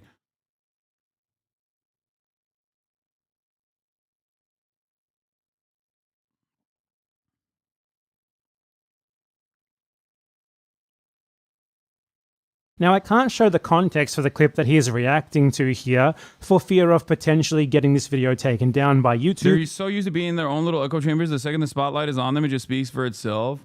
Yeah, it is. I think this is the video that got Mike banned. Be careful. Yeah, what he said while watching the video is what it got him banned, not the contents of the video. For showing someone literally dying. But I will describe it to you, and there will be a link in the description. A reporter for the British news outlet ITV approaches a group of people in an Israeli-declared safe zone for civilians. These people are holding a white flag and waving it in order to make it clear to any Israeli troops that they are civilians. The reporter interviews a few of them. They explain that they are evacuating because, as is clear from the billowing smoke and gunshots which can be heard in the background, the supposed safe zone is no longer safe. Having interviewed the men, the interviewer turns around and leaves. Suddenly, Israeli troops begin firing on this group, and they hit one of them, killing him instantly. He is pulled aside behind cover by his companions, where they are joined by other civilians who are also evacuating. Amidst their screams and cries as they realize that he is dead, the Israeli soldiers begin to fire on them again. To reiterate, again, this was a group of civilians, including children, who were waving white flags. They had done everything that Israel had told them to do. They were in an Israeli-declared safe area, and they were in the process of evacuating to a different safe area. So what did Destiny think about this? Well, the interview complete, our cameraman walked away. So like, why? So he is interviewing the guy who's about to go do some shit to get himself killed, basically. That's what's gonna happen. We know from this point, that's what's gonna happen. So he walks away, gets back a little bit, and then he sets up behind this thing, right? Is this concealment, I guess? Not cover, concealment, right? Because I think the tank's over here. So now he can capture the footage right here. He sees the guys walking, knowing that they're about to get shot, because that's what's gonna happen. And then eventually they get shot and everything is, this is it. It's like act 1, 2, and 3. It's like all here. Now this guy is down, he's dead. These guys are like... and fatally wounded. They're not even like... They're not even running. They're not even like cowering and running away and screaming in fear. There's like, okay, well, they did it. We got our shots. Okay, is this guy done? Oh, shit. Well, okay. Well, we brought the white flag so we can put that over the bleeding part, assuming he got shot in it actually, right? Flag and then this guy, what, is this guy running back to grab the wife? By this stage, the man's wife, his widow, has heard what happened. And then like, what does this mean? The wife has heard what happened. Like, bro, this is crazy. I'm sorry. The tracking live movement shot of the lady running up to her dead husband? Like, what is this? By this stage, the man's wife, his widow, has heard what happened. Somebody went back and told her, right? The 5 martyrs that walked forward, you know, your husband was the unlucky guy. He drew the short stick today, so come forward, cry for us on camera. Do you think the guy intentionally wanted to get killed? No, I don't think he wanted to die. I don't think they were thinking they were going to die, but they probably were hoping to get shot at, or maybe, so you're saying the woman was acting? I don't think the woman was acting. She probably was sincerely sad. Her husband got fucking killed, but I think they were farming TikTok clips. I mean, remember, these people, actually, yeah, like have suicide bombers. So it's not that big of a stretch to imagine that they would be willing to get shot. However, now I haven't gone down this road because this is way more, it would require me to make a lot more assumptions, but it's also possible he didn't get shot, right? Now, do we know the name of... Dude, this is... I think Destiny is sincerely one of the worst human beings I've ever encountered. And what makes matters even crazier right now is that I'm certain that his brigaders are in the chat, actively farming the chat to probably try and clip something to be like, see, Hasan's community wants to like do harm to Destiny or something, devoid of the context of what he is saying here, in a way that they will try to propagandize a position that makes, in their minds, Destiny look good. This is insane. Like, this statement is so insane. He called your community terrorist supporters. I know, which is wild.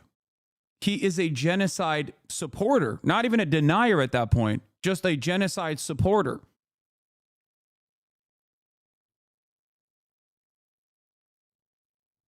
I mean, we already know that. This is the classic clip. This is when he thinks the right move. Arrived at his position ahead of time before looking at all the Wikipedia pages that would then, in his mind, defend Israel's genocide of Palestinians. Honestly, I'm pro-genocide. Like, it sounds really shitty, but like, I think that Israel should just draw up its fucking borders about where it is now, and basically Palestinians can go live in another place. That's really shitty, but like, that's about where I'm at. You just think the Palestine should just pack up and Native American the fuck out of there? The problem is that it seems like there is a hugely general hostility to Jewish people across really the entire world, but definitely the Middle East. So the problem is that as you weaken Israel's like ability for Jewish people to live there, it seems like there is because there's a lot of different organizations across the Middle East that are highly invested in the destruction of Israel. So that's like a really rough thing too. So it seems like if Israel is forced to make concessions to Palestinians, it threatens Jewish people's ability to have a homeland. And so I don't know. It's really shit. Truthfully, the answer is like there's no good answer. What do you think's the right move? Oh, this was before he. This is before this.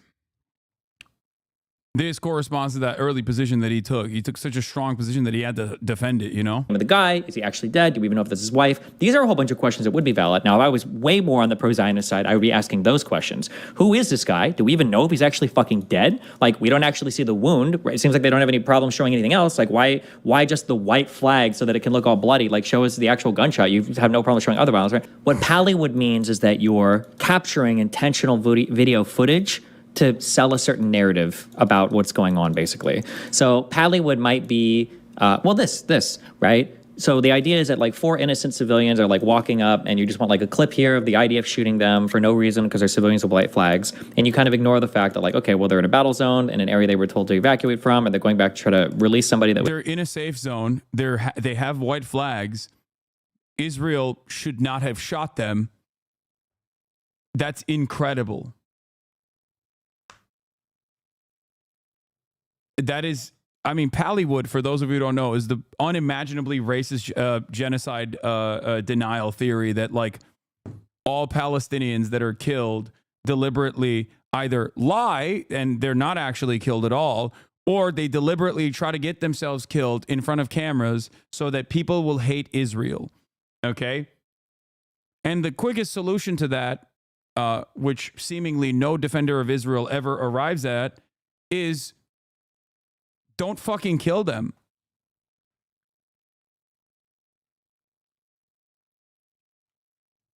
I mean, Pallywood ranges from the dead children that are on camera are actually toys. They're not real babies. It's fake.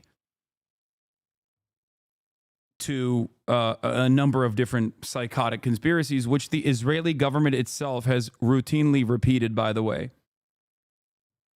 Was captured, like that's like Pallywood, I think. You're essentially provoking the enemy to take what is largely a justified action. Yeah, largely a justified action. Provoking the enemy for largely a justified action.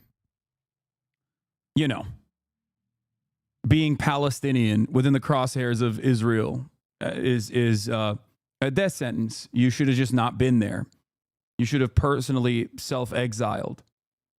Provoking the enemy in a safe zone while being unarmed and waving a white flag around your children. And then trying to say that it's like indiscriminate civilian killing. It's like a setup. It's not fake, but they're doing it to themselves. You're dehumanizing yourself. You're suiciding and sacrificing your civilian population. Did you get that? Did you digest what was just said there? Taking it in? The Palestinian civilians were asking for it. By trying to make a... I even think that it's funny because like he moves on to his community trolling because like that one pro-Palestinian protester, there was a fan of mine came up to me and was like, Arnar, why are you drinking Karg?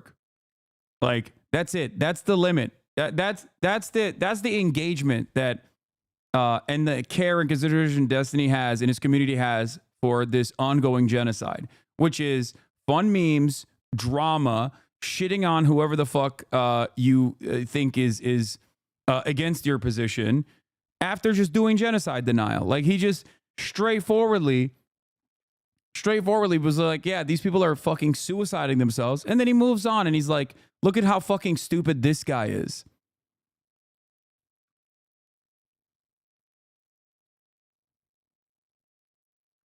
I need you to understand, because like, he can just snap back from that to this because he doesn't give a fuck. Okay? Because he doesn't give a fuck. Themselves. Well, you're dehumanizing yourself. You're suiciding and sacrificing your civilian population. You digest what was just said there, taking it in. The Palestinian civilians were asking for it. By trying to make a crossing in an officially Israeli... Dude, I'm not gonna lie, like, a lot of right-wingers say horrifying shit on a regular basis, but I feel like there are probably right-wing commentators that wouldn't even go this fucking far. You know what I mean? There are plenty who do. And it's insane that Destiny is like, no, I'm a liberal. Like, I love Joe Biden. I'm a liberal. I love Kamala Harris. Why won't the DNC invite me? Why won't the Democratic Party invite me to the DNC? I'm a Democrat who, you know, is pro Kyle Rittenhouse, pro fucking white supremacists, killing Black Lives Matter protesters, anti-trans. Yeah. He declared safe zone for civilians, no less. They are responsible for their own murder. It's their fault for walking around with a white flag while being so Palestinian in the vision of an Israeli soldier. Much like Lonerbox, his very first instinct when he is confronted with overwhelming evidence of the state which he unconditionally supports committing... Apparently he was actually invited to the DNC. Not sure how true, though.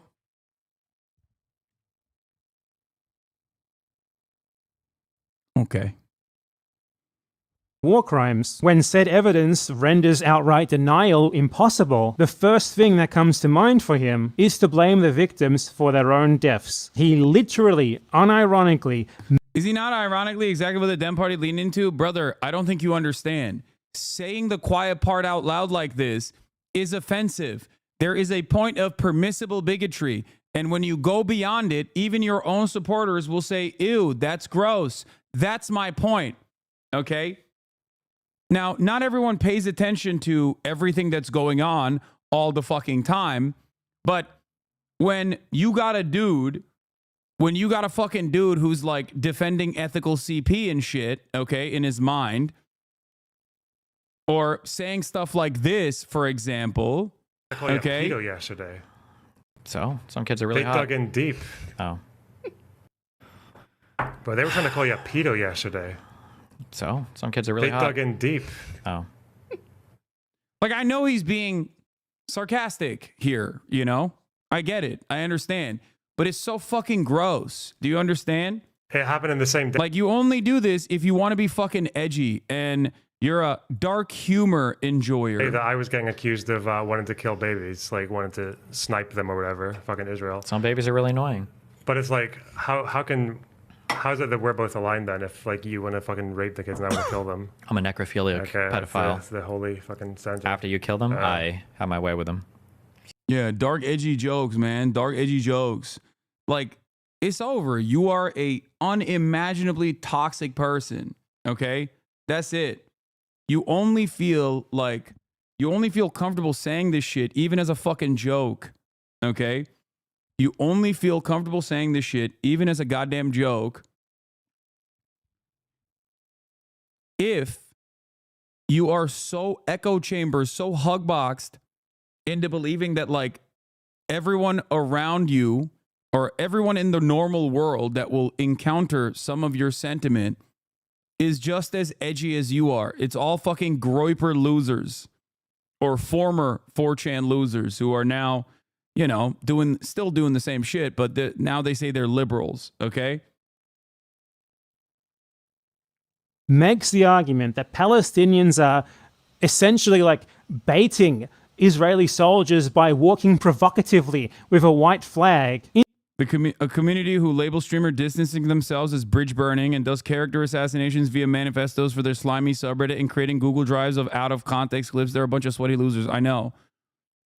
Into killing them so that they can film it to do what he calls farming TikTok clips. This is the level of depravity, of desperation that the genocide propagandists are at. Israel's actions are so obvious, so clear, so well evidenced, so indefensible that there are frequently times like these where the best defense they can muster is, well, what did you expect, man? It's not like you can expect an Israeli soldier to resist an opportunity to just murder a Palestinian civilian. You were kind of asking for it there. And they aren't even cognitive of how what they're saying is a denouncement of themselves, of Israel, of everything they're trying to defend. The Goebbels level Israeli genocide propaganda that they are utilizing to attempt to justify their genocide, that's the fault of Palestinians and their supporters for even talking about it. People who were anti-Israel, they were the ones who spread that. Palestinian civilians being murdered by Israel on video in broad daylight while waving white flags in an Israeli-declared safe zone, that's their fault too. I think they were farming TikTok clips. Now, genocide justification usually has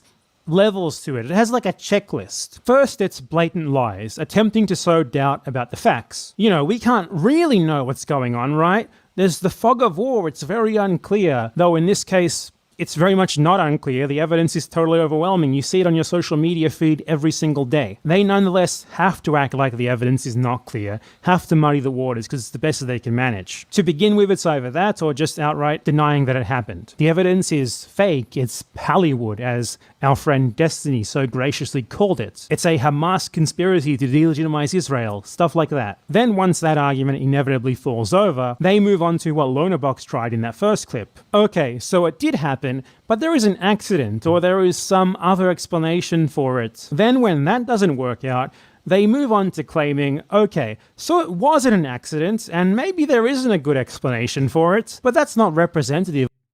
Why is this guy elevated to any sort of level whatsoever when he says loser, 4chan basement dweller type shit? He presents himself as like a liberal pretty well in debate situations. And in short TikTok clips, like short TikTok style clips, he can appear normal. But the reason why he has an audience is because there are a lot of fucking people who like this kind of thing. There are a lot of fucking edgy losers out there. You know, because some leftists are racist? No, dog. What the fuck are you talking about? I don't think Destiny's community has any fucking leftists whatsoever. Get the fuck out of here. And most people that maybe watch some of his debates or whatever that are like, damn, I kind of like what this guy has to say, will very quickly find out what he's all about and will be grossed out by it. But no, I don't think he is not a leftist and his community is not leftist either. I wouldn't even say he's fucking liberal. I think he's just a mercenary.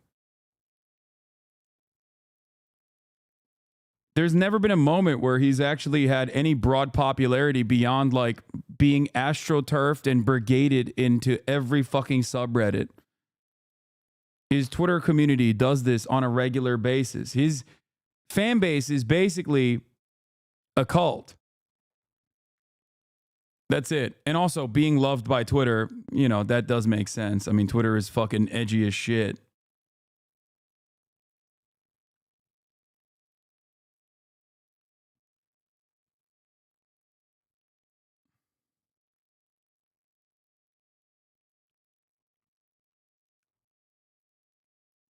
I think a lot of people forget he cultivates his community on his own website. That amount of parasocial is crazy. That on top of banning dissenting opinions will create these people. Dude, this man is at a very public online career since like what, 2008 or some shit. He has only compounded on the hatred and the disgusting actions since then. Okay? And he will never stop because for the most part, like it's so overwhelming, it's so freakish, and most people don't have the time to basically pay attention to all the things that he's done.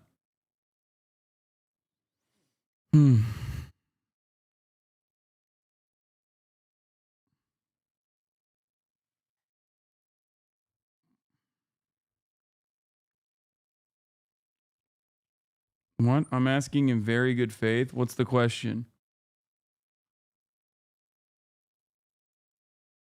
What did you ask? You didn't ask anything.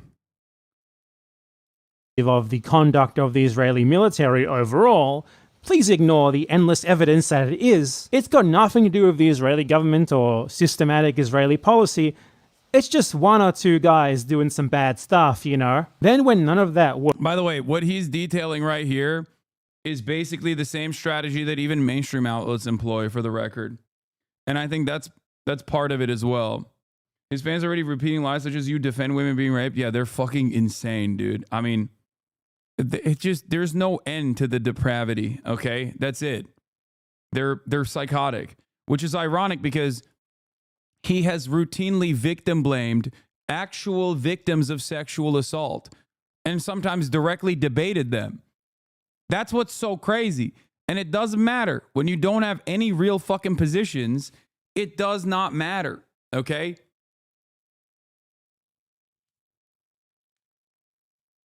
It doesn't matter. Or systematic Israeli policy, it's just one or two guys doing some bad stuff, you know? Then when none of that works, when they are backed into a corner by the endless evidence that makes it abundantly clear that this is very much intentional policy, they move on to one of two things. Acknowledging that it's happening, but implying that somehow the he told Ludwig he was going to jag off the cuties AI porn, dude. Like, it's just, the depravity is out of fucking control. Like, it just... It's certain things he's done that are so gross that it's like weird to even bring up. You know what I mean? He's talking about Slime's dad dying too with, you know, similar severity.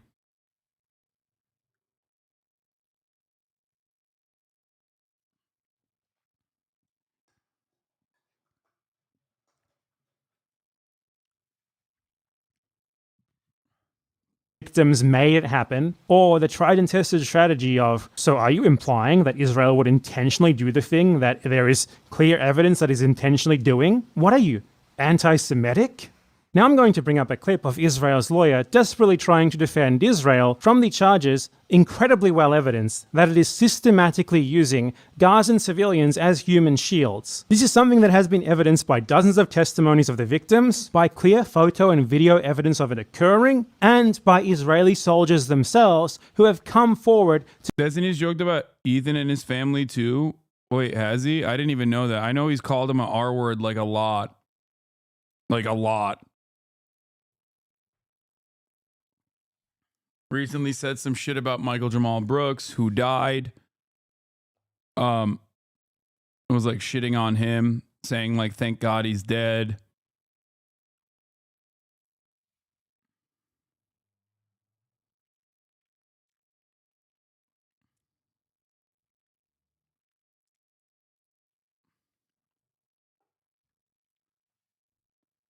to say that the practice is happening. Think about the checklist that I went over and see which tactic you can see being used here. I'm guessing you already know that they're using like Gazan civilians to scope out tunnels and buildings, right? Yeah, I know that, yeah. Or at least the Haaretz article said that, so yeah. Yeah. Yeah, that's a top-down thing, so it is policy. It's not just the accountability thing. Right? Is that like is that actually their military policy though? Because I thought one of the problems there was that soldiers eventually were refusing to do it because of the unlawful order. There were some that didn't want to do it, but it was still like the commander issuing the orders, and it's a pretty open secret in the IDF, and it has been done before in other wars.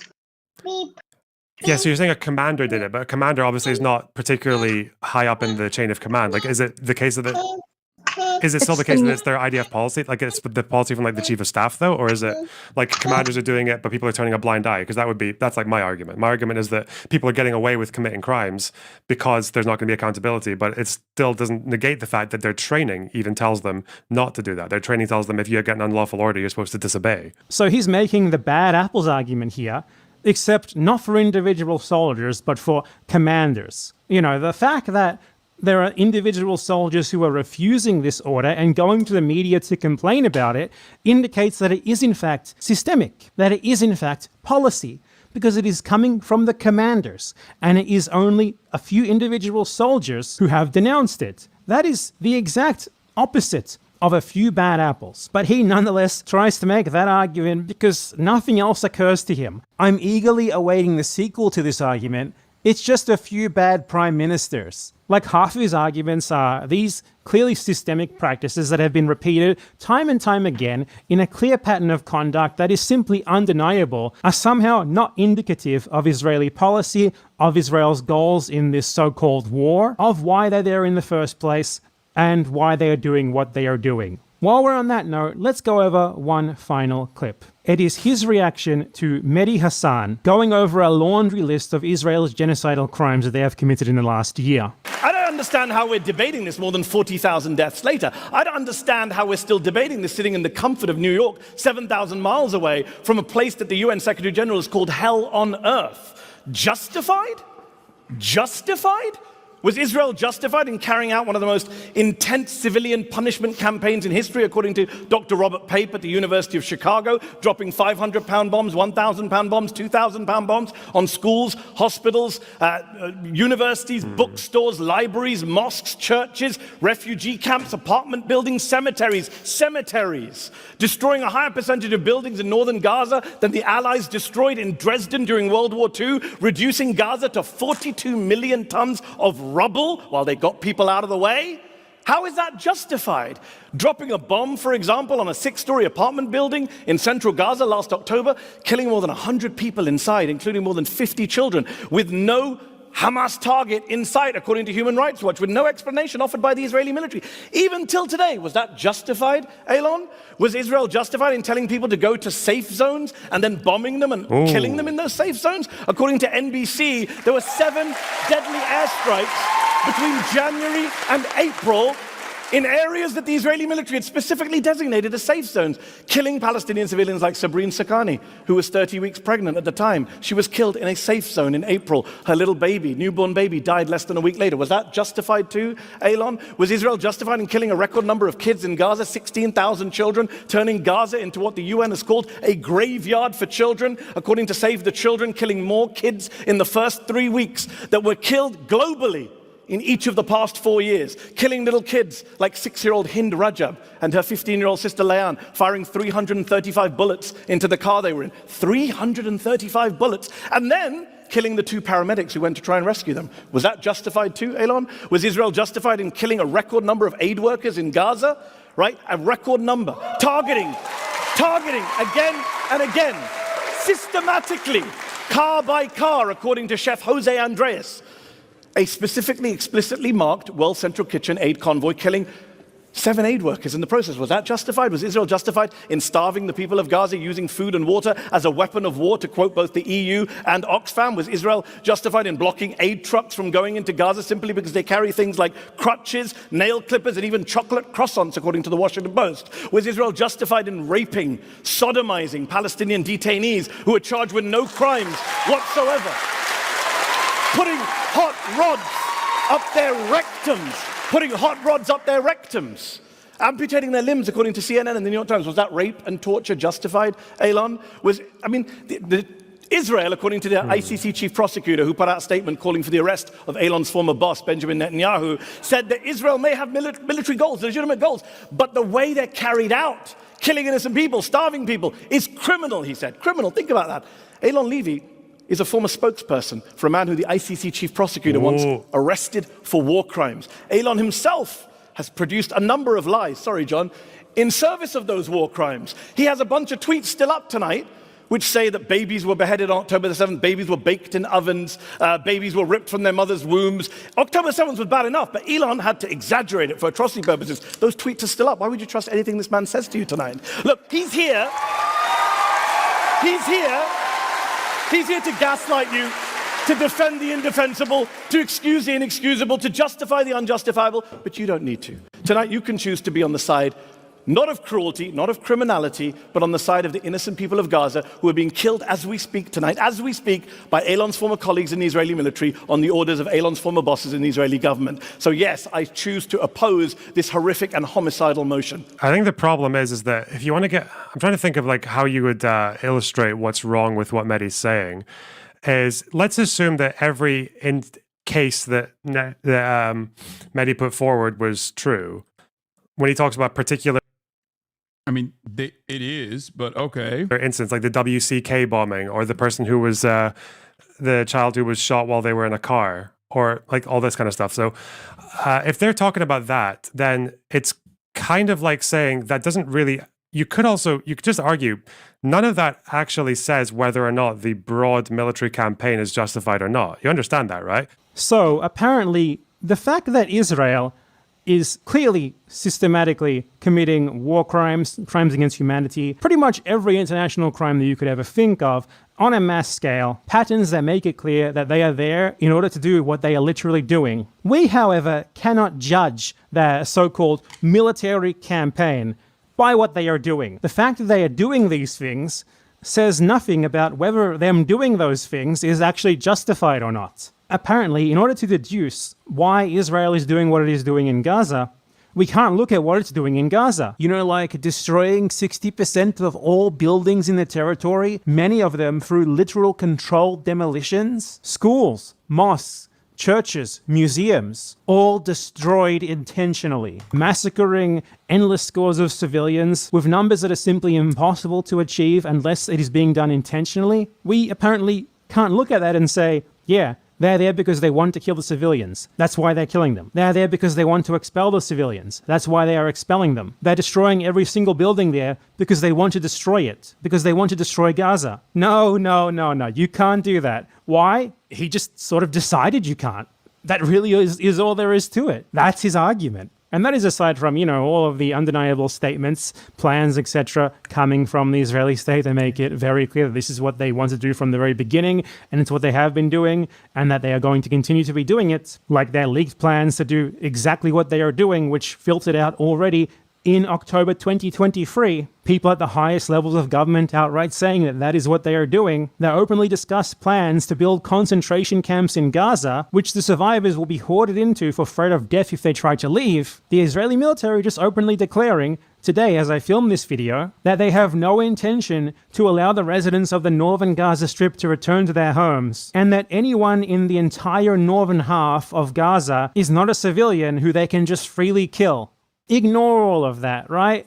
Or try to frame it as if it's not indicative of broad Israeli policy, you know, just a few fringe crazies like, you know, the prime minister of the country, the defense minister, the top brass of the IDF, you know, who are those people, right? That's just a couple of bad apples. It's incoherent. It's incredibly stupid. They make themselves look like massive dumbasses and horrid people, all because they have committed themselves to defending the clearly indefensible.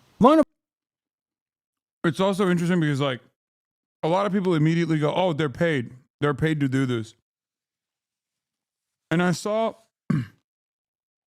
a lot of this during the COVID misinformation era as well. No, dude. I don't think these people are paid to do this. I think they do it because... No, not just that they're dumb. I think they do it because it boosts them in the algorithm. That's it. The payment itself is clout.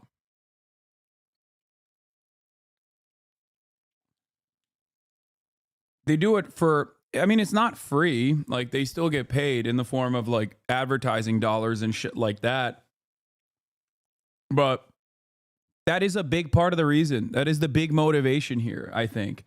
And I assume for Lonerbox, that's more so that he gets validation from Destiny, whose orbit he is very clearly within. It seems like he is completely captured by the Destiny audience train, thinking that will, you know, give him a lifeline, when he didn't have to be like this at all, in my opinion. Box has a particular disdain for Mehdi Hasan, by the way. You can see that in this clip. I will happily support this pin because I support the release of all the hostages and let me finish. And I support the release of thousands of Palestinian detainees being raped and tortured and children. Do you support that? Let's wear it together. Do you support the release? Do you support the release of Palestinians? I do not support, do you support the release of terrorists. Of Palestinian children? Do you support the release of Palestinian children? Does he why is he? Oh God, what a fucking creep, man! Again, you can talk about the unlawfulness of the imprisoning, but like the Palestinians who are imprisoned in Israeli centers are not imprisoned like randomly. Of thousands of Palestinian detainees.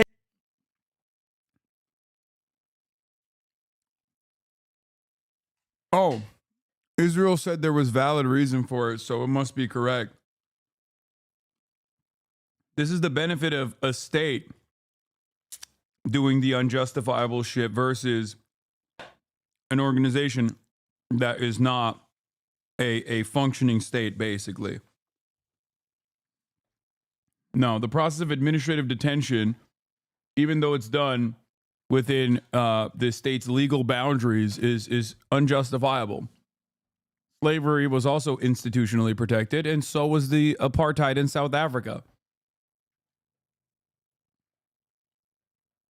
Detainees being raped and tortured and children.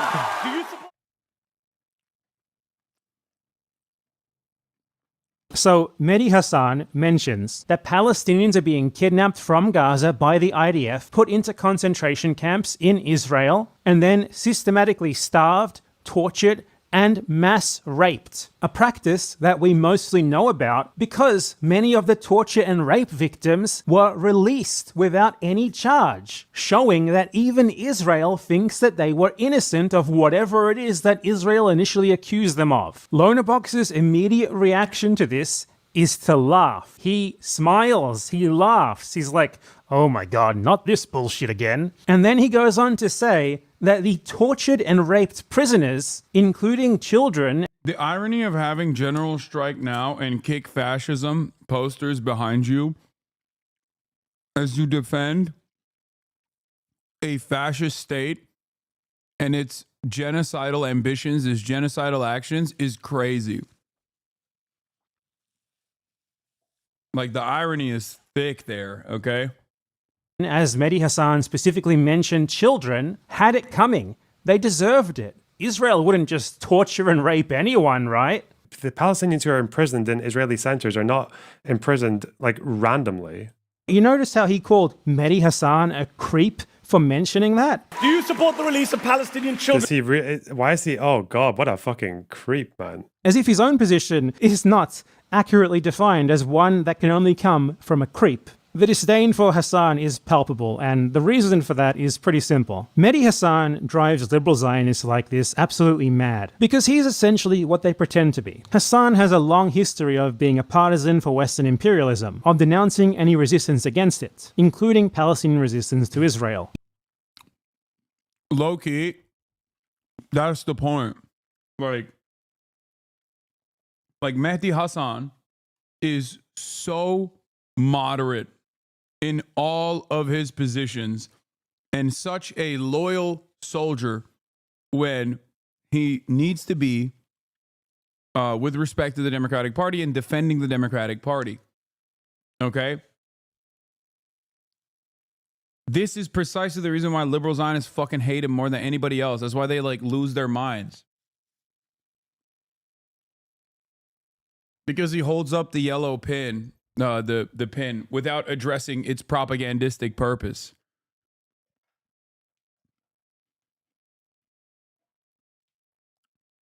He's hard to discredit. It doesn't matter. They still do. They call him a terrorist. He's brown.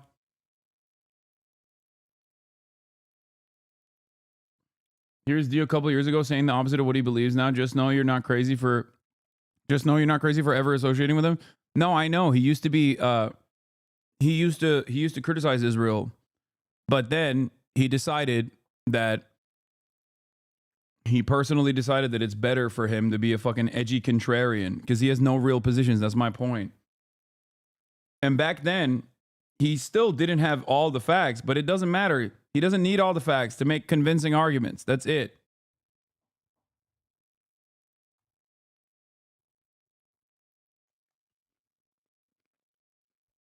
He never would have been allowed anywhere near the prominent mainstream media positions that he's held throughout his career if that wasn't the case. However, when Hasan sees something so clearly indefensible, so overwhelmingly well evidenced, like Israel's Gaza genocide, he's not hyper committed to defending Israel no matter. Didn't repeatedly argue with and against Israeli Zionists as well, though? Who?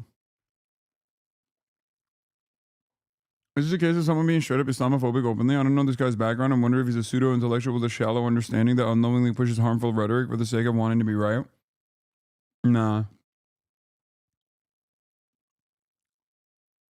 Matter what, so he's still able to point to Israel's obvious crimes and call a spade a spade. But liberal Zionists like Lonerbox, like Destiny, are hyper-committed to defending Israel, no matter what. I don't even think Destiny's a liberal Zionist, I'm gonna be honest. I think Boner Box might be, but I don't think Destiny is. So when guys like Hasan, who otherwise share their professed liberal ideology, don't mince words about the facts of what Israel is doing, don't act as if they are Israel's lawyer, it exposes them as what they really are, not the humanistic, critical thinking progressives that they like to present themselves as, but rather partisans for a genocidal, ethno-nationalist, settler colonial project whose nature as such was already very difficult for them to argue against or skirt around beforehand. He's not talking about me, he's talking about Mehdi Hasan. But which is now impossible for them to plausibly deny, as Israel's genocidal actions, broadcast to the world in vivid, horrific detail, have finally made everything so clear that even a liberal like Mehdi Hasan refuses to accept their bullshit anymore. These people are abhorrent, disgusting genocide propagandists. Everyone already knew that about Destiny, but if you've only been exposed to Lonerbox through his main channel content... I used to watch Lonerbox when he first started. He was just a leftist YouTuber. Then when Ukraine happened, he like positioned himself as the anti-Hasan because he made a mistake. I stopped watching, obviously. Yeah. When he was reacting to your debate with Asman, he didn't critique Asman at all. He just shit on your takes. Yeah. I mean, these guys like try to reposition what it means to be like progressive or a leftist, and seemingly enough, it's always just like whoever is truly a progressive or truly a liberal or truly a leftist, those people are bad. Also, it's somewhat the path of least resistance. They know that if they say these things, the State Department is saying it will never harm their careers. That plus the algo leads to this. Yeah. Think about the endless amount. Think about the endless amount of fucking... The endless amount of smear campaigns that I've withstood where, you know, people have actively tried to get me deplatformed over and over again for standing true to my values, my beliefs, and never stopping my criticisms of Israel because Israel is an apartheid state and that Israel is doing a genocide. Now, on the other hand, no such efforts exist for these guys, you know, not bad empanada. No such effort of deplatforming will exist ever if you just simply say the most unhinged shit in defense of Israel. These debate perverts want you to think they're leftist and that leftist equals fascist, but we let the gays live and maybe abortion is okay. Yeah, it's just so...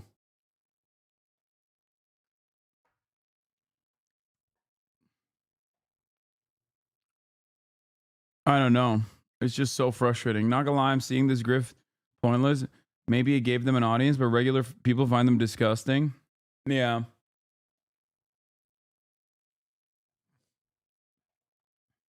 What? These subreddit had a legitimate debate about if this was Islamophobic. Of course, there's no way they would show empathy to Palestinians. Muslims are dumb as fuck, evil cult religion. Muhammad was a pedo, war criminal, slave trader. Yeah.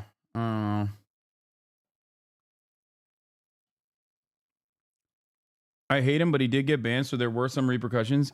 No, dog, he didn't get banned for fucking his endless defense of Israel's genocide. No, he got banned for all the other shit that he did way back in the day, which is compounded at this point. And I was talking about loaner box anyway. There are no repercussions for being maximum pro Israel's genocide. That's it.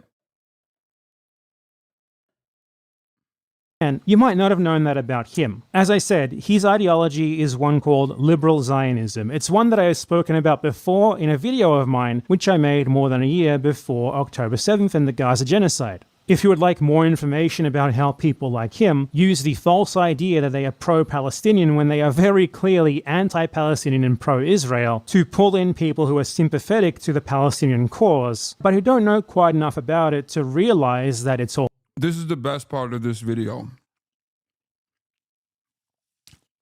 I think people don't fucking understand this because they're like uninitiated, but that's why I'm extra annoyed. I'm extra annoyed with like fucking people who masquerade as liberals, right? But then have a number of different positions that are so inconsistent with even like liberalism or the Democratic Party. It's the Tim Pool strategy, but done better. Okay? Tim Pool also claims to be a liberal all the time, but like at this point we all recognize he's not, right? But what's very frustrating about it is that what's really, really frustrating about it is that liberal Zionists will try to masquerade as those who are, say what you will, but V is not a Zionist, Lamau. I don't think he is. I don't know what Bad Empanada is talking about. I don't even know anything about this fucking video. I don't really care about any of this stuff. I don't know the extent of Bad Empanada's positions, but he's literally also criticized me in the past for not being sufficiently pro-Palestine. So, you know, it doesn't matter to me. The VTuber is the Zionist in that video. Oh, okay, yeah.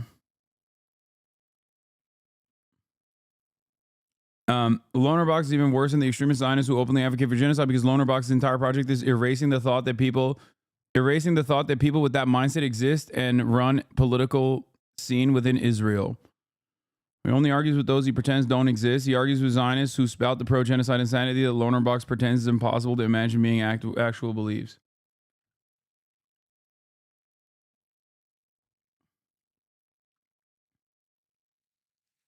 No, I don't know what Vosh's positions are. I haven't kept up with anything he's done, but I doubt that he's pro-Israel.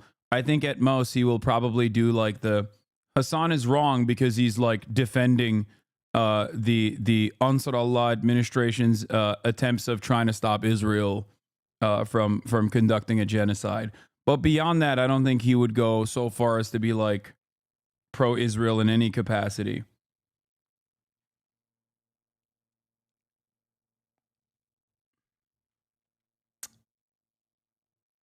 An act, and that they are being conned into eventually becoming Zionists themselves and nodding along to the kind of genocide justifying propaganda that we've gone over here, then you should check out that video that I made on the matter, which is very long but nonetheless goes over it in depth and uses Loanerbox specifically as an example of this phenomenon. I don't want to go off on too much of a tangent here about liberal Zionism and what it is.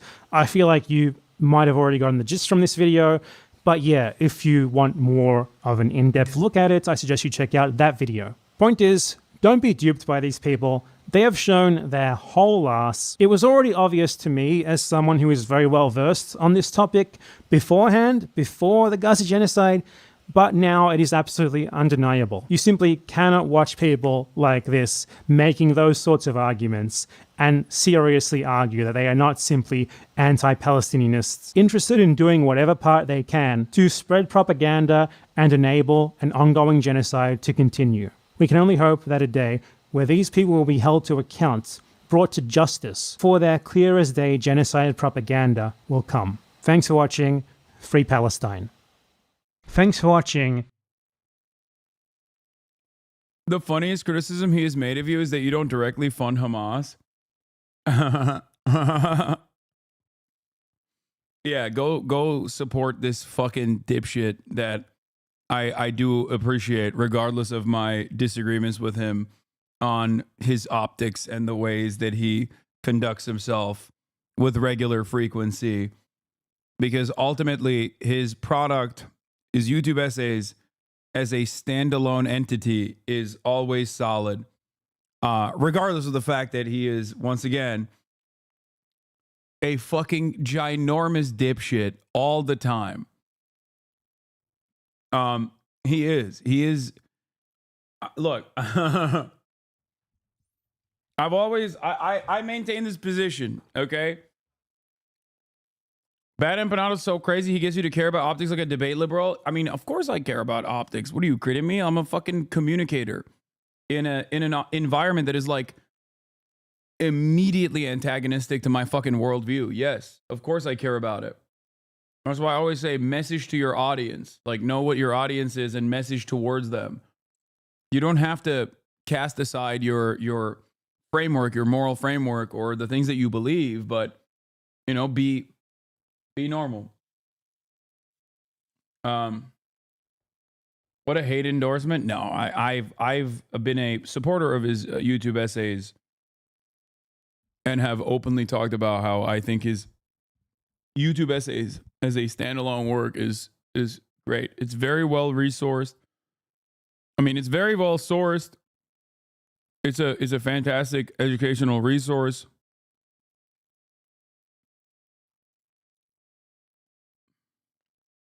What? Have you seen this hilarious tweet about you, by the way? Worst outcome of this election is now I kind of respect Hasan. My expectations were rock bottom, and in surprising move, he actually reached those expectations. Can't trick me. I still don't fully trust any Twitch streamer, but he kept very politically consistent throughout the election when it would have been easier to give in. Getting invited to the DNC only should talk Obama during his speech and then kicked out for talking with uncommitted. I mean, I don't think people understand, like, I just...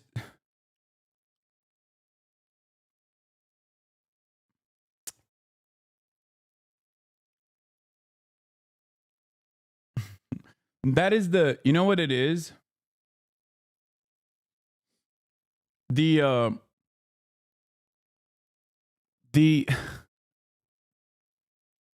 nothing on my position, nothing from my positions have changed. It's just people are not filtering it. I think people are simply not filtering it through like a negative lens for once, and they just make up their own minds for once, and they're like, damn. Maybe this guy is good, which is something that you hear about all the time on TikTok comments, where people will like find one of my videos of me defending a position that I've defended for the past 10 years non-fucking stop, and they go, oh my God, unimaginably rare Hasan W. And it's like the video itself will literally be me talking about like healthcare and how it's a necessity and how it would improve people's lives dramatically and it must be done. It's like the moral position. They'll be like, damn, I don't really like Hasan, but this is a fucking really rare W. It's like, no, it's not.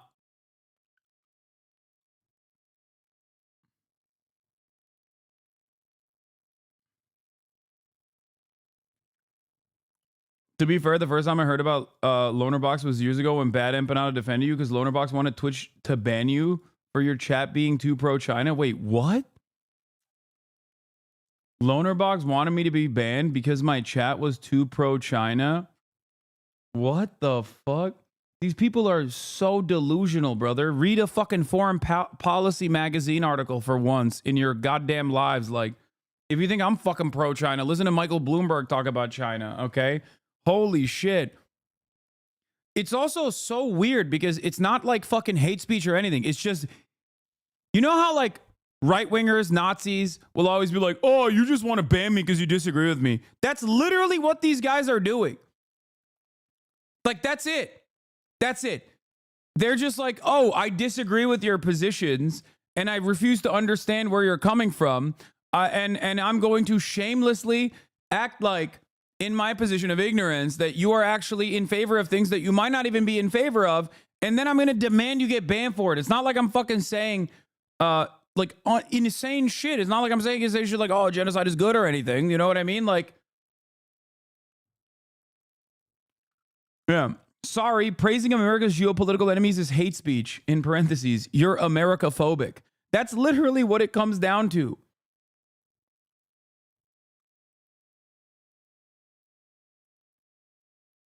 What is this? Should he be There's banned? many prominent, nominally. Should Twitch streamers be banned if their chats defy official Western narratives? Apparently, the answer is yes. That's tanky and ooh for some reason. Drone simping is fine though. What? What is this? Of Ukraine, and the Chinese person was speaking, and Hasan's chat went fucking ballistic, like China simping, like tanky fucking, like no genocide, ooh woo fucking. Why does he talk like this, for one? This is exactly what I mean. This is the... LB been making hate vids of Hasan for years. He's just finding out. What the fuck's wrong with this guy, man? I'm learning so much. I'm learning so much about these people who apparently have been fucking... Like, I've DM'd this guy in the past because I saw his video shitting on Benjamin Netanyahu. I have found out about other pro-Palestinian content creators he collaborated with in the past. Like small content creators that he brought up in his videos. Like Beast Bra says. That's weird, man.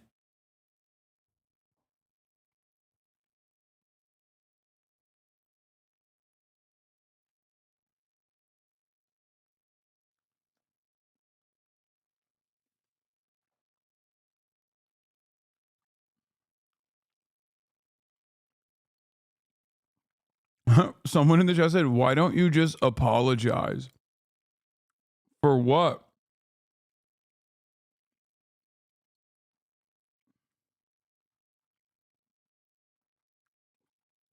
Tatters told you all about it back then and you ignored it all? Like, apologize to what? Who? You? No, suck my dick.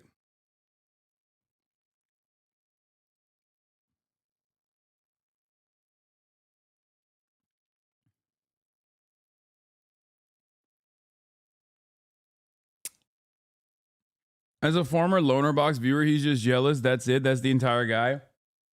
Is it personal jealousy or is it jealousy that he is channeling from Destiny? Because, like, simply put, that's where a lot of the Destiny resentment comes from. Jealousy. Jealousy that he feels as though he carved a space for politics on Twitch. And then I came in and he was no longer the golden boy. And he never just like let that down. You know what I mean? He just could never give up on that. And worst of all, when I left his community entirely, because there was a point, it's embarrassing to admit, but there was a point where I thought like he was one of these like people who had redeemed themselves, right?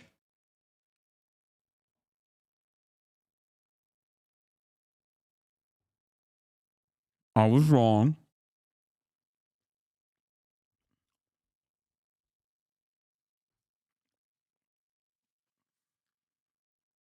You're in a New York Times opinion piece? Wait, really?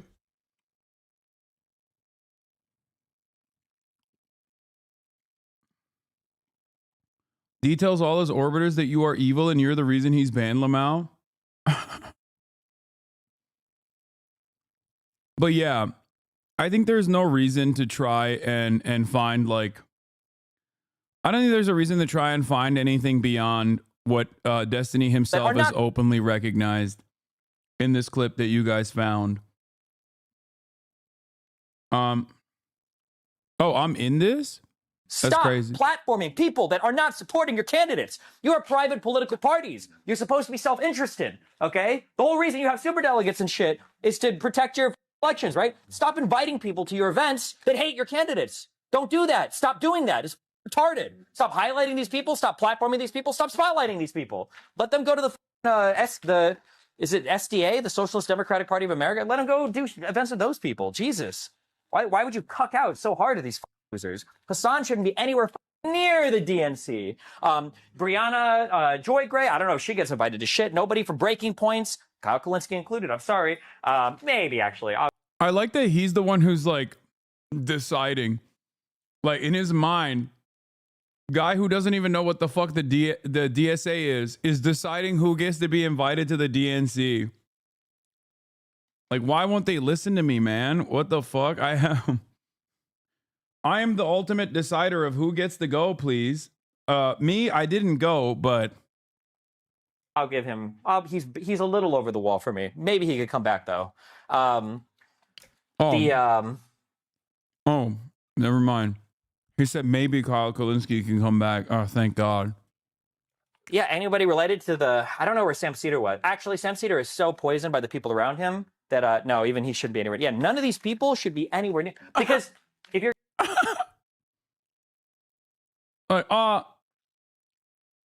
Damn, Sam Cedar disinvited from the DNC. If you're the Democratic Party, you have to support the people that are supporting you, okay? Like...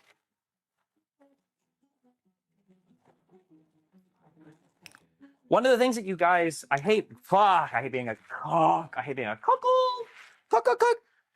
But I have to remind you guys of this, okay? I have to remind you guys of this. You have to understand this, okay? Because you take me for granted, all right? You take my psychological tenacity for granted. It is incredibly difficult to be out there on your own, okay? With no major backing, no major political communities.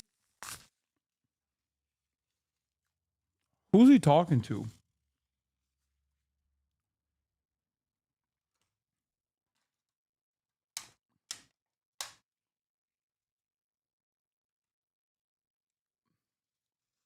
His ego is out of control, dude.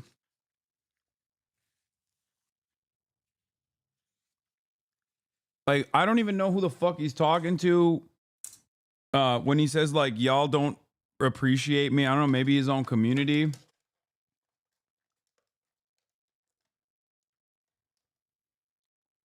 He also said he got invited to DNC, but he turned it down. Oh, okay. Good move. I don't know if he actually did, but who gives a fuck?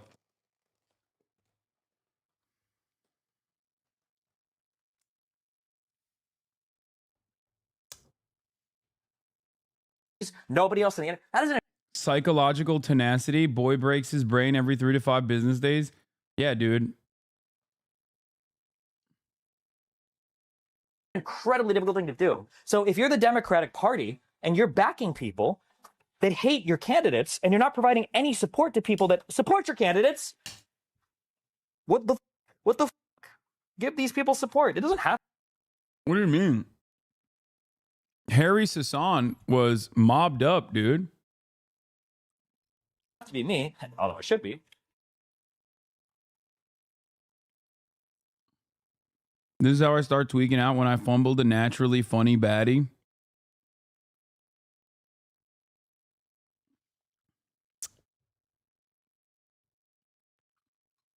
He's saying all this because he said he wants to start a media company with people on the left who will do nothing but suck off the Dems.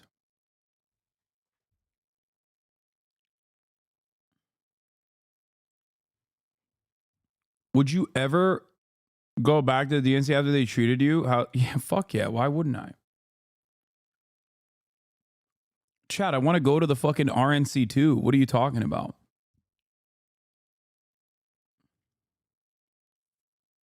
They want to be you. You appear to have a crush on HasnAbi. Is that correct? Yes, if he ever watches this, I'm sorry. Sorry for what? For being on here, he hates it. Why? Okay. He's a socialist and he knows the formula of the podcast. I'm not going to go into, you understand. It's possible that because he's such a low-tier, low-brow debater. He's not a debater, and he's been very clear that he doesn't. He's not a debate lord. Because he's literally a moron, so it doesn't surprise. Hell yeah, baby. Me can't I debate. completely disagree. He doesn't say that he's the smartest person. He's an internet personality who who's connected to Shaky a political commentator and got his job because he had contacts. Do you watch political commentate? Yes, I'm a political commentator. Okay. You say Shaky Gurger? What And the fuck is Shaky Gurger? Shaky a political. What is a Shaky Gurger?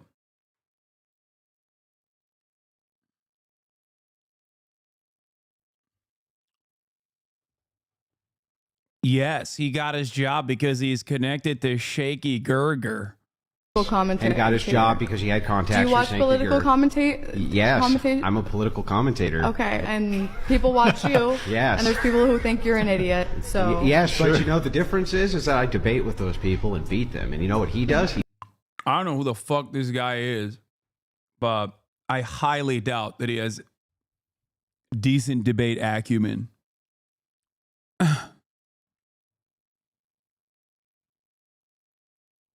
Did he say I was low T or low tier? Oh, he said I was a low tier debater. Yeah, these guys are such fucking losers. This is why I hate this goddamn space.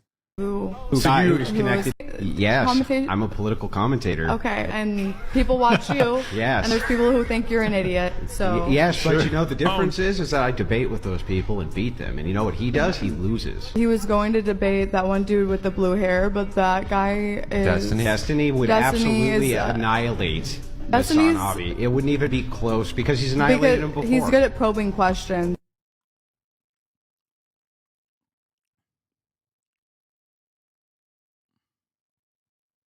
I'm Australian. I thought Destiny and Hasan were on the same side or shared the same beliefs. What? Destiny went so far left, he started playing for the other side. Same happened to H3, went from voicing inclusion and preaching hate towards those that disagree. Sad to see. But also to be a fair, Hasan is creeping up on that territory at this point. I love that she states he wouldn't like that she's on that pod, and that guy immediately clarifies why.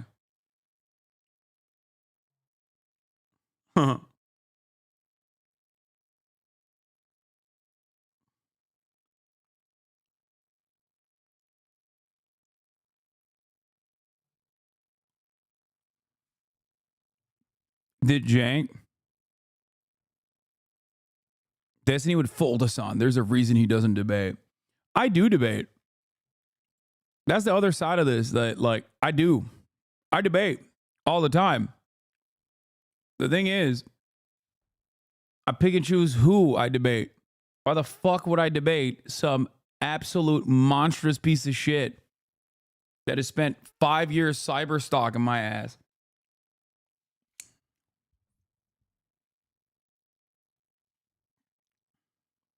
It's finally Jover. I know. They act like you're so scared. Like there's so many Voz debating D. He's just annoying. I know. I used to do it all the time.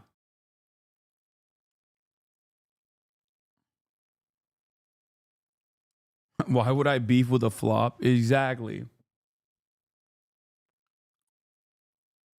Wait, what? Hasan anti-Semitic? What are we saying? Oh, this fucking guy, bro. No, there's a lane, man. There's a lane, I promise. I think...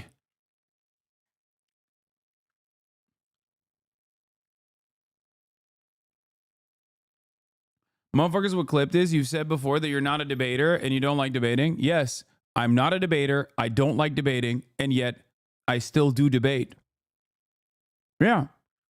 My position on this is very clear and has not changed. I think if you present yourself as exclusively a debater, your community becomes a bunch of toxic little gremlins who don't care about anything, who don't care about any like real tangible positions, but simply care about the blood sport. Ha ha ha, Jews, am I right? Lol. Dude, what do you mean? First of all, the chatter who linked that is Jewish. We're literally making fun of this dude for falsely claiming that I'm anti-Semitic. Yeah, of course I'm gonna fucking laugh at that, dumbass. What am I supposed to do? Be like, oh my God. This person is smearing me as an anti-Semite. What am I supposed to do? Please take this seriously.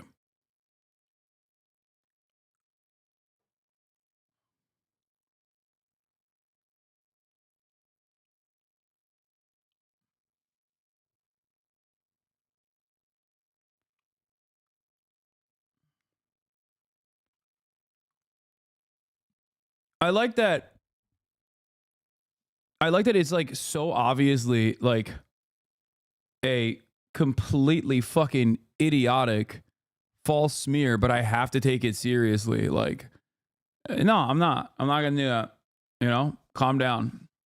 Someone said I was in this. What is this? This failure is especially remarkable given that Biden-Harris administration's first years delivered significant youth-centered achievements, student debt relief, unprecedented climate investments, and meaningful gun safety legislation. Yet these victories were difficult with many young people to see or feel in real life, and Mr. Biden lacked the gifts of speech-making and persuasion to talk about these accomplishments effectively in today's fractured media landscape. Imagine if Mr. Biden and Ms. Harris had the dexterity and fluency to go on YouTube with Hasan Piker, go on Joe Rogan's podcast, or other Gen Z destinations and make the case for young Americans about these accomplishments. Okay. I think a lot of people fail to understand this, okay? A lot of the stuff that we're talking about here in terms of the accomplishments of the administration, many of which I've openly admitted, recognized, defended, okay? They are not enough.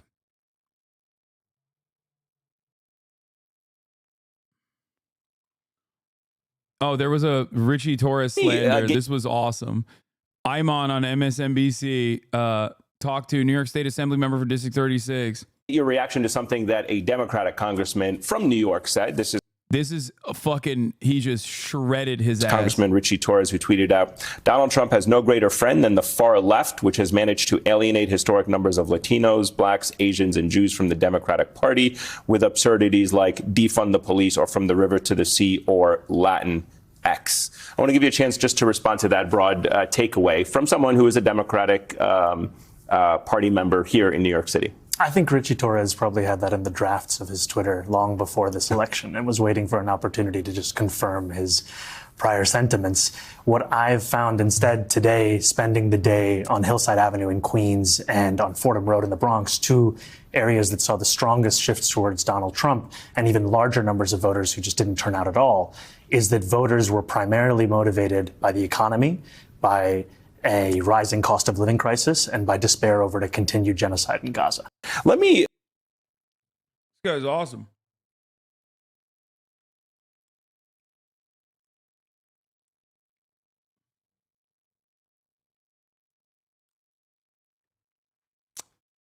Yeah, Richie Torres is backed by Republican billionaires and like Kahanist terrorists.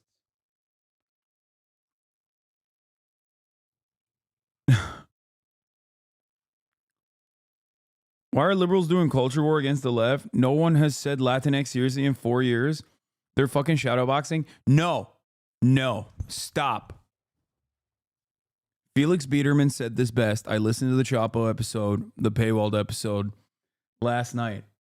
The last time the Democrats won was when they did do the Latinx shit, which was 2020. That's right. We're back on the Latinx train, baby. He was like, if anything, the last time the Democrats were winning shit was in 2020, and they definitely were doing some kind of like aesthetic posturing.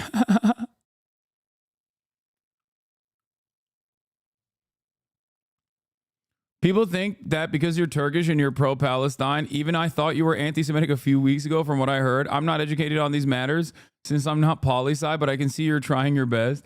I think that's what's so crazy is that like, and that's what's kind of scary about America, that like I can have such a prominent platform while being like an overt anti-Semite according to my naysayers.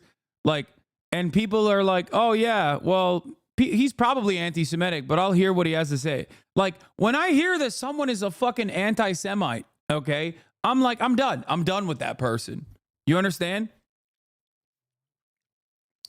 Like, that's what's so crazy, that like, because there's so much like underlying anti-Semitic attitudes and sentiments that are considered permissible by broader society, that like people are like, yeah, he's probably anti-Semitic, but I would like to hear what he has to say. I'm not, okay?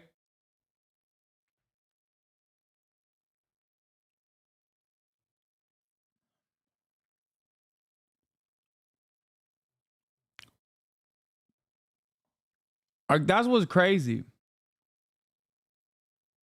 I wouldn't expect people, if people were like, yeah, damn, I go to Hasan for his anti-Semitism, it's like, that's crazy.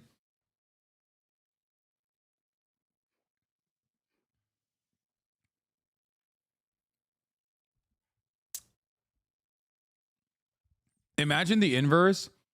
People coming in here being like, this guy's not anti-Semitic at all. I'm done watching him. Would be very funny. Except, of course, no one fucking says that, because all of the people who are anti-Semitic already fucking hate me because I've always been against anti-Semitism. That's the point. You can fucking cry about it all day, every day till the cows come home. But most normal people have the capacity to understand, like, maybe this guy who has spent hours and hours and hours and hours combating anti-Semitism, both long before October 7 and certainly after October 7, pretty much every fucking day. Maybe he's not trying to be anti-Semitic in like expert difficulty, okay? Maybe he's just not anti-Semitic at all.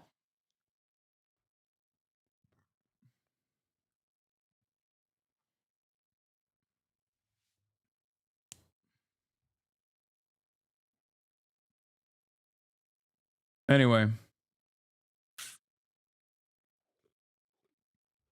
I watch you for being a foe towards gay and trans people. Yeah.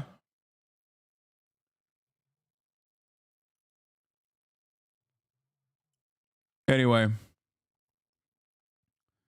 Many Democrats failed to turn out the vote at the rate they did in 2020 when they ousted Donald Trump, according to an analysis of election data. Who could have predicted this? Who said this was a problem? Are you going to debate Shaky Gurga on Thanksgiving? Yes. It's called Janksgiving, but I guess we should change it to Shaky Gurga's Giving. Yeah, I think Hasan only wants to end anti-Semitism so he can bring it back and take the credit. Yeah. Yeah, my goal is to eviscerate anti-Semitism so that, you know, I can be the last remaining anti-Semite on expert difficulty. That's the same principle for everything, by the way. Like, that's the same fucking principle every time. Like, people will be like, oh, dude, I heard Hasan is a white supremacist. He's like anti-black. It's like, why? That's what I tell people who are surprised that I watch you for the misogyny. Hell yeah, that's what I'm talking about. Yeah. My goal is to give people the appropriate tools to combat hate, only so that it's like way harder for me to be hateful. You know what I mean? I gotta like get better at my dog whistles.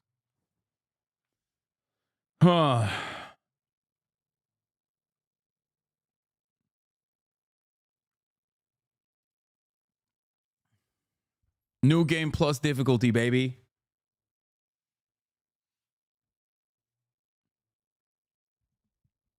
Yeah, that's why I'm a grifter on the left, because I secretly love the way the society is designed.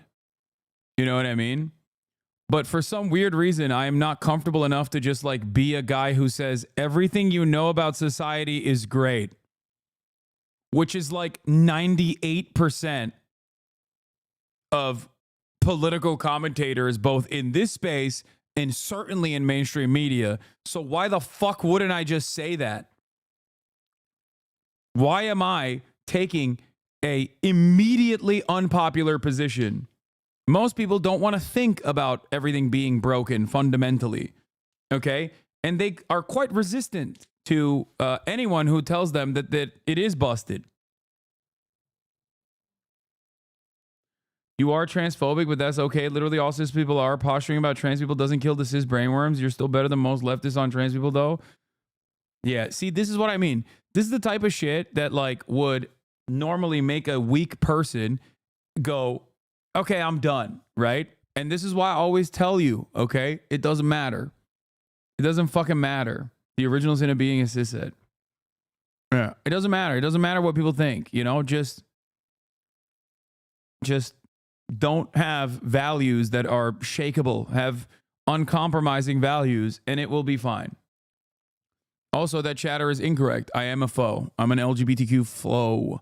Okay, I'm an enemy. I'm an enemy to the LGBTQ community. Everyone knows this.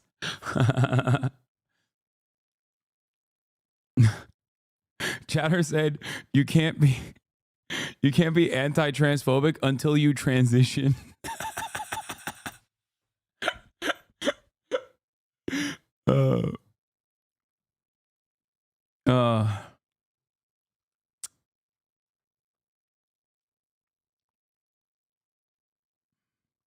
Be like a mountain standing before a mighty river. I mean, it is true. Just like, yeah, look, see, here's how easy it is too. I'm a foe to the LGBTQ community, okay? And then I do this, and then it's done. It's wiped out. We wiped it out. Boom. We wiped it out. Boom.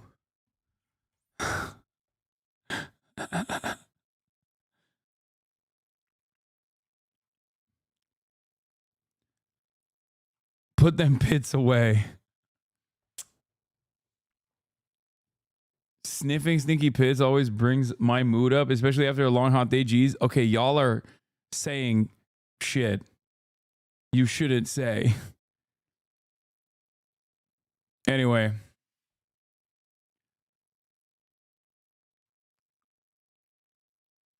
You're so annoying. Show the pits again, I beg. No.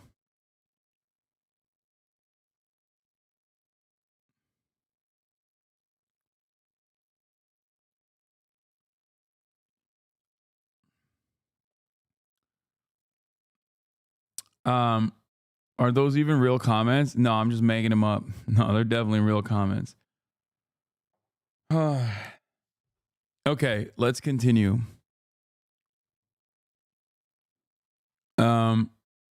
Let's get back into it. All right, we're gonna do fucking border czar, incoming Trump's border czar. Trump's granddaughter with Elon Musk, with the Trump family, and clearly is finding himself with an influential part of Trump's early sort of cabal of people who are helping set up his new government.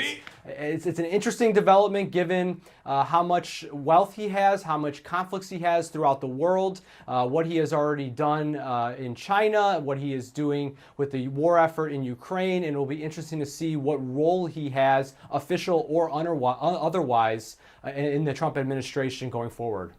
Yes, fingerprints, Elon Musk's fingerprints or Twitter prints all over the place right now during this transition. Steve Quinterno, thank you very much for that. We just heard announced that Tom Homan, the former head of ICE, is going to be Trump's border czar.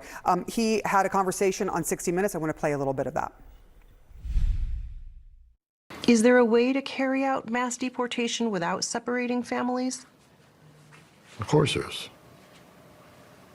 Families can be deported together. It's not going to be a mass sweep of neighborhoods. It's not going to be building concentration camps. I've read it all. It's ridiculous. So, Scott, how do you see this being Trump's policy sort of being meted out?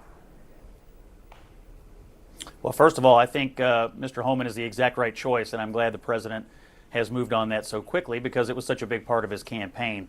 Number two, look, there's a whole bunch of people in this country that don't need to be here. In fact, there's, I think, 1.3 million people who've already received deportation orders from federal courts. They've already had due process.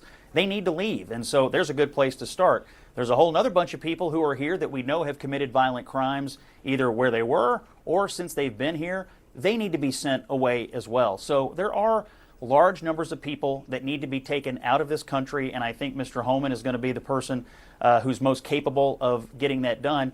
And for those who think that this is somehow unusual, it's not. Every administration deports people. Barack Obama deported all kinds of people, lots of people, in fact. And so it's something that the executive branch can and should do when due process. Sick, man. I'm glad that the CNN's resident right-wing freak is just going full tilt, blood and soil. I like that. CNN is just like indistinguishable from Fox News now. It's great.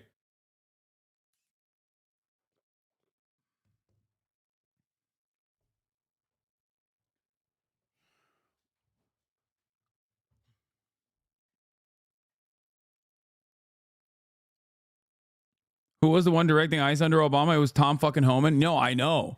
And I hated it back then. So that's the problem. This is why I fucking criticize the Democratic Party as well as the Republican Party. This is why it's very frustrating. Yes, Barack Obama was known as the deporter-in-chief for this fucking reason. See, this is why you aren't VP turned loser presidential candidate. You can't acknowledge good ideas.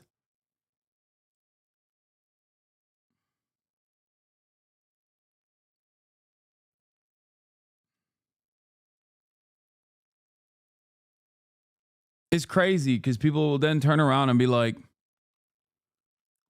it's crazy because then, you know, people turn around and they're like, we don't have uniparty here, okay? Yeah, also breaking news, the Democrats have officially lost the House, for the record. Republicans win the House, delivering a Trump trifecta.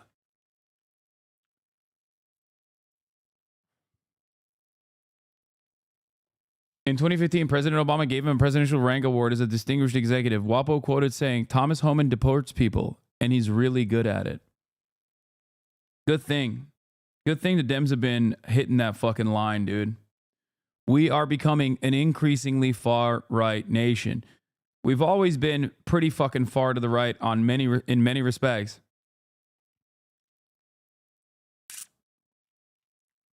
Okay?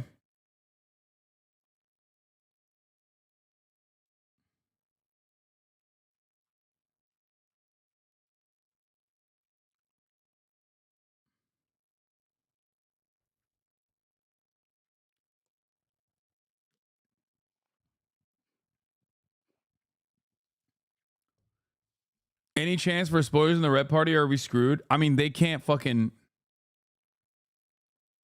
be consistent on anything, so there will always be some chaos.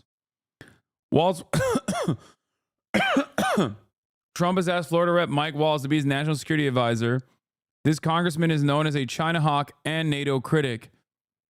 Walz worked in the Pentagon as a defense policy director for Secretaries of Defense Donald Rumsfeld and Robert Gates, by the way. He is not a NATO critic. He went on to serve in the White House as the vice president's counterterrorism advisor. Walz wrote, Warrior Diplomat, a Green Berets battles from Washington to Afghanistan. Okay. He is, guys, if you want to watch a debate way back in the day between myself and Boner Chelly, it's somewhere out there in the archives where I used to debate him when we had, or at least I thought he had similar positions to mine. One of the debates we had was about how Donald Trump is a very successful and very normal right-winger. Okay? That still remains. That attitude I have about Donald Trump still very much remains. Okay? If you want to understand like the dynamic all the way back that I called out all the way back in like 2018 or something, yeah, it's on my YouTube. This is why I said, let me see if I can find the debate.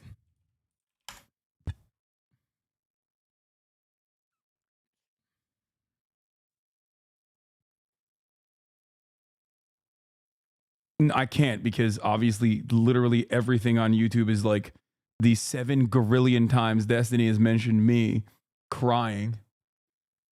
Holy fuck.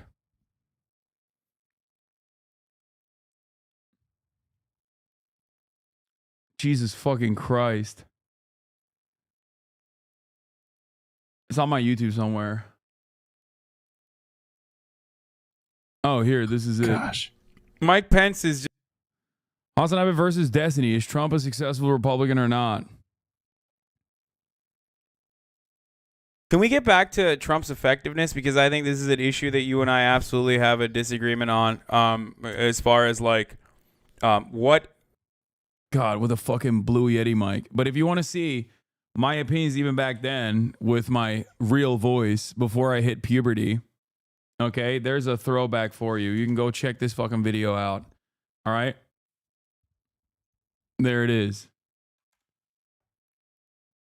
Wow, bro, you look older back then. Yeah.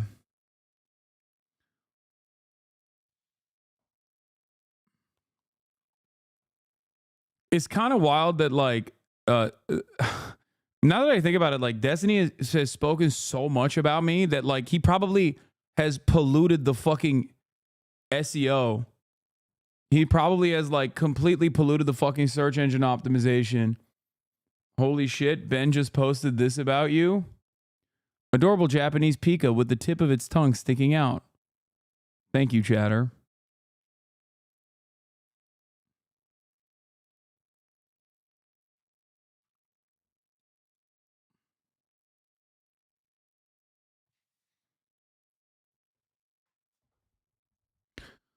I don't think Ben Shapiro will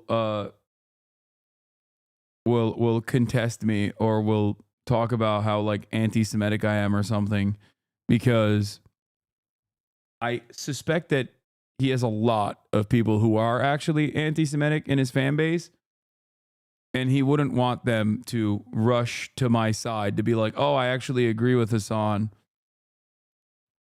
on this issue only, because they accidentally think that I am anti-Semitic when I am not. Would you debate Ben? Yes, I've said it a million times, dude. Ben, Steven Crowder, all these fucking dipshits, I would. Washington Post just published an opinion article on you. I can't tell if you guys are fucking with me or not.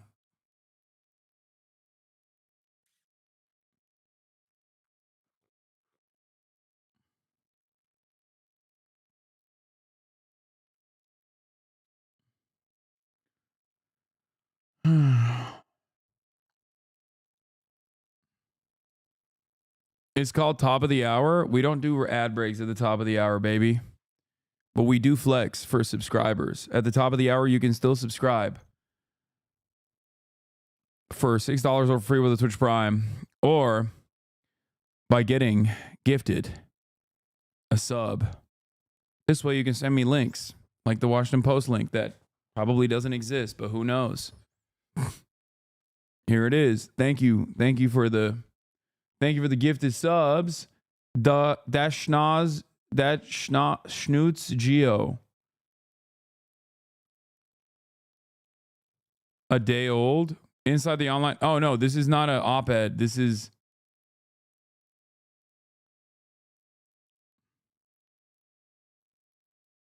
not an op-ed. This is like I was quoted in this article. But it's not an op-ed. It's a normal piece.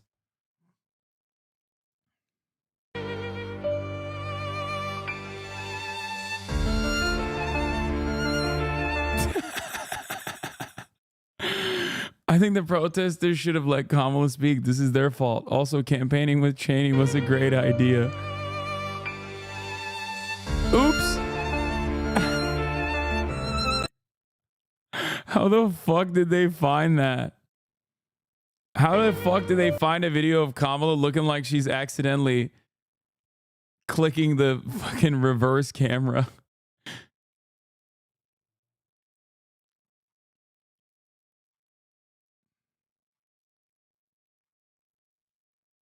Must be from her cooking streams. Yeah.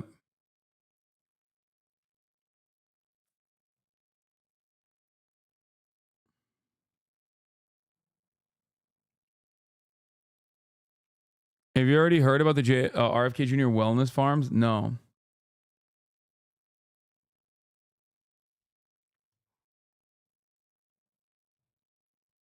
Prognosis guarded. Thank you for the 5 gifted subs.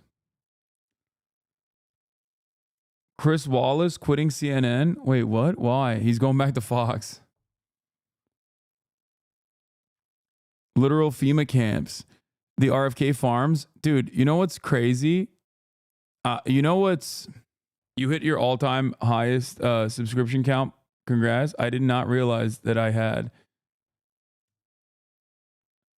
But wait, he's quitting because of Joe Rogan and Charlemagne? What? You shut the fuck up. MP Sharky, multiply. Prognosis guarded, thank you for the 5 gifted. The move could add a new chapter to the story of the 77-year-old journalist. Dog, he's 77. Let him fucking breathe. You know what I mean?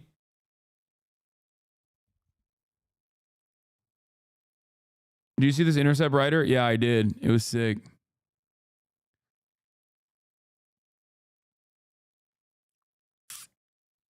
Yeah, he's quitting. Chris Wallace is quitting because he said, it's my time to be president.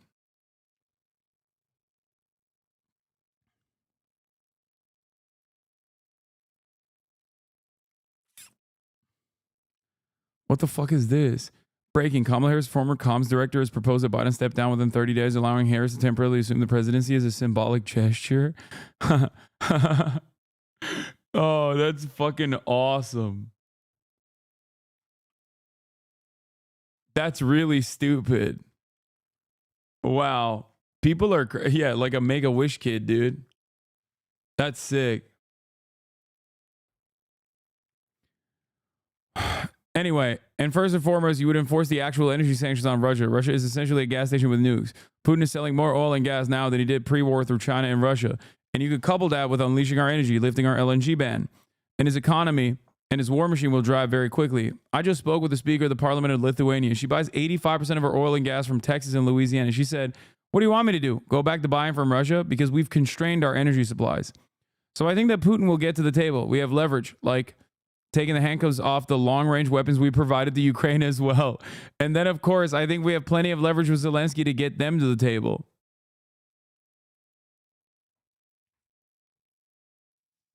So it turns out American foreign policy is uniparty across the board. Huh. I thought that I thought that wouldn't be the case. What happened? Donald Trump, the peaceful dove. Here's Representative Mike Waltz. If Israel fails to fully implement the U.S. demands by November 13th, the U.S. could suspend its military assistance to Israel. While Iran is planning their next attack, Biden and Harris are threatening to hang Israel out to dry to score a win with the progressives before Election Day. This is a betrayal and a threat to America's security. It seems to me like he's not gonna do that. AOC, agree with you bar for bar how some of the left drives people away, i.e. chatters who accuse you of being transphobic. AOC should never respond to that. She should never, ever in a million years respond to that sort of stuff, though, as someone who's an elected representative. I wish she would not see those comments, and I wish she would not read those comments, and I wish she would just, be a normal politician that's like not as online. It's not a problem that she's online, as long as it's just to, talk to people. Okay? But I don't like that. I don't like that, when people on the left or people who fucking criticize her and then she reads those criticisms and gets mad about those criticisms, like it's not good. Just don't. Who cares? Those people will all love you and ride for you if you make your positions known. Kyle Kalinske, no. What? Charlamagne the God said it's fine to misgender Caitlyn Jenner because she voted Trump. Correct? Ugh. No, dude. It's so dumb. It's so silly. Like, ay. It's fine. Like, see, that's another example of like someone who is on your side, but is just like saying a position that I disagree with.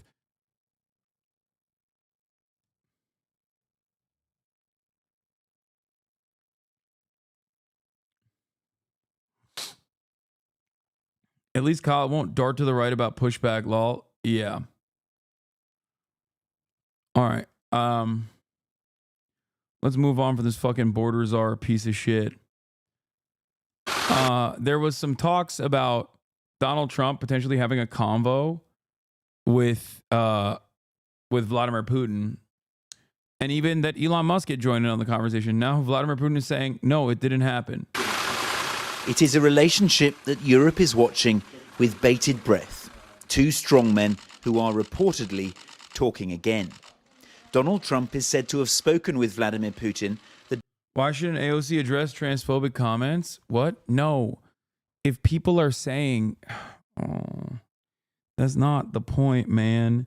No, the point is, if someone were to say AOC is transphobic, she should not address that, okay? Because it's silly. That's it. That's my point. The other Kyle Kalinske take was an analog to the same situation where it's like, you can disagree with people who are on your side on certain issues, but it does not matter. Okay? The day after his election win last week, he apparently urged Russia's leader not to escalate the war in Ukraine. If that's true, it doesn't seem to have worked. Russian air attacks there last night killed 6 people, according to local authorities. Reports, too, of an imminent new offensive.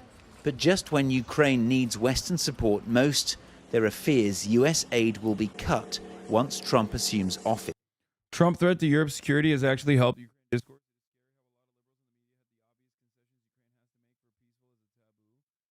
Absolutely extraordinary saying the quiet part out loud moment. Remember Thierry Breton, who until recently was one of the top EU officials? He just admitted on French TV that before Trump's election, in the EU, institutions have absolutely no right to speak about stopping the war in Ukraine. But now that Trump is elected, he rejoices he can finally speak up about it. Think about what that reveals about the EU today. We can't even openly speak up about, let alone act towards ending a war on our own soil if it's not U.S. policy. Beyond insane. That's the full quote. I was listening to you before returning here, and I said to myself while looking at you, it's all incredible. The elections took place yesterday, and today we're talking about something that we did not want to see, that we could not conceive, meaning the conditions to stop the war in Ukraine. It was again something that we didn't even allow ourselves to mention. In any case, I can tell you, in the European institutions, it was something that was really something on which we had absolutely no right to speak of. And well, now, here it is. What happened? Is the microphone busted?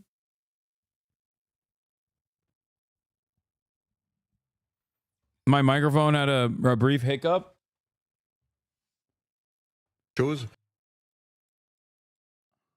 Lose connection to the mic. Yeah, in any case, I can tell you in the European institutions, it was something that was really something on which we had absolutely no right to speak. And now here it is. We are here. Trump is an accelerator. We are witnessing an acceleration. So the thing here is that, or I guess the position that's interesting here is that, like, Ukraine is running out of manpower to fight this war regardless. Ukraine is running out of manpower to fight this war, which is something that American officials are aware of. And what's frustrating about it is that, like, now, if this is running its course, regardless of how much the defense contractors want to extend this war, if the war is running its course, then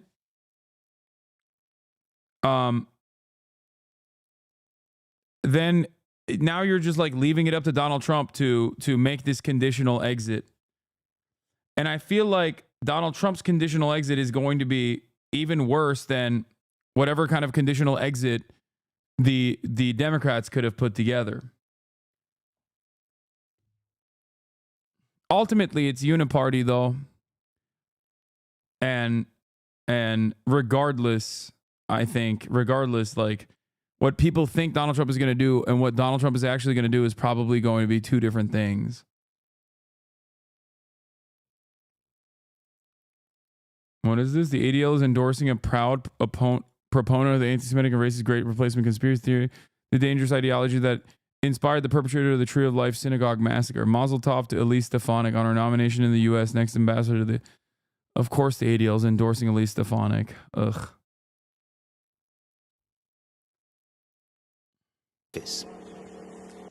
Commemorating other wars in Europe, Kyiv's allies remained upbeat.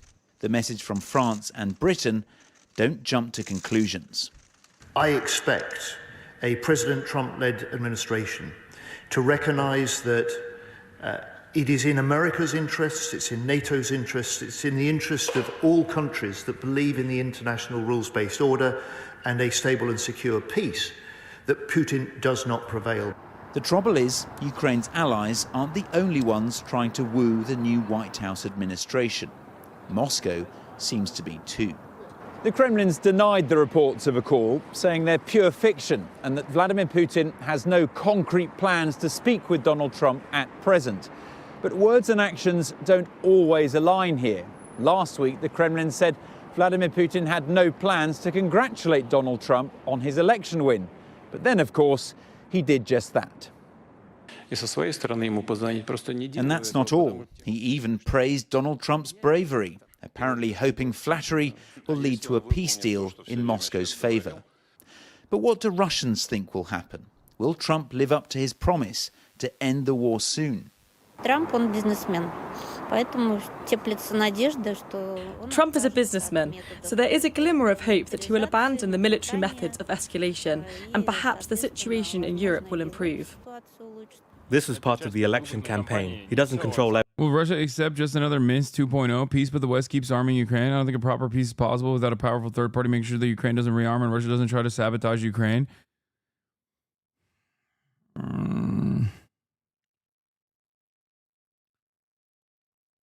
I think that no matter what happens, I mean, that framing in and of itself is already already a little slanted. I just don't think that I don't know. I'm just being honest with you guys. I don't know how this ends. I just don't think that it will end in a way that is good. Okay? That's it. I just don't think that no matter what happens going forward in Ukraine will ever be the same ever again.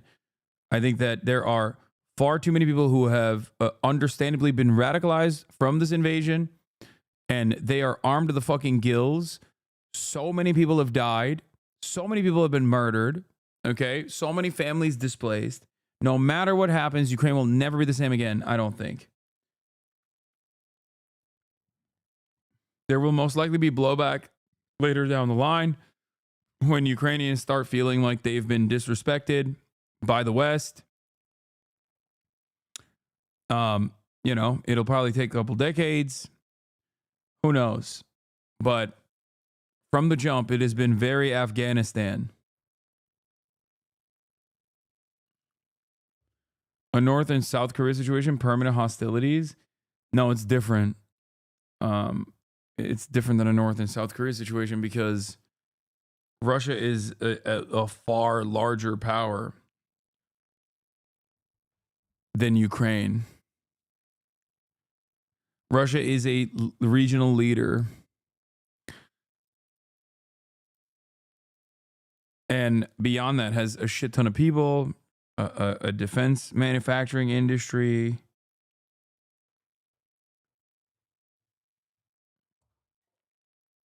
It's just like, no matter what happens, I fear that Ukraine will be unimaginably right-wing and more so than it has become. Yeah, Ukraine as a nation state has been permanently crippled. The demographic crisis alone has created an inescapable spiral. It's so completely fucked for the country and the people. Yeah.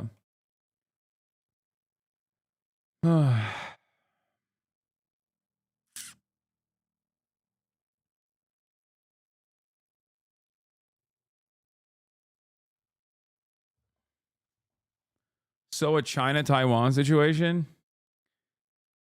No.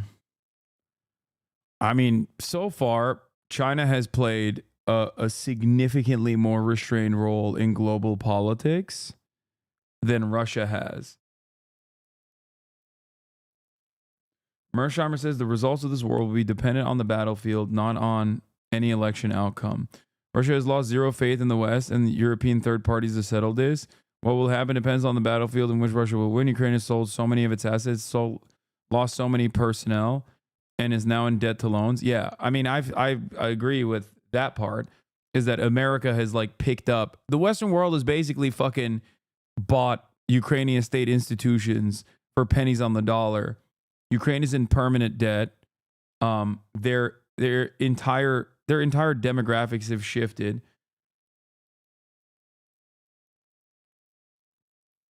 That's not true. Global politics doesn't stop in fucking Europe. China has impacted Africa and Southeast Asia greatly, but you don't hear it. No, I'm saying that like the Chinese relations with those who are in the orbit of the West have been significantly and dramatically more restrained than Russia's actions in Ukraine. Do you not agree with that? The fuck?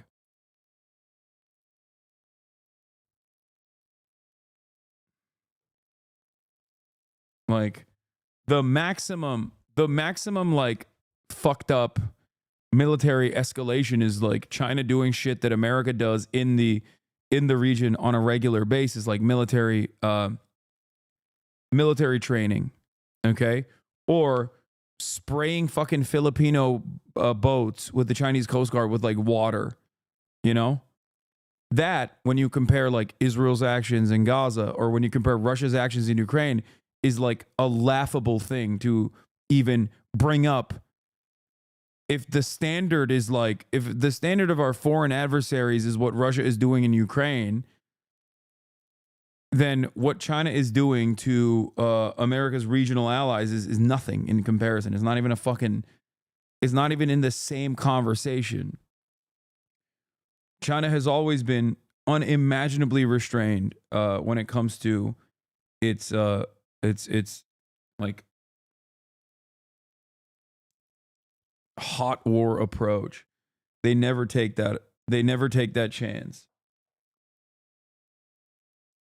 China's geopolitical and economic position seems like it will improve with time, and the reverse for the U.S. I know it's in the U.S.'s view that if China were to invade Taiwan, it would be beneficial for the U.S. if China attempts this sooner.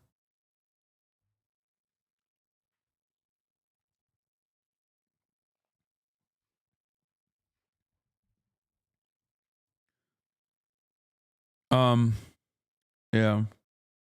Everything himself. They're still a complex political machine. He is the president of the country that started this all. I think he will support the interests of his country. They were not in our favor from the beginning.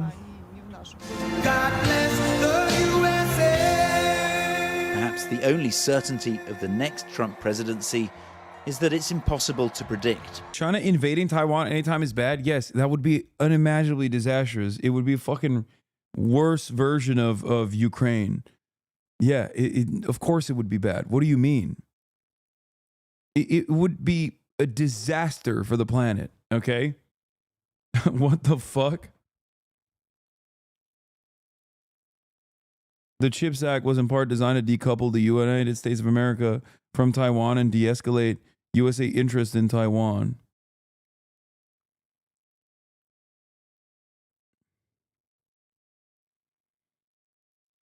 What do you suggest to Ukraine's political parties given the election? I fucking don't know. Is there politics happening in Ukraine still?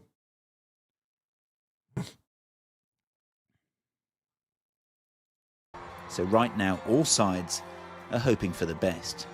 Ivor Bennett, Sky News in Moscow.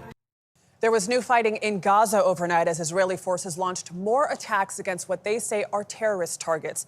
Meanwhile, Israel is allowing for more aid to civilians in Gaza. I'm from Lithuania. Let me just say that people here are getting increasingly fearful of what will happen, to the point where even people who do not support Trump are hoping he can help end this. It's a very terrifying time right now. Yeah, I don't think he will, but who knows? Gaza under pressure from the United States. Last week, the UN warned again that Gaza faces famine and the increase in aid.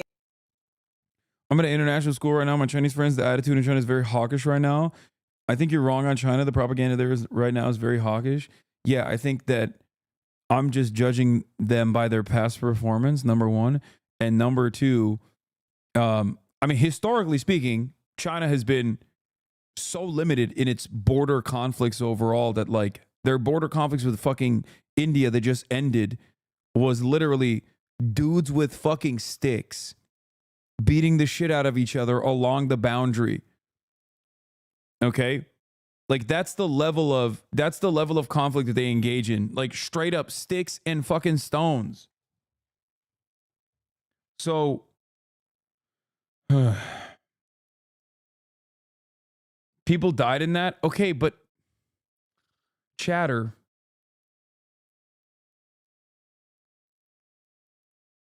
Like, again, set the standard of violence to like what you consider to be permissible or what you see on a daily basis. Chinese citizens being more hawkish doesn't necessarily translate to the Chinese government being more hawkish, but who knows? Maybe I'm wrong. But I'm just judging it by their past performance.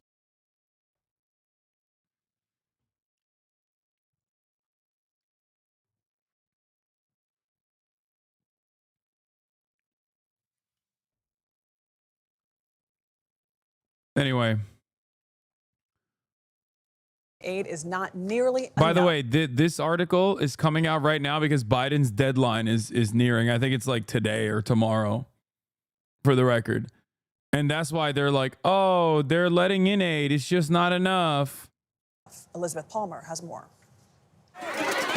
This fall in Gaza, aid workers doled out one food portion per mealtime per family. But as Israel choked off aid deliveries, the meals dwindled. Israel faces a U.S. deadline this week to increase aid or face restrictions on American military support. And it appears to be working. We went to see aid trucks ready to roll at one of 4.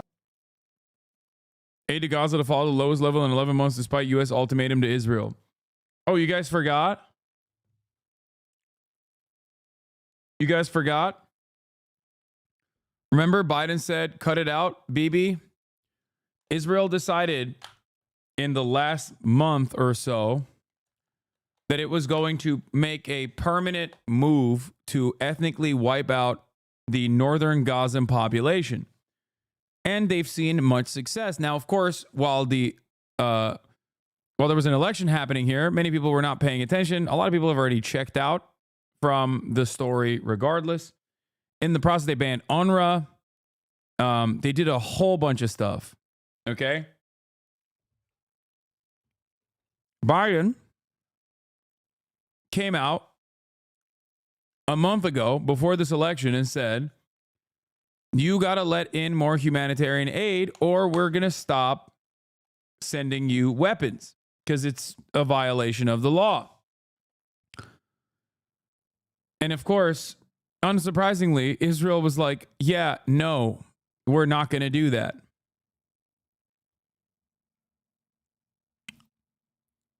But the reason why they are covering this is basically to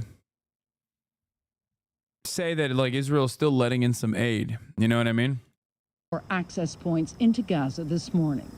Under U.S. pressure, Israel has been increasing the amount of aid from a low of 30 trucks a day getting into Gaza in October to about 150 today, but that is still less than half of the American target. Michael Oren is the former Israeli ambassador to the U.S. I served in the Army over the summer up in the north, and there were some severe shortages back then. A U.S. cutting off of military materiel one way or another could really hurt. It's not just that, it's a signal given to other suppliers. Israel's President Isaac Herzog will be in Washington on Tuesday for discussions with President Biden. Meanwhile, Israeli Prime Minister Benjamin Netanyahu said he has spoken with President-elect Trump 3 times in recent days. The president-elect has already said he wants the war in Gaza to end. For CBS Mornings, I'm Elizabeth Palmer in Tel Aviv. We want to get to the Maureen Dowd piece. We're going to do something a little different this. Oh my God. Democrats in the case of mistaken identity politics. Here we go. Another jerk off session.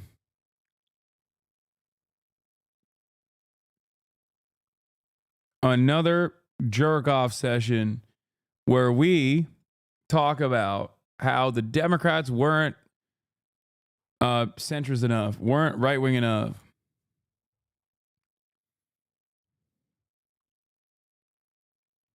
I'm skipping this shit.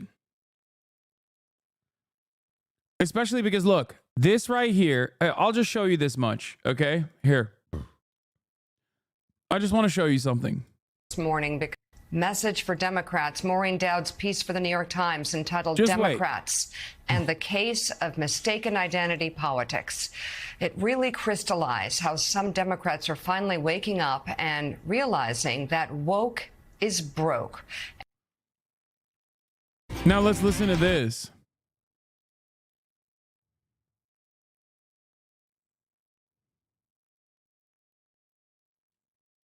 Under threat, the demographic shifts, the country isn't what all of these racially ambiguous children on Cheerios commercials are confusing the hell out of me.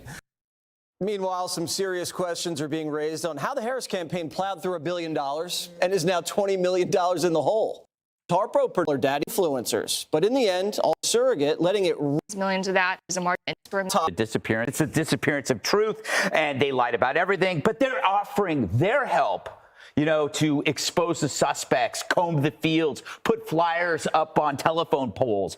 But the jig is up. It's not about left or right anymore. We know that you're the real killer, OJ. It's the media that fed the hoaxes, that created this complete, I don't know, mental breakdown. Identity politics has to go, but it has this permanent flaw. It can only work by telling you who isn't included as it tells you who is. When you Let's go back. We want to get to the more that your Miranda rights read to you. There were a lot of Democrats barking, people who don't represent anybody, he said, and the leadership of the party was of many Americans disgusted at being regarded as insensitive for talking the way they'd always talked. At rallies, he referred to women as beautiful and then pretended to admonish himself. There is like, I'm telling you right now, MSNBC, CNN, and all these other fucking media outlets are doing the exact same brain dead shit. They are manufacturing consent and basically lying to the public about how woke the campaign was, because this is a twofer. On the one hand, this abdicates responsibility away from the MSNBC aligned commentators, right? And all the consultants in the Democratic Party, because they didn't lose. The public failed them. They actually said, you know, we can't go woke. We can't go woke. And then the campaign still went woke when they fucking didn't. And the other thing that they're doing is basically repeating the same exact fucking right-wing perspectives that the Republican Party is representing, because they agree with it. Okay? Yeah, people who lost the election realized they were right all along. Okay? Now, I'm not saying this, and I don't want people to misunderstand me. Okay?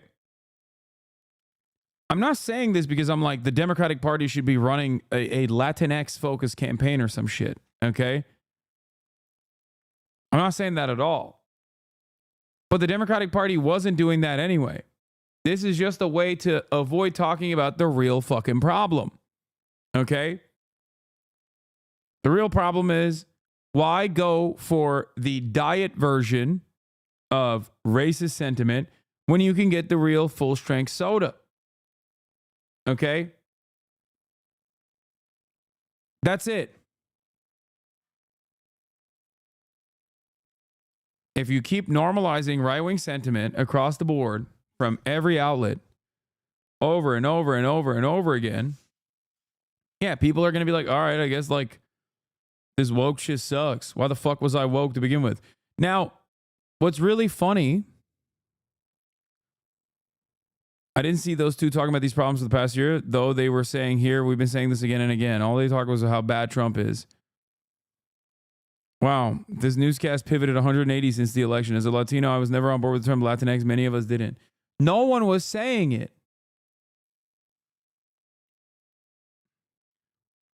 No one was saying Latinx. Oh my God, Marco Rubio is going to be the fucking Secretary of State.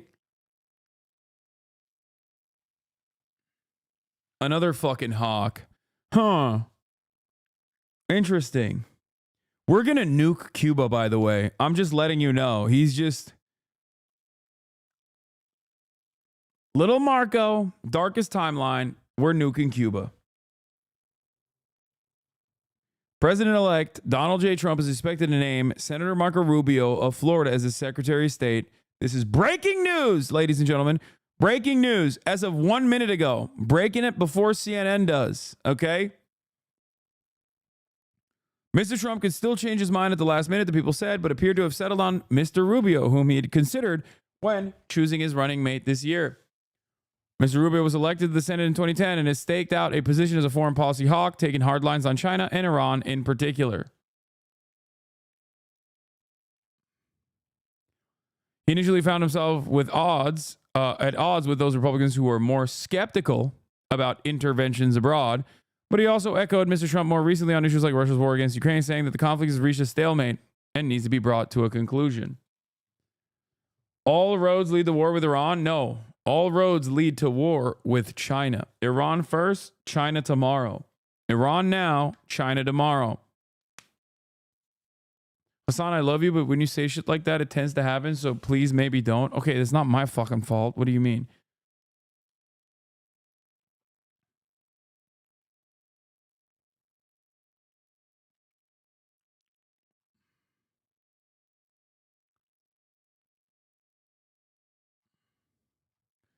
Mr. Rubio was a loyal surrogate for Mr. Trump during the campaign, even after being passed over as the VP pick. A spokesman for Mr. Rubio declined the comment, and a spokesman for Mr. Trump did not immediately respond to a request for comment. Mr. Trump has made his choice for a number of national security roles. He selected Michael Waltz, a Republican from Florida, to be his national security advisor, and Elise Stefanik to be the ambassador to the United Nations.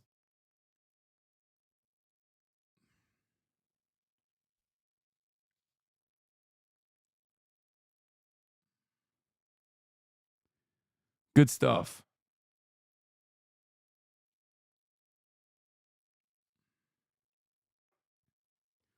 First, it's your fault Trump won. Now it's your fault if we go to war. Yeah. Freaks, dude. Across the board. Freaks up and down. January 6th, Patriots are going to be finally freed from prison. Jared Moskowitz hyped up Stefanik's appointment. Ugh, gross.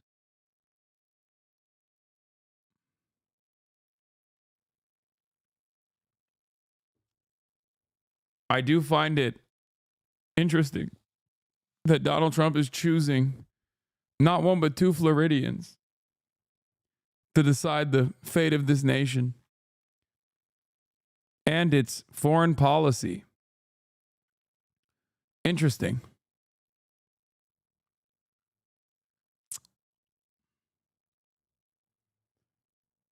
Marco Rubio says that people in the anti-war camp in America are anti-Semites and pro-terrorists, whether they're on the left or right.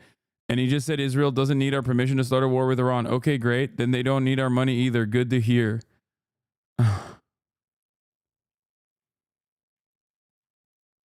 Yeah.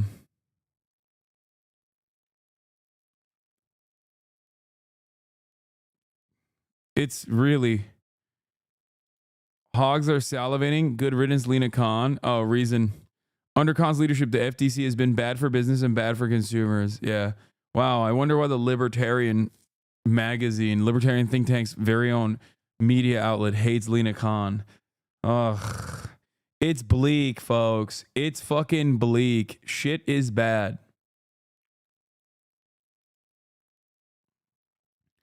Marco Rubio, Israel should respond to Iran in the way that the U.S. would respond if some country launched 180 missiles at us. And they should do in Lebanon what we would be demanding our leaders do if terrorists were launching anti-tank rockets at us from a neighboring country, forcing 60,000 Americans to evacuate their homes and farms for almost a year.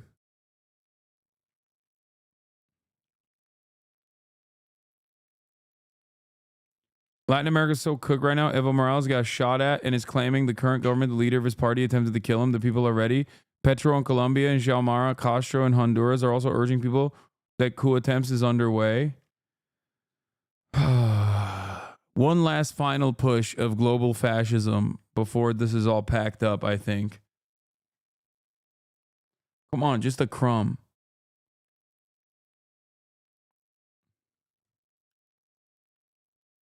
Just a crumb of global fascism, please. What can we do to combat this, bro? I mean, I don't know.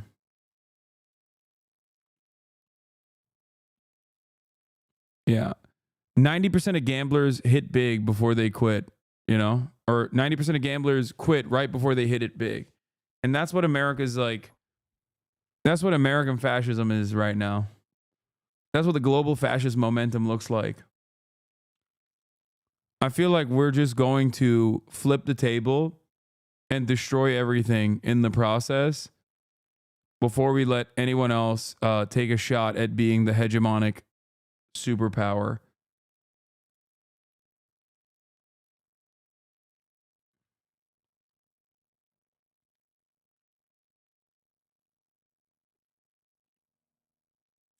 Ay, ay, ay.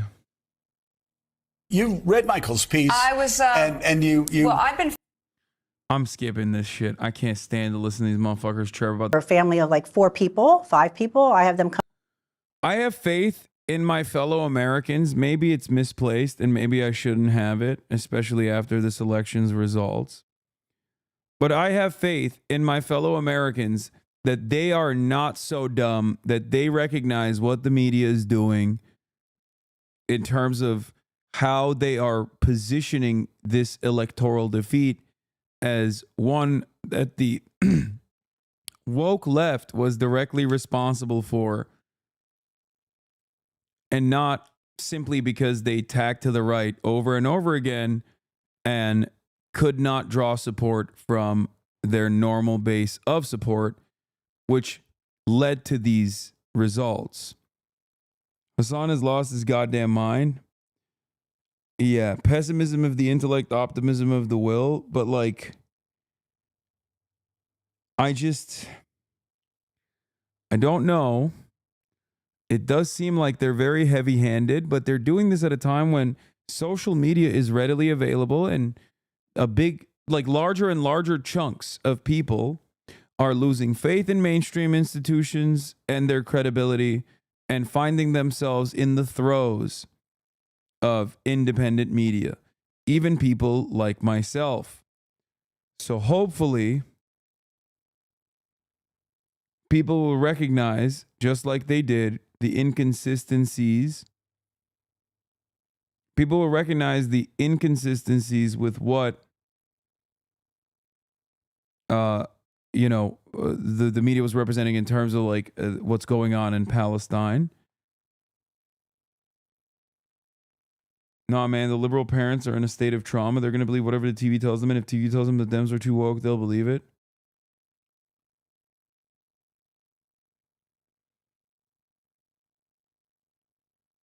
Ugh.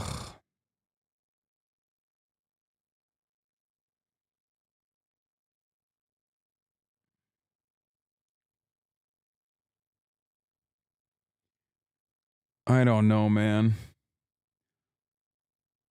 I think this is like further getting people.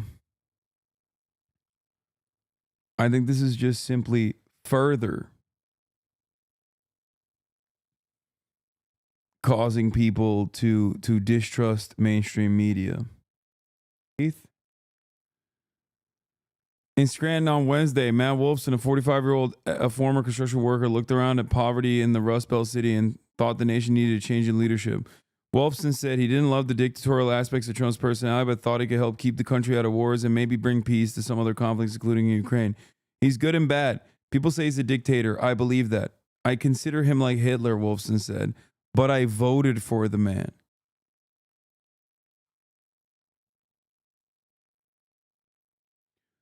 Dude, what is going on, man?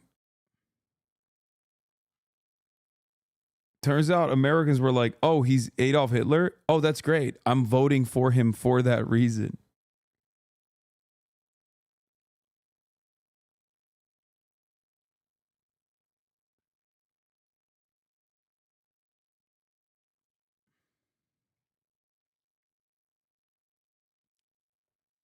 Can you see that libs will see the contradictions? I just don't understand it because this is objectively an anti-war sentiment that this guy picked up from what Trump is saying. Okay? He's voting for Trump because he hears Trump say, I'm going to be a peaceful dove. And then he goes, and he's just like Hitler, and that's why I'm voting for him, which is exactly the opposite of a peaceful dove. The one thing, it's not like Adolf Hitler was famous for being a painter. He was famous for permanent war. How are you anti-war and also pro-Hitler, dog?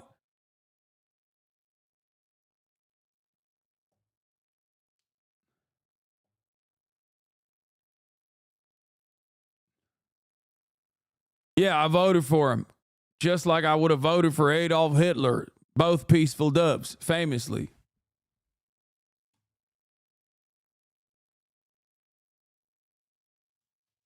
I think them supporting genocide has broken voters' brains about what is acceptable. I think it came from before. I think like... Wait, Trump has announced the abolition of the Department of Education? Doing very early in the administration is closing up the Department of Education. Fuck it, dude. I mean, yeah, no, this is like end game shit. We're in the end stage.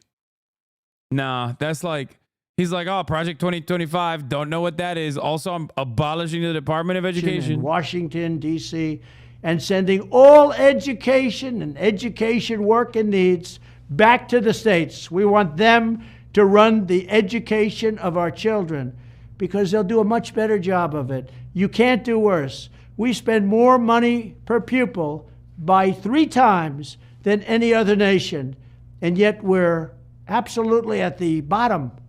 We're one of the worst. So you can't do worse. We're going. There is literally no comparison in any of the countries. Like, these guys would be like, China's doing better than us. Like, they'll be like, Norway's doing better than us. And it's like, yeah, dude. They also have departments of education. Like, we need more. We need more nationalization on that process, not less. Going to end education coming out of Washington, D.C. We're going to close it up.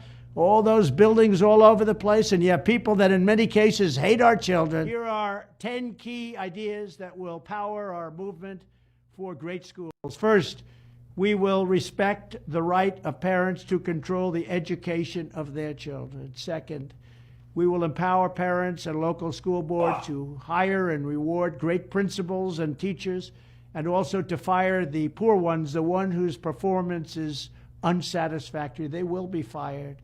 Like on The Apprentice, you're fired. Third, we will ensure our classrooms are focused not on political indoctrination, but on teaching the knowledge and skills needed to succeed. Reading, writing, math, science, arithmetic, and other truly useful subjects. Fourth, we will teach students to love their country, not to hate their country like they're taught right now. Fifth, we will support bringing back prayer to our schools. Sixth, we will achieve schools that are safe, secure, and drug-free, with immediate expulsion for any student who harms a teacher or another student. Seventh, we will give all parents the right to choose another school for their children if they want. It's called school choice. Eighth, we will ensure students have access to project-based learning experiences inside the classroom to help train them for meaningful work outside the classroom. Ninth, we will strive to give all students access to internships and work experiences that can set them on a path to their first job. They're going to be very, very successful. I want them to be more successful than Trump. Let them go out and be more successful. I will be the happiest person in the world. But we want our children to have a great life and be successful. And 10th, we will ensure that all schools provide excellent jobs and career counseling so that high school and college students can get a head start on jobs and careers best suited to their God-given talents. This is how we will ensure a great education for every American child. And one other thing I'll be doing very early in the administration is closing up the Department of Education in Washington, D.C., and sending all education and education work and needs back to the states. We want them to run the education of our children because they'll do a much better job of it. You can't do worse. We spend more money per pupil by 3 times than any other nation, and yet we're absolutely at the bottom. We're one of the worst. So you can't do worse. We're going to end education coming out of Washington, D.C. We're going to close it up, all those buildings all over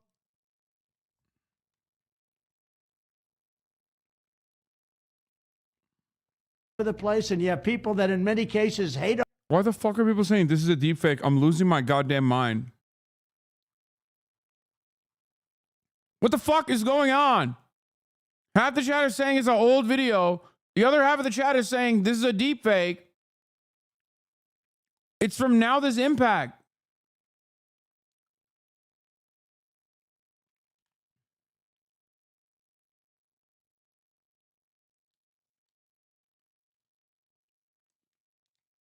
I think it's an older video of what he's going to do. Okay? I think it's an older video.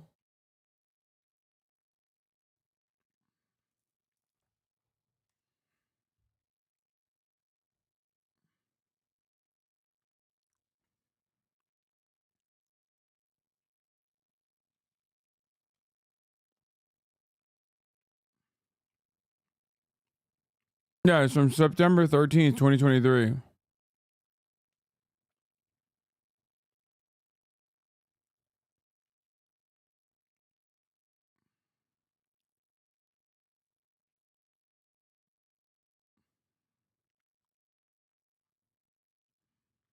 hate our children.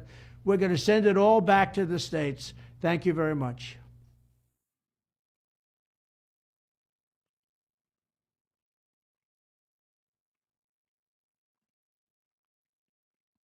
You can make everyone shit their pants by repackaging statements he's already made.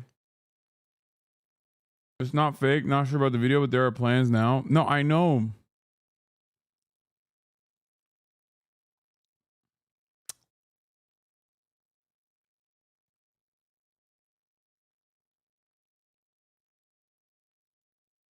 Is this real? No, dude. He didn't get a new hairline. Like, magically, since the pod.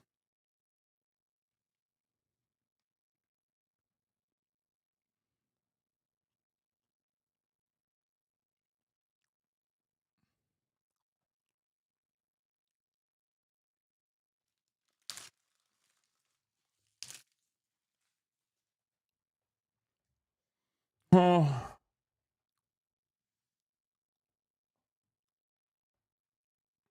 It's going to get so much worse.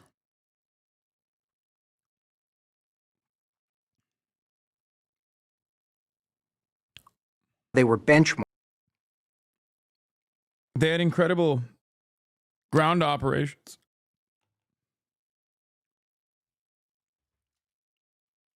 They had incredible door knocking operations. Trump didn't. How did this happen? If the message is bad,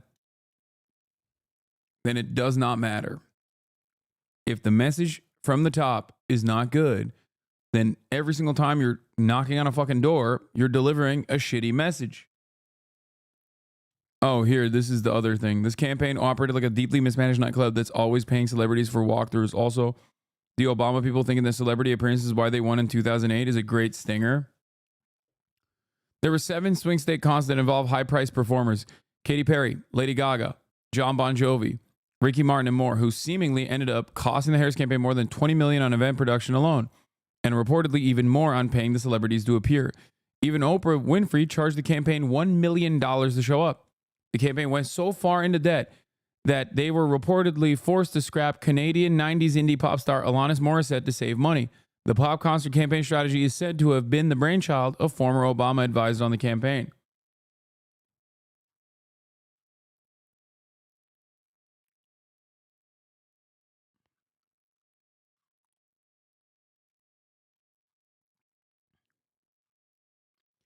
Maybe we deserve the Department of Education being abolished, honestly. You know? Maybe we deserve it.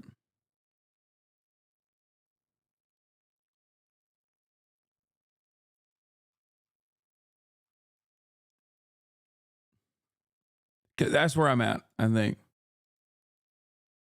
Like we're just fucking bouldering towards it.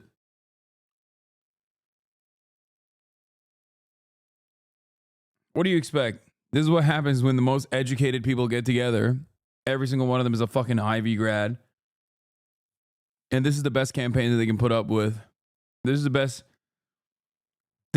best campaign that they can put forward. Nice.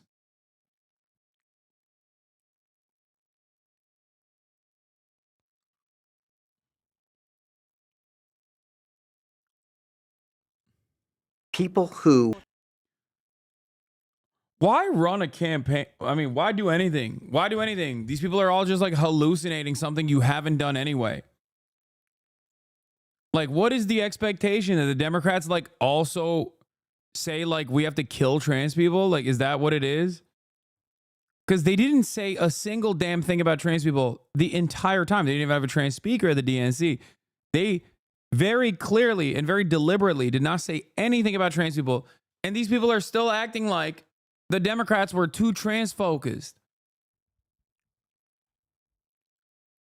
This to me is a perfect example that these fucking assholes are completely oblivious to everything. They're only just locked in, laser focused on right-wing sentiments.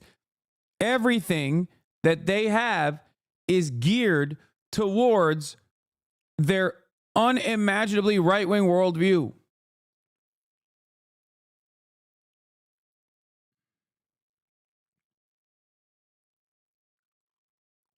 It's the Republicans that said the Democrats care about trans people. That's it.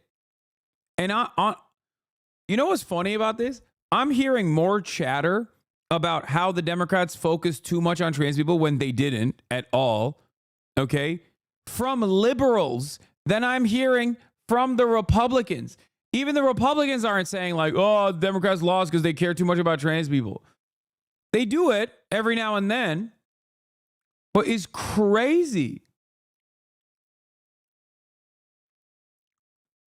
It goes to show that the ad doesn't really motivate people to go out and vote for anybody, okay? But the ad does motivate these fucking dipshits into believing that they lost because of trans people somehow.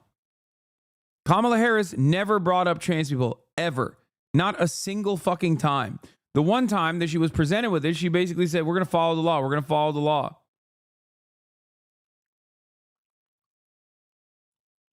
The only reason why people think that that is a policy that the Democrats were advancing is because the only communication that happened on that front came from Republicans basically saying that is what the Democrats are.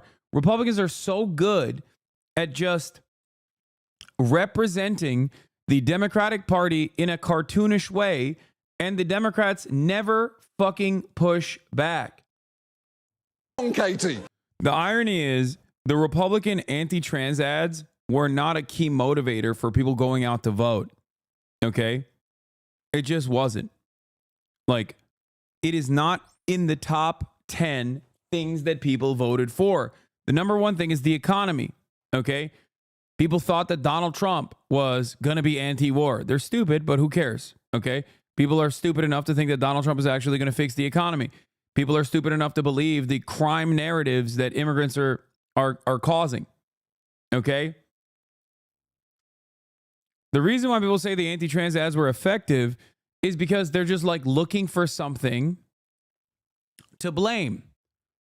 And there aren't that many fucking trans people to begin with, and there certainly aren't many trans content creators or like trans consultants that are going to come out and be like, that's fucking bullshit. No one talked about trans people.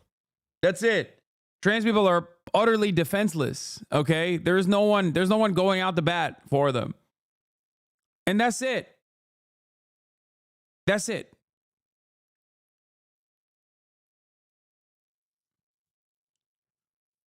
So it's an easy target to lie about. The problem is, if the Democrats put up a fight on the economy, okay, if the Democrats actually gave something that the Republicans had to address and fight back against, then this trans shit would be even less motion. It would have even less motion than it did. But you will never be able to convince people. Uncle Cenk thinks that that's not the case. Virtually every fucking Democrat right now, is like running the trans people cost us the race route.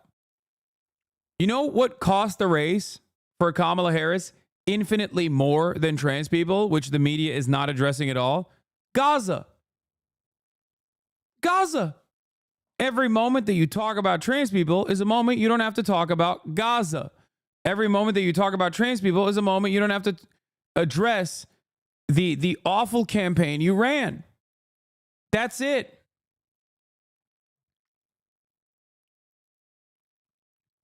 You didn't split from Biden on Gaza or at all. And there you fucking have it. I mean, look.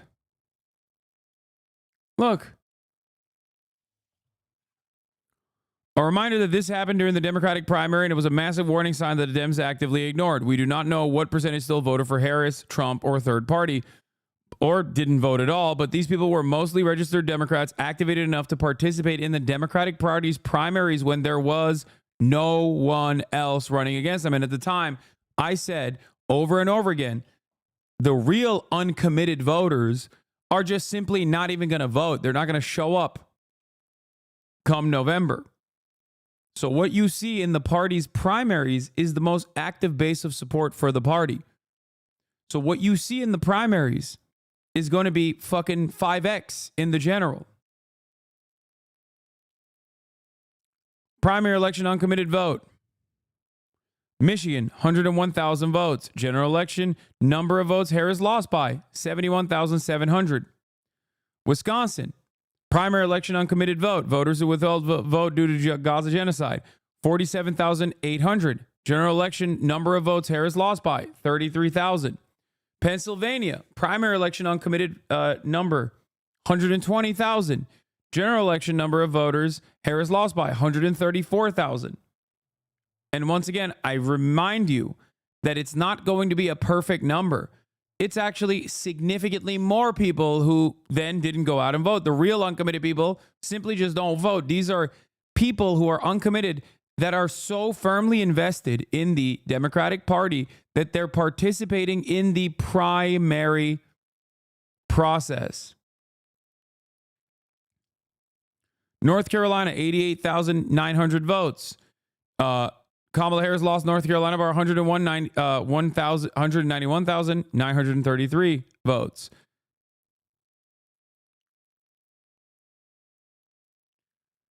You have to understand. No, it's not. She would have still lost PA. Dude, you're missing the point. Every single uncommitted voter wasn't going to vote for Kamala Harris anyway. Okay? You don't look at the primary to look at the primary to the general election number is not 1-to-1. Okay? Who participates in the Democratic Party's primary process, especially when there is no candidate? Who participates in that process? People who are registered diehard Democratic Party supporters. I know this because I did door knocking I canvassed and I door knocked during the primaries for Bernie Sanders. And what I saw in that process was a shit ton of Bernie supporters who simply were not going out to actually vote for Bernie Sanders. They didn't even know the primary was happening. Most people don't know the primary process is happening when it's happening, okay? There were people who fucking Googled, did Joe Biden drop out on November 4? Okay? The fuck are you talking about? Most people don't even know the general election is happening. There are people who ask me, can I vote tomorrow on Tuesday? Can I vote the rest of this week on Tuesday? There are people that I know. I'm telling you, man, you guys are so locked in and laser focused on the political process that you cannot imagine what the average fucking median voter is thinking or their depth of knowledge when it comes to this sort of stuff. Okay?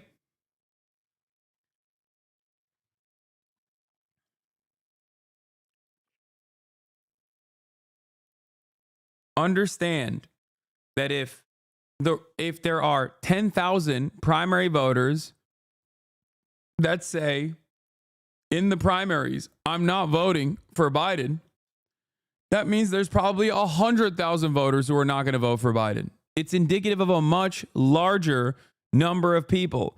That means you lost 10,000 die-in-the-wool, die-hard Democratic Party supporters in the process. Now, we don't know how many of these uncommitted voters turned around and voted for Kamala Harris. We don't know how many of them turned around and voted for Donald Trump. We don't know how many of them turned around and voted third party. And we don't know how many of them didn't vote. But what you have to understand is that, like I said, if 10,000 voters that are diehard registered Democrats who are participating in the Democratic primary when there's not a fucking single candidate out there, that means there's probably 100,000 people that are just simply not voting.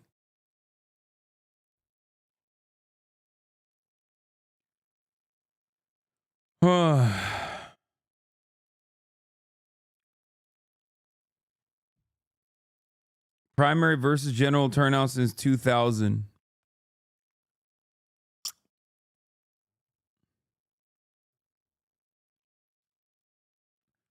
Primaries turnout 27%, general 57%.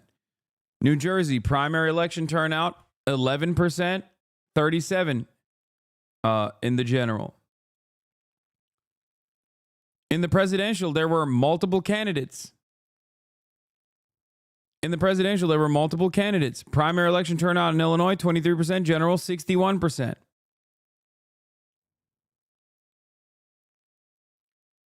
Do you understand? No, that was 2022, and I'm going back to 2020 numbers now for that reason, because that was midterms. Montana, primary election turnout 45%, general election 72%. It is at the very least twice the amount. Okay? Same principle in 2016. It doesn't matter.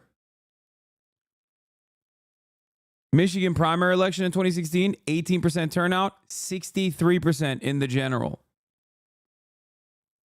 New York primary election turnout, 19%, 50% in the general.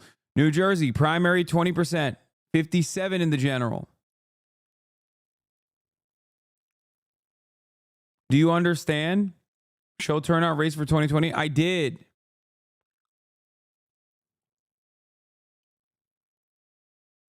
Even in states that do matter, okay? Even in states that do matter, it is at least double those numbers, okay? People don't vote in the primaries. So if there's 10,000 people who didn't vote in the primaries that are uncommitted, there's probably fucking 20,000 people that are not voting in the general. It's that simple, okay?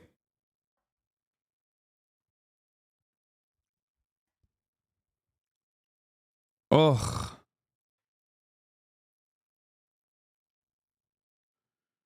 That's not double, Hasan. In certain places it's double. In certain places it's fucking 10x. It doesn't matter, especially how the primary process works. By a certain point, it's already packed up. So that lowers turnout for the primary process even further. Okay? My point is, there is never a moment where more people vote in the primary and then less people vote in the general. That's not a thing that happens. Okay?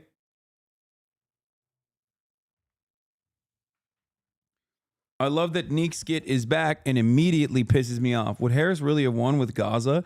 Because Trump seems to have won by a lot. Oh my God. Look at these fucking numbers, dude. Look at these fucking numbers. And this is not the only number to look at. I think at this point, if you're refusing to reckon with the number of people that either didn't vote for Kamala Harris, stayed at home, or voted for Donald Trump, or voted for fucking Jill Stein or whatever third party, due to Gaza in key states that Kamala had to win, you are purposely deluding yourself. There was 1,000,000 different polls that were conducted on this issue. Okay? Even by pure primary numbers, the uncommitted voters in Michigan would have captured Kamala Harris the W. That's it. No, it's not just 2 states, chatters. Oh my God. You're looking at raw numbers. Not every single person that voted uncommitted in the primary didn't vote for Kamala Harris. That's not what I'm saying at all. Why is this so fucking hard for people to understand? Why are you saying XQC?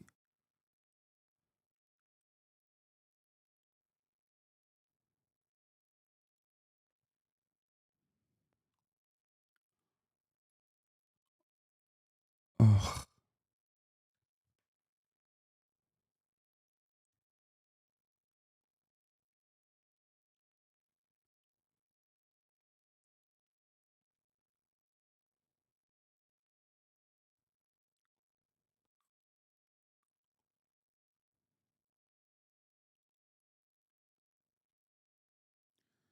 Progressives in the huge Muslim community in Michigan thought Harris was too pro-Israel, so they refused to vote for her. Now that Trump won, Israel's preparing to annex the West Bank.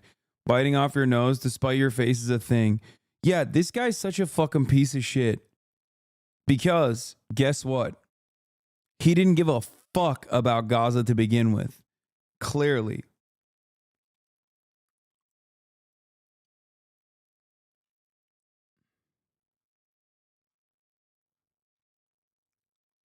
Like, why are you acting like you gave a fuck?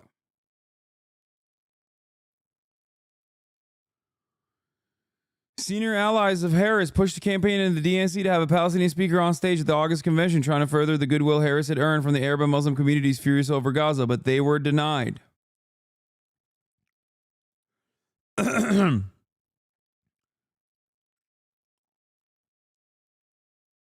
Going over the script ahead of time, Harris said, "We missed our fundraising deadline." Then she stopped and told aides, "We can't lie to people by saying they missed their fundraising goals," according to 4 people with knowledge of the conversation. One junior level aide later had to tell Harris's campaign chief of staff the truth. The campaign had missed its fundraising goals.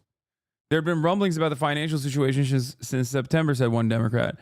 Another said the campaign had missed its fundraising goal in September after money slowed in August, and the boon from the convention wasn't as high as the campaign expected.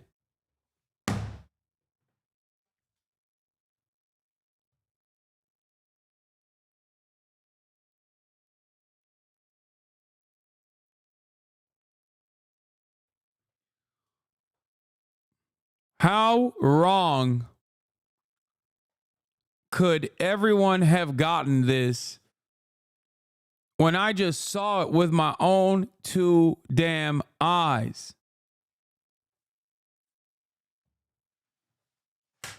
And in spite of all signs pointing to momentum shifting, the early gains made by the campaign in terms of fundraising, when they responded to public pressure, I said this at the last night of the Democratic National Convention. I said, these guys are delusional. But hey, don't listen to me. What the fuck do I know?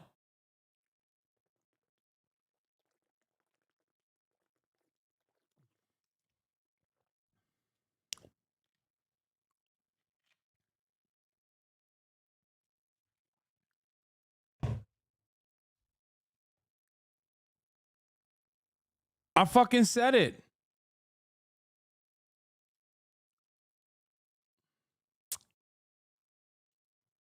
Bro, the left is just a bunch of crazies now. The majority is tired of it. I know, dude. Leftist figures like Liz Cheney and Kamala Harris need to be excised from the party.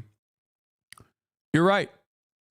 These fucking loony bin lefties like Liz Cheney, all the Clinton administration, and all the Obama administration consultants need to be cut out.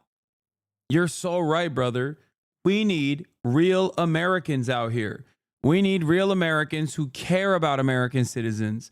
We need real Americans who are going to sit back and say, enough is enough. No more fucking wars. Why are we spending billions of dollars on overseas operations to advance the interests of corporate profits, to advance the interests of the goddamn defense industry so that a bunch of Raytheon executives can turn profit, okay? When we got 650,000 homeless people in this fucking country right now that are sleeping outside.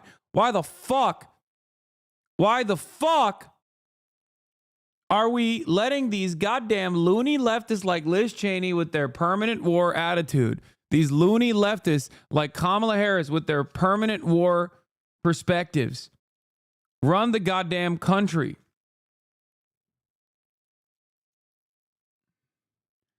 I especially hate the likes of avowed loony leftist, radical Marxist Richie Torres going to Michigan to be like, no, you don't understand. The most leftist position you can get is permanently funding Israel's genocide in Gaza. Or fucking Bill Clinton being like, yeah, no, you don't understand. Like, the Bible says Israel belongs to Israel, and therefore all the Palestinians there have to be killed. These loony leftists must go. Okay? That's right. Loony leftists like William Jefferson Clinton.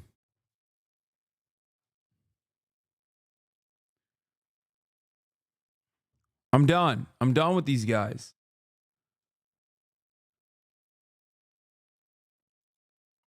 This article was on CNN, uploaded 2 minutes ago. From inside the campaign for Kamala Harris as Democrats continue their infighting over her defeat in the presidential election. New reporting from Notus, N-O-T-U-S, a great website, suggests that there's finger pointing and blame gaming at all levels of the Harris campaign over the campaign strategy or lack thereof, decision making or lack thereof, mismanagement or management of funds. Let's bring in Jasmine Wright, who's covering this story for Notus. Also with us, CNN's chief national affairs correspondent, Jeff Zeleny. So Jasmine, per usual, great reporting. You have this great story describing the Harris campaign as a disorganized operation that was more reflective of Joe Biden than of Kamala Harris. She was unable to capitalize on that initial voter enthusiasm. She was unable to make a clear distinction between herself and Joe Biden. Tell us more about that. Yeah, I mean, we got a lot of examples into this piece about how the initial campaign under Joe Biden was put together. The fact that it was based off of the fact that, you know, they may not have a lot of voter enthusiasm, not a lot of volunteers, maybe even not a lot of donor money. And so they were kind of scrappy, but that meant that it was difficult for people once Harris replaced Biden to scale up and really capture that enthusiasm and capture all that money. We know when Biden was on the ticket, it was difficult for them to staff up. People didn't want to work for Joe Biden and people didn't want to move to Wilmington. And so that left in people's minds that we talked to, people in these really key senior roles, potentially 4 or 8 years too junior for that very specific role. And so when it came to the vice president being on top, they were having problems fundraising. We reported that they missed a fundraising deadline in September after revising that a couple times based off of the projections that they made when she made a lot of money coming into it, but also some of the problems with the culture, particularly around folks. One person said that they kind of had a gallows humor, a 9-to-5 work mentality, and that they were very hesitant to take advice from Harris aides that the vice president brought in once she topped the ticket. And of course, there was just a lot of criticism over the campaign leadership and what the data and analytics team were doing and what research that they were actually looking at to form their analysis of the race. So a lot of the aides you spoke to blamed the campaign chair, Jen O'Malley Dillon, who wanted to own all decision making, they say, for the campaign. At Biden's request, you write, Harris largely kept his pre-existing campaign infrastructure, as you just noted, including keeping O'Malley Dillon instead of bringing in her own campaign manager.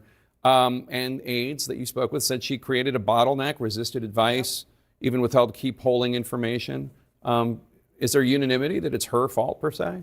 Well, I think ultimately what I talked to is that people blame Joe Biden. They blame Joe Biden for staying on the ticket too long. They blame Joe Biden in his initial campaign for being unable to recognize just how deeply upset Americans were about the economy, about immigration, and about some of these other larger issues. But they say that these issues under the hood at the campaign, right, it's kind of like death by 1,000 cuts. They may have not lost the race for them, but they certainly did not help. And they feel very, very seriously that it did not put the vice president in the best position to win when she changed over in July. Certainly not. You only have 107 days to run for president. Jeff, former House Speaker Nancy Pelosi certainly sounds like she is blaming a lot of this on Joe Biden for not getting out of the race back in 2022, 2023, when he could have allowed a thriving Democratic process, a strong primary and caucus process, somebody who could separate themselves from Joe Biden. Look, this was always going to be difficult given the inflation headwind. No, people say only 107 days, but like Donald Trump literally fundraised less, spent half of his money on fucking all the legal shit that he had to deal with, and he still clobbered the Democrats, okay?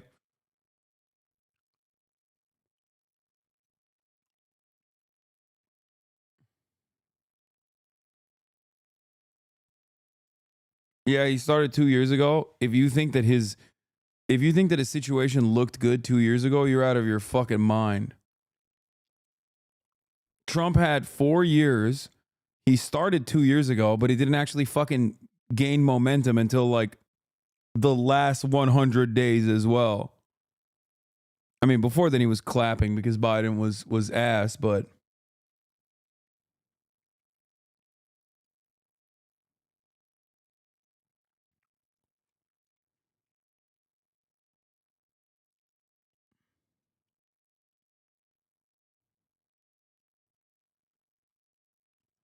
I see MSM being a huge reason why so many Americans have been disgusted with the left.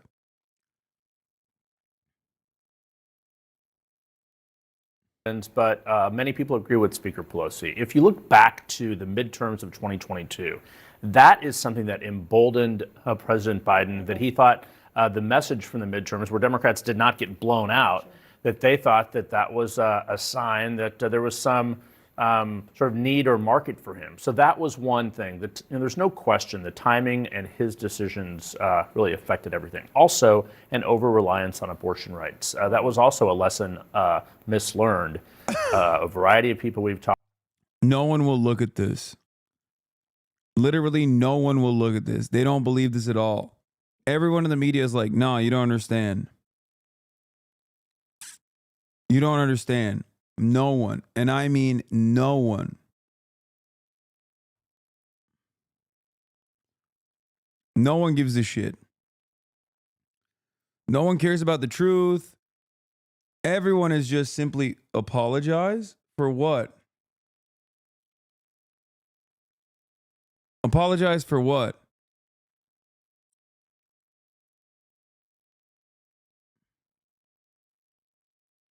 You guys realize I know what this study is, right? I read it when it first came out.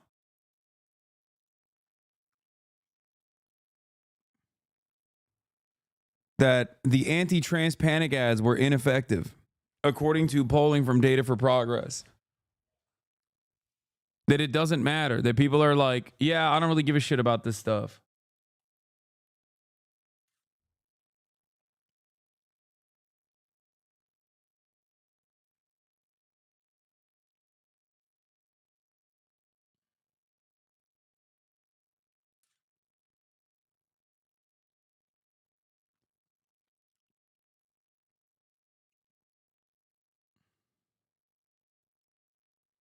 I now fully agree with what you were saying about the GOP's anti-trans ad strategy. The $140 million wasn't to motivate people to vote, but to make the Democrat establishment agree with their position in the first place, an investment into the future of controlled opposition. Yes. Because Democrats are so primed by whatever the fuck conservatives say about them,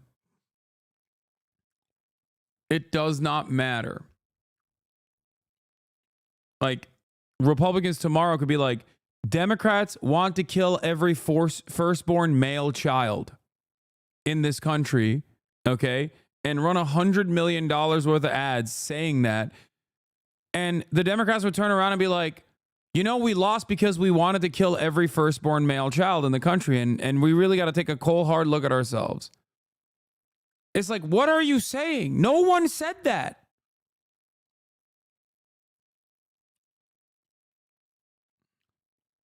Like, why? What do you mean? No one gives a shit about it. No one said it. Why are you being gaslit by the dumbest people on the planet?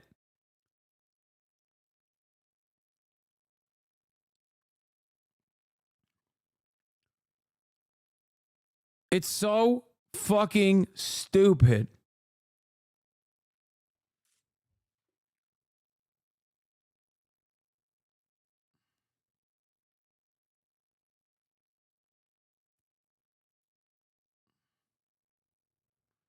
Just catching up on this pro-Israel rally at DC's baseball stadium that undershot expected attendance by 90%, 95%, and oh man. So the marketing and press emails promised a smaller but still substantial number. One predicted nearly 40,000. Another said 30,000. But as the rally began in the afternoon, it became clear that the bar had been set far too high. In the end, perhaps 2,000 people showed up.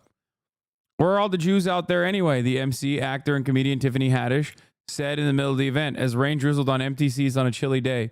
Where are all the Jews at?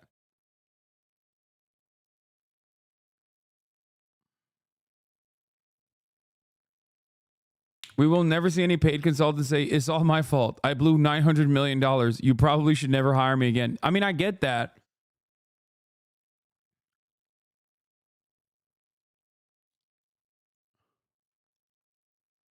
God, Tiffany Haddish is so gross. Yeah, Gretchen blew her goodwill on this issue to go to this. I know.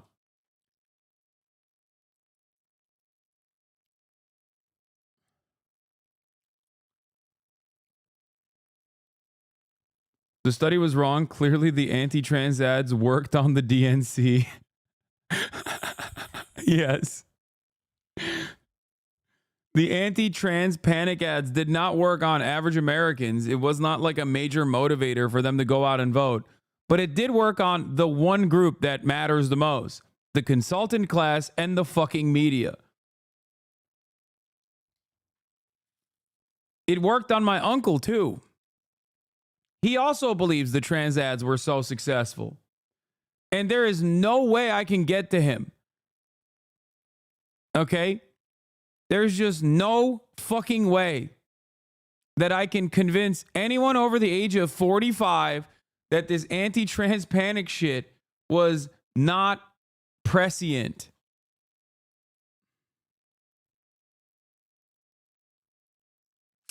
And now it might. Because the Democrats are also going to fucking lean into this shit. And they have been. It's so crazy. Oh.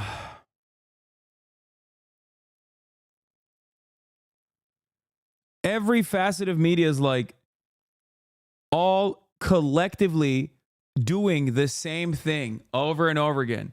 They did this with the crime stuff. I was like, look at the data. There is no extra amount of crime that's happening.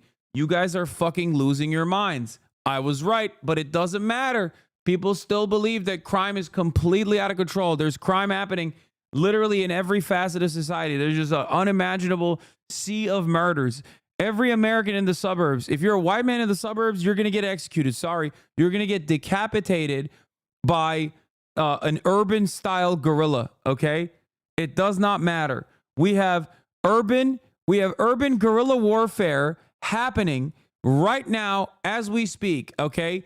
We have created units of militias armed to the fucking gills, and they're doing, okay, they're trans, they're armed, okay, they have machetes, they have AK-47s, and they're coming to the fucking suburbs. It's happening. Sorry, they're gonna come for you.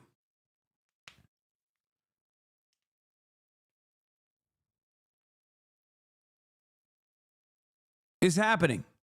I've been convinced. I've seen it. I've seen it in the media. I think that's what's going on. It doesn't matter that it's not happening in my neighborhood. If you come ask me, I will tell you, well, it's not happening here, but I'm sure it's happening elsewhere. Same with immigration. Immigrants are all coming from Guatemala. There's 12 billion Guatemalans that are literally armed to the teeth as well. Okay, they're joining the instead of the transnational gangs, we now have national trans gangs, okay, that are engaging in urban guerrilla warfare alongside the Guatemalan migrants. The Haitians are now joining. They're eating the cats and dogs, okay? And the Guatemalans are here, and they're here to stay. Why do I believe this? Have I seen it with my own eyes? No. But I feel like it's happening. Why? Because television told me it's happening.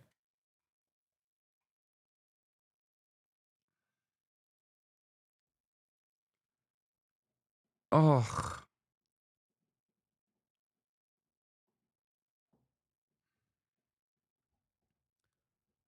That's it. That's it.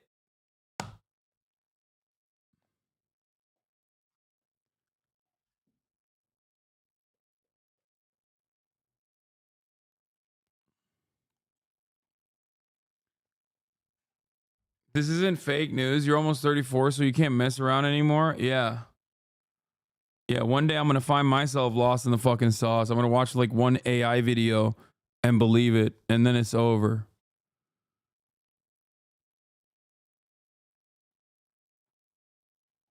Oh.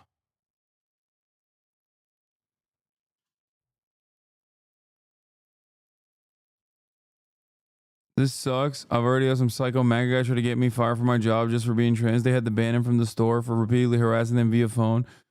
And that was 2023. Ugh. I'm sorry, chatter.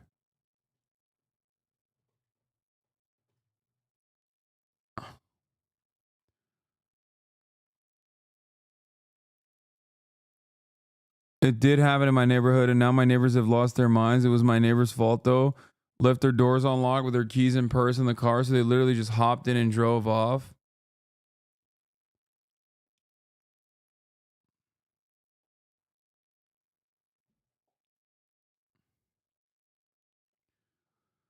I just turned 26 this week. Watched Inside Out yesterday. This motherfucker can dunk. I didn't know Prem was 26. He's young as hell. I thought he was my age.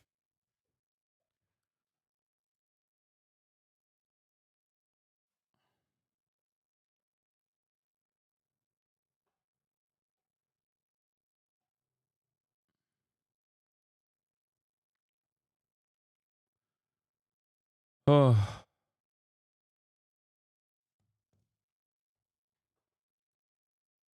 I was talking to my mom, and all the immigration lawyers are packed as everyone's trying to get some documentation to not get reported.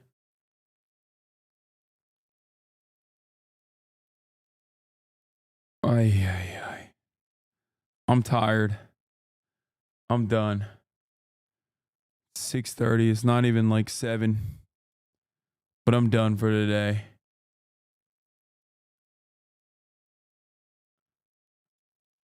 At a time when truth increasingly does not matter, okay, you have to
Hasan is street.